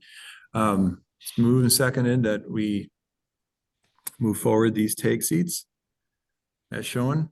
Any other discussion? We'll try a voice vote. All those in favor signify by saying aye. Aye. Aye. Aye. Any opposed? Okay, well, it's unanimous. Thank you. We'll move these seats forward. We are at 2:20, so we have 40 minutes left in our extension. Moving on to Dustin, can you go up a little bit? This is there you go, the ad hoc. Yes. Single exit multiplex tag seats. So just for this everyone. one, I had anticipated that we might get more applicants than we did for this one, but moving through architect, no applicants. Building official of counties, we have two applicants, Andy Lorenz and David Kinley. I have recommended Andy Lorenz as the primary, David Kinley as the alternate. For building officials for the cities, we have two applicants, Jeremy Moore, recommended for primary, and Jonathan Goldsmith for the alternate. For multifamily developer, we have one applicant, Robert Baglio, comes with a letter of recommendation. And the general contractor is empty, or no applicants. Structural engineer, no applicants. Building owner, property manager, no applicants. Low income housing expert, no applicants. Fire officials for counties, no applicants. Fire officials, no applicants. Fire protection engineer, no applicants. Then we get to cities or counties planner. We have one applicant, Spencer Gardner, who came with a letter of recommendation. For manufacturer supplier, you may notice that our new tag chair is in there. That was put in there in the case that he was not appointed. And so you'll notice he's labeled as ineligible as a council member. For accessibility expert, and I guess besides Todd, we had no applicants. For accessibility expert, we had one applicant, Richard Williams. And insurance appraiser seat, no applicants. And codes consultant, we had John Sue apply. And so as you see it here off to the right hand, that is the recommendations. And I did not have a chance to confer with Roger on this one to hear his recommendations. Okay, before we get into the comments here, I just want to confirm, Dan, do I recall correctly that you did not intend or want to be the alternate chair? No, I did want to be. Okay, well, thank you. Thank you. Yep. Okay, let's go then into Angela first. As the chair, Todd, would I Yep. be able to make some comments? Yeah, no, absolutely. And I think that's appropriate. And that is kind of the intended, that the chair helps make recommendations and the council members. Okay. Can I just clarify some things on here? Sure. Please. Andy Lorenz, David Kinley, Jeremy Moore, Jonathan Goldsmith, Rich Williams, and John Sue did have letters of recommendation sent to staff earlier this month. I guess there may be some confusion where all of their names listed on the one single letter. It might have been, it was the January 7th letter that had our residential code, energy code, single exit. Yeah. Okay, that is my bad on that one. So I can pull that up. I don't have it readily available for you right this second. I can dig for it, but that's a letter of recommendation from Wabo, correct? Yes, it is.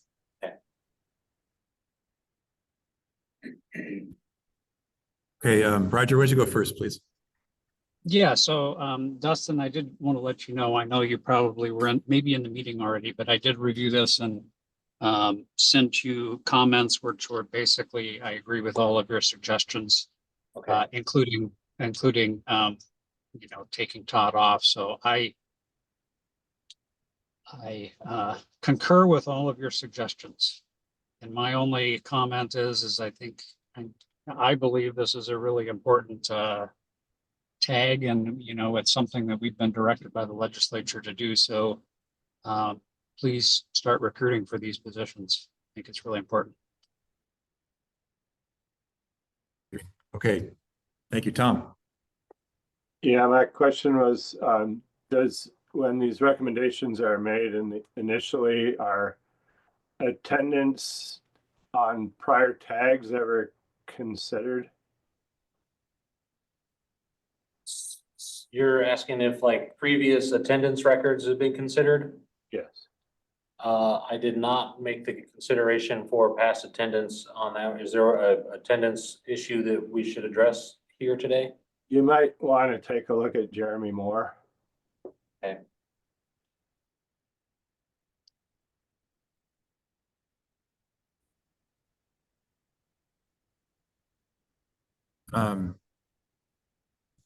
Tom, would that lead you to a recommendation?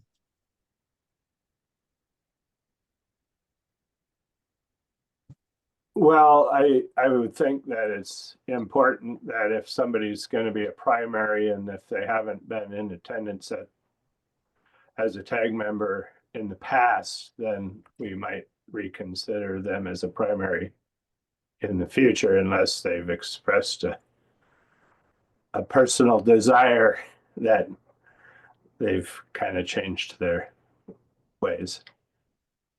So I'll leave that up to anybody's interpretation. He lives in my town, so. Thank you. Okay, Chell.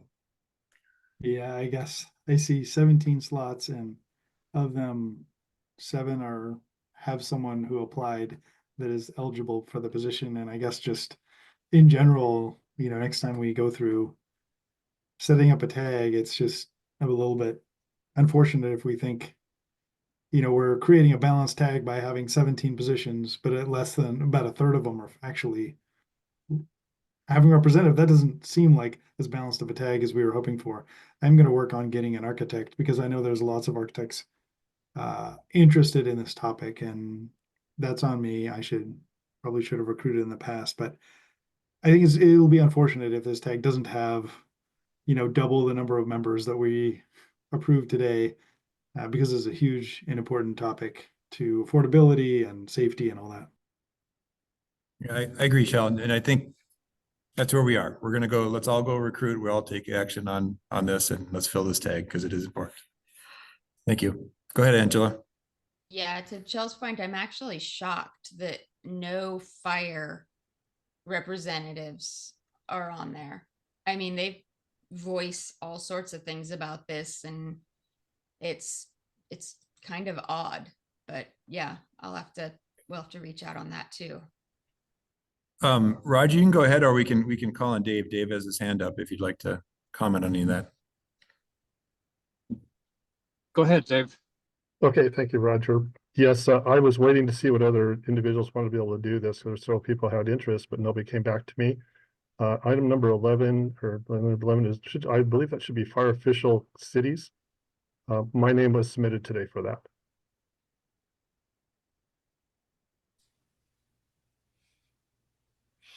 So Yeah, Dave is correct on that one on cities, yes.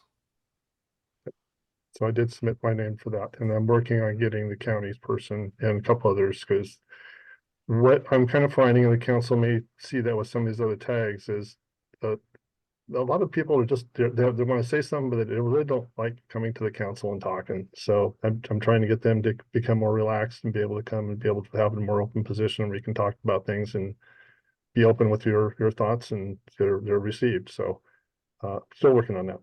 But my application to get submitted this morning. Thank you, Dave. Roger, do you want to go ahead? Yeah, I was just wanting to make sure that people weren't scared of being on the tag because of who the chairperson is. But in reality, I think what it is this is not a normal tag. So people who are somewhat involved in SBCC, people are already thinking about whether or not they might apply for some of the other tags. And I know on the structural engineering side, I don't know that people, had this on their radar. So I'm hopeful that if we all recruit that, as Chell said, we can fill out this tag. Right, I agree. It's pretty inside baseball. We can't assume everyone's tracking the recent legislation on these issues. So I think we'll get there. Roger, as chair, do you want to on seat 11, one option would be that you could make a recommendation for Dave. I'll make a. Your prerogative. I'm sorry, am I off mute? Yes. Yes. I know Dave from my work on the IFC and or IBC. I don't know if he's been on both, but I certainly would support that. So yes, I would be happy to have Dave on number 11. And actually, to respond to Tom's comment about attendance for number 4, I know that I did talk, and I will, I guess, let the whole council know we have a an IBC code change proposal that addresses this. That came from Ardell from the city of Seattle. I did talk with her. She did not want to be on the tag, but is planning on presenting and participating. So, and I had understood that, as Angela said, through WABO, they had made these recommendations. So I'm fine with where it's at. And, you know, if there's a primary and an alternate, if attendance is an issue, then I think my role as the chair is to, you know, have the conversations with people. So.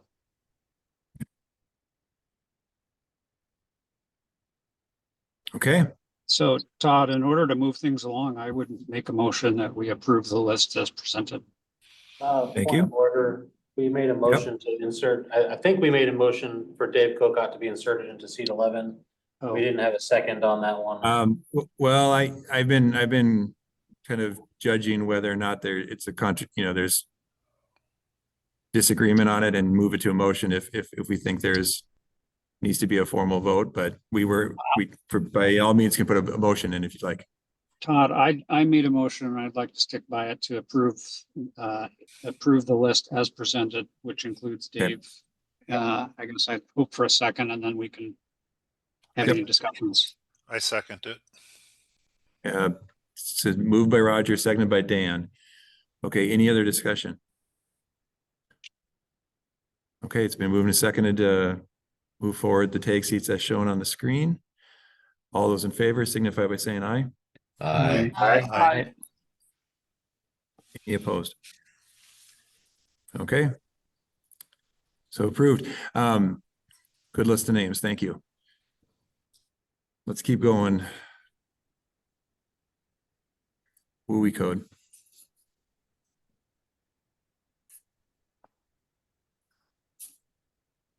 I guess I'll jump in here. I didn't get a chance to talk to Dustin about this, but I did review everybody, and it looks like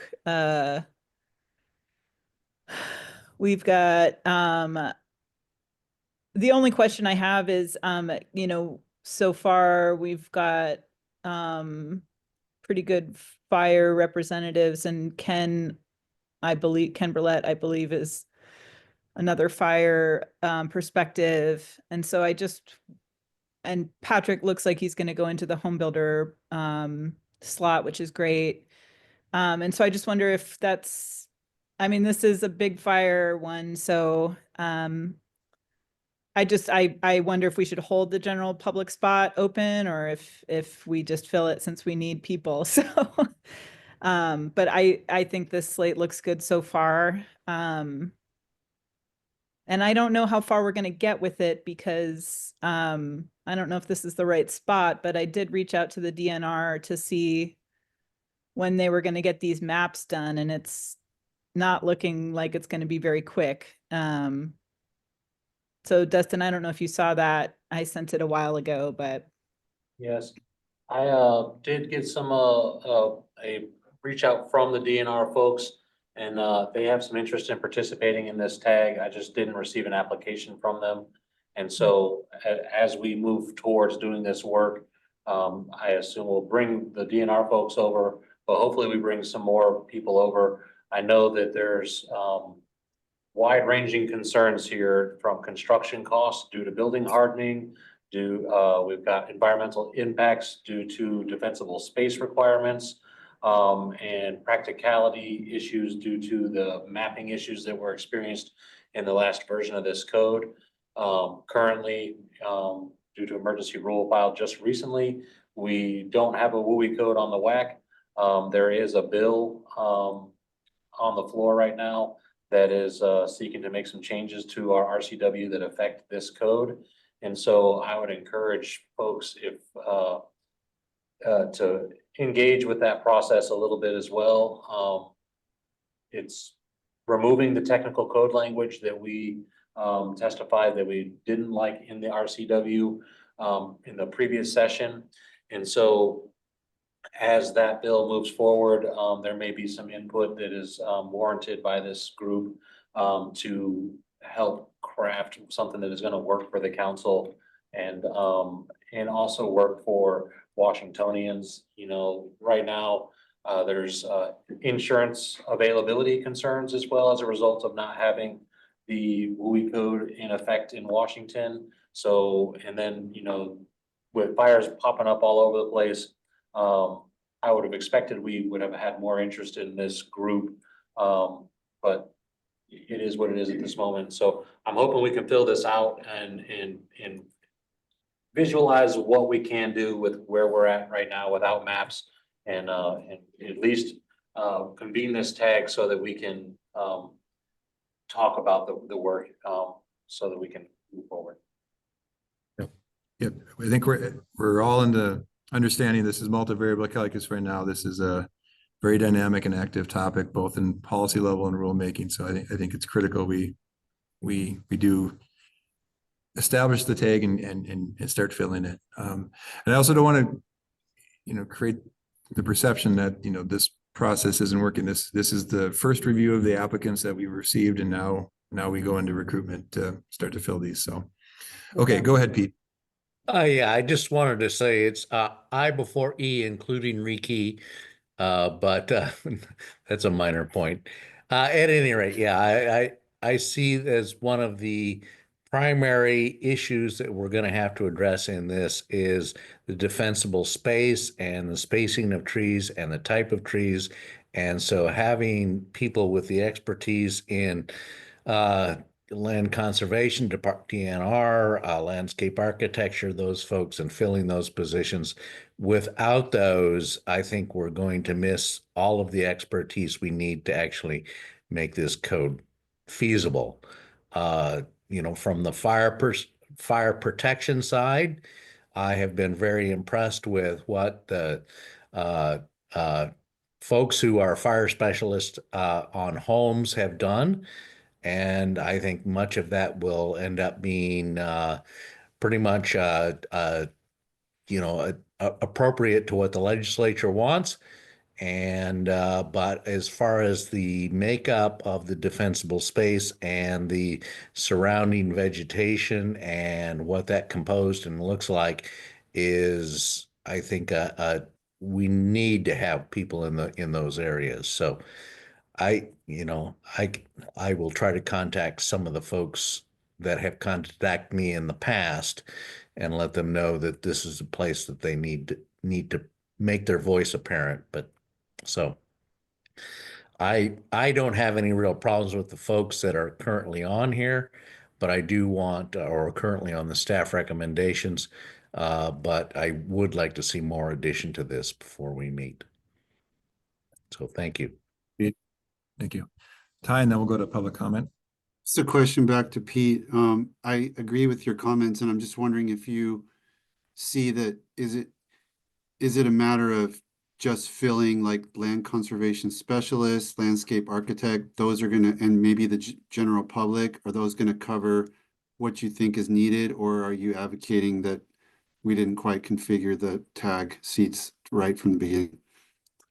No, I think the tag seats are general enough, especially in categories, you know, basically 9 through 12 or 9 through 11, that gives us the expertise we need.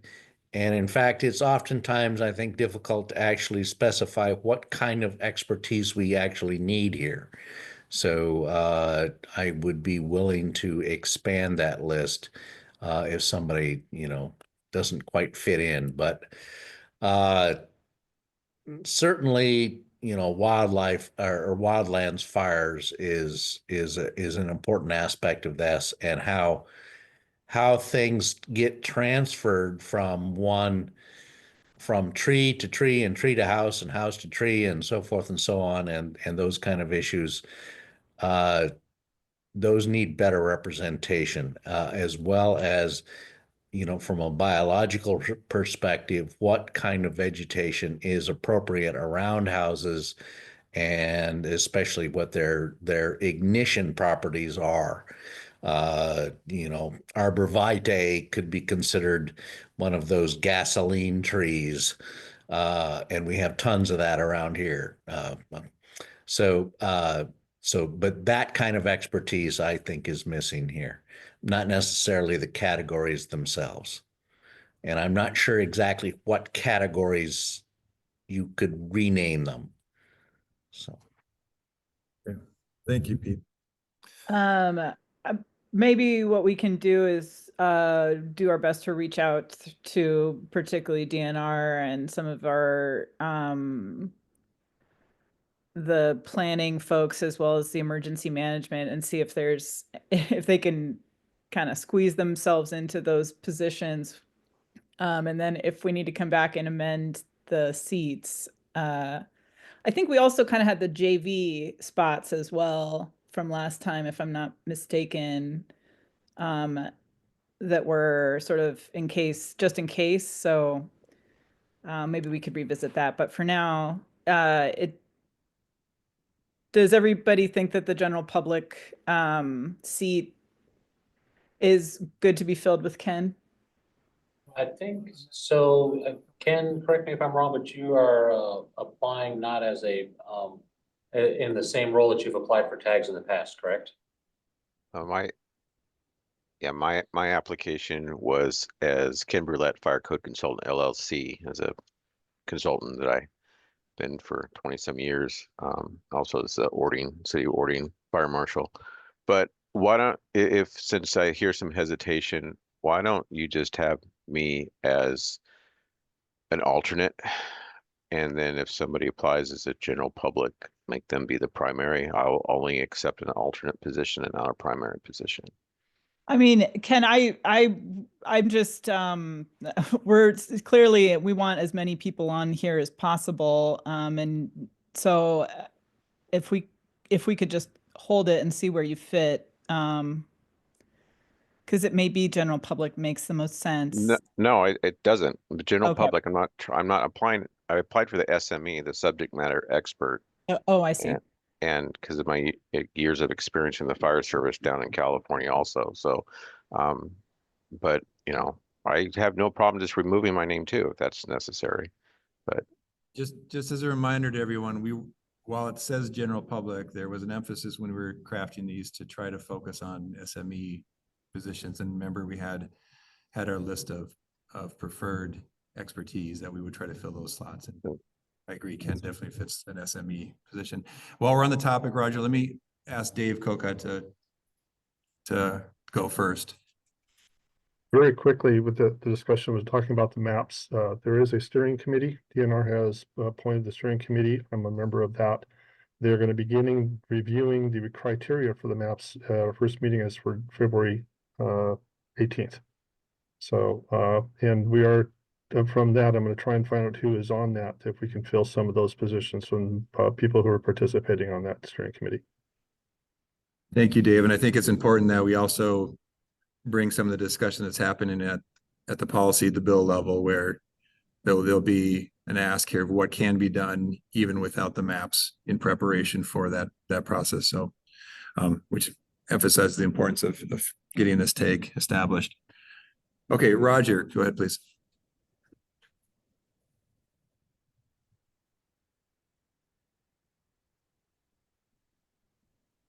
Roger, you're on mute. Now? Yes, sir. Yep. Okay, I'm losing my signal a little bit. So I put my hand up before Ken spoke up. I would give Ken a very strong approval to be on. He would certainly bring a lot of experience. My comment.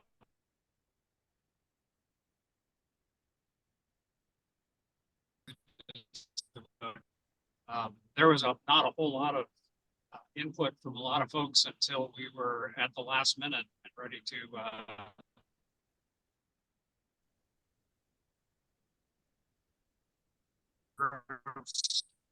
kind of came out of the wood being concerned about it. So I wonder about going back to those minutes or recordings to see what groups spoke up at the last minute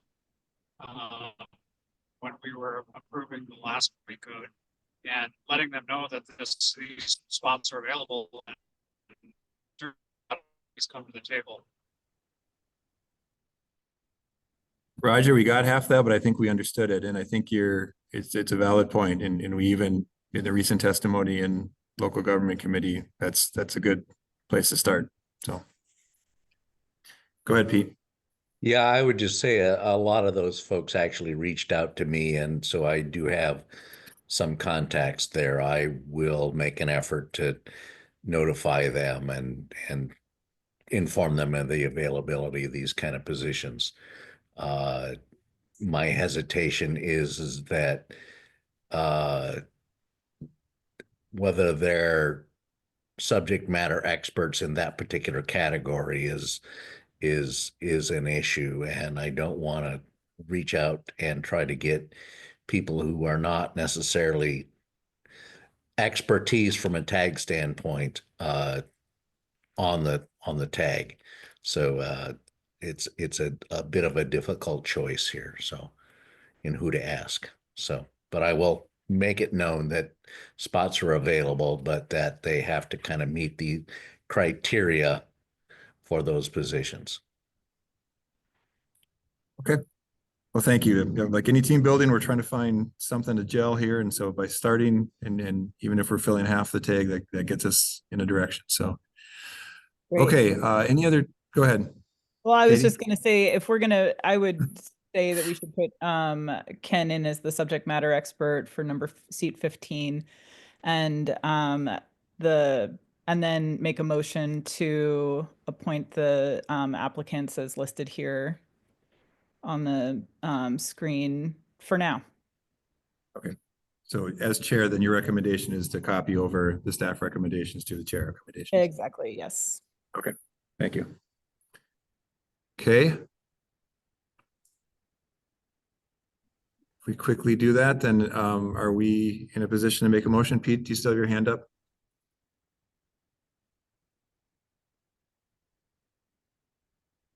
Okay. Okay, are we ready? I think Katie kicked off the motion making. We're just looking for a second now. Second. I'll second it. Yeah, I heard Angela first, so we'll go Katie and then Angela. Any other discussion? So it's been moved and seconded to fill the we take seats as shown on the screen. Aye. Oh, sorry. All those in favor signify by saying aye. Aye. Aye. Any opposed? Okay. So approved. So go ahead, Ben. Yeah, just before you move on to the next agenda item, Todd, just to clarify for group 2, that will include the plumbing code. And my understanding is we'll be retaining the same MVP tag seats moving into that review. Okay. Oh, because it's established for group 1. Correct. Okay. So does that all sound correct? Dustin, no action taken needed? Yeah. Correct. Thank you for clarifying that, Ben. And I'd like to just reiterate that the tag onboarding and training documents will include this time ethics training, as has been an issue in the past. So that's going out to all the tags after today's meeting. We'll send it out to the group 1 tags to make sure that they've received it. We're going to send it out to all the new tag members here today, and we should be in compliance with that requirement for the SBCC after we send that out. Okay, thank you. And so chairs are tracking, that's state law now. Okay, is that it for the tags? Yes, sir. Okay, we only have 11 minutes of our extension. If we pull the agenda up, the next item, I believe, is the big group. Committee reports. Are you able to pull it up? We're not seeing it. There you go. Thank you.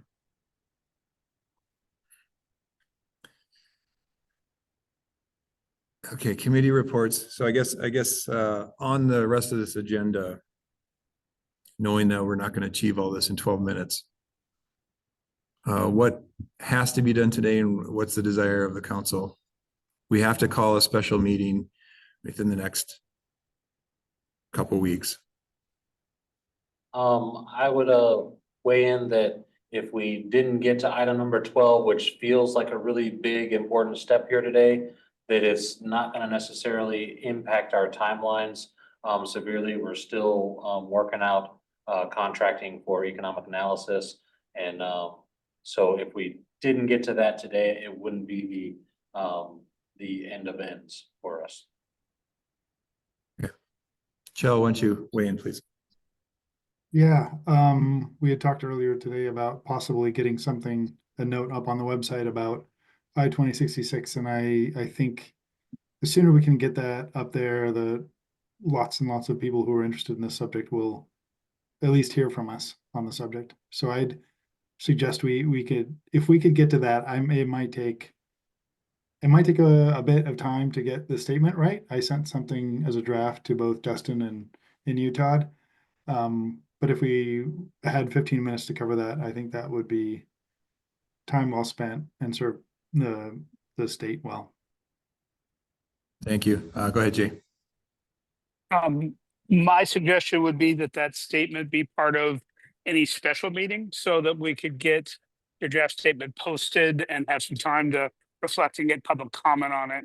I also had a question. Dustin, you said item 12, but you talked about the work group of economic impact, which is item 13. I just wanted to confirm whether action on the group 1 petitions is something that's important to take care of today.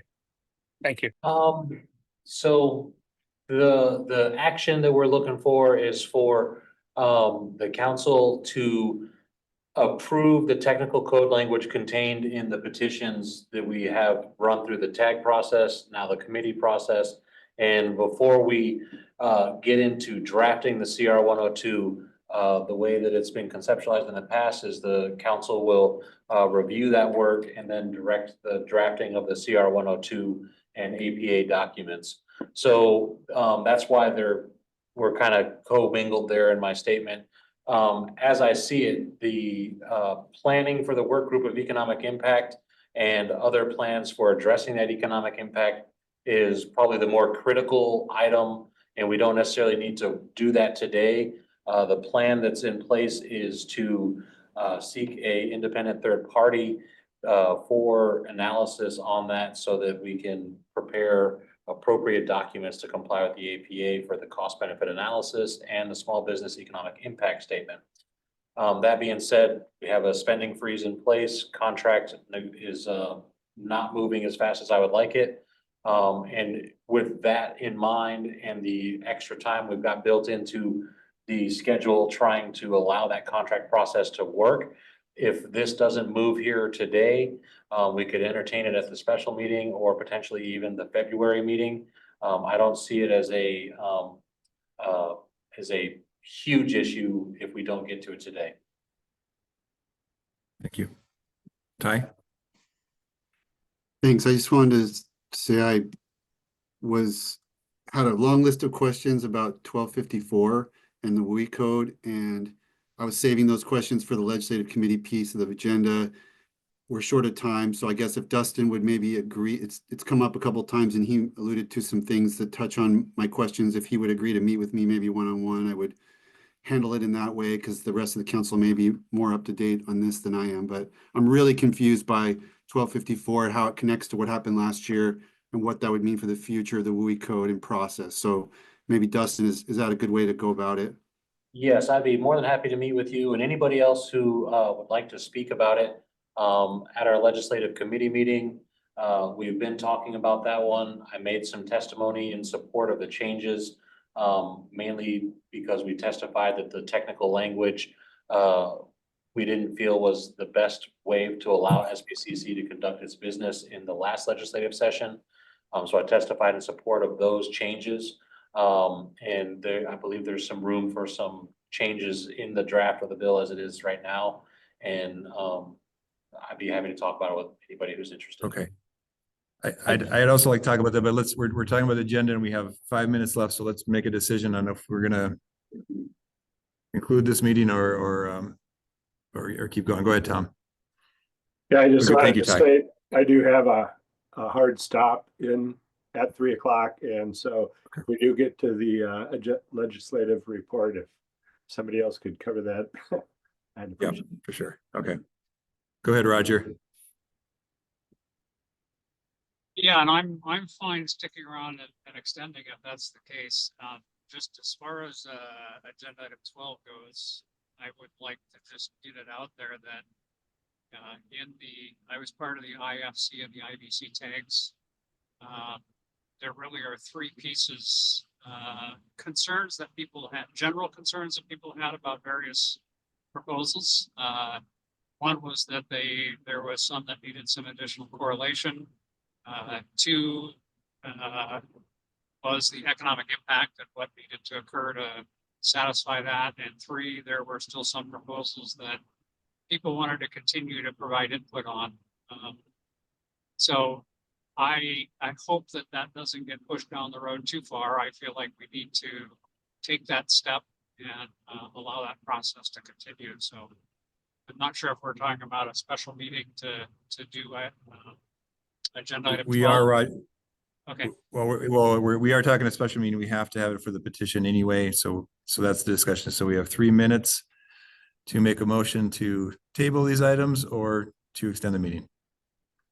So Roger, Damon, you have your hand up? Yeah, Roger, were you complete?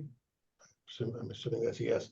I just want to note that under item 10, on the documents that were posted on the website, there was an additional group 1 application.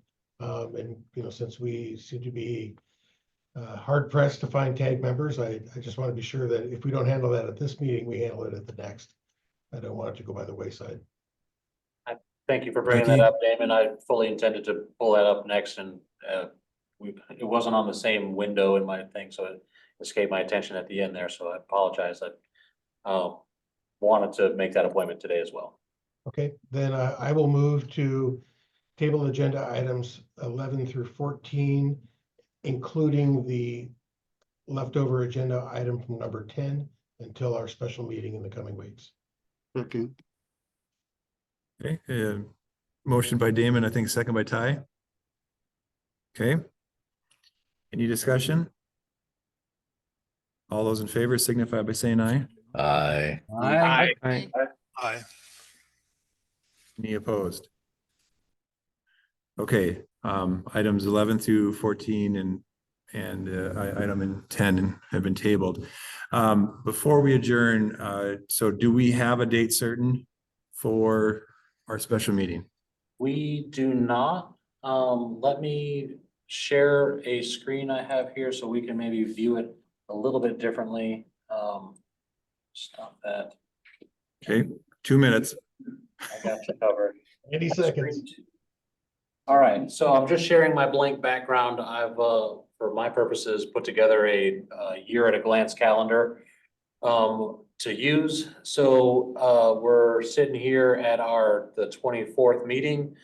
We have a deadline of February 15th, which happens to be a Saturday, and some regularly scheduled stuff happening on those Fridays of that week. So we've essentially got 3 weeks to work here, and I'd be open to any days outside of the legislative meetings that we have going on, or we could potentially cancel the executive session or the executive committee meeting. I'm sorry, I want to be clear, on Friday, February the 7th, and slot in a special council meeting there if it works for everybody, or we could entertain Monday, Tuesday, or Wednesday.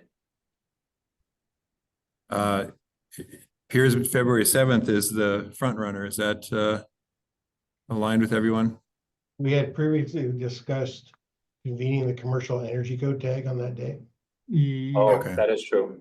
So then I would think any other day outside of here. I'm just trying not to impact other work that we have going on that's regularly scheduled to interact with the legislature.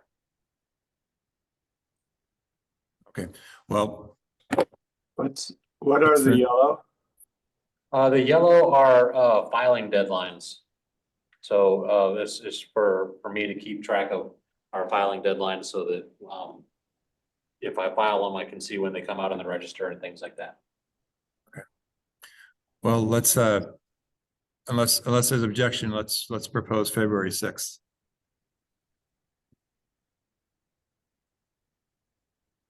Okay. All right. Okay, we'll send out notice. So we're at time. Good work, everyone. Thank you for your commitment, and we are adjourned. Thank you very everybody. much. Nice work, Chair. Bye-bye. Thank you.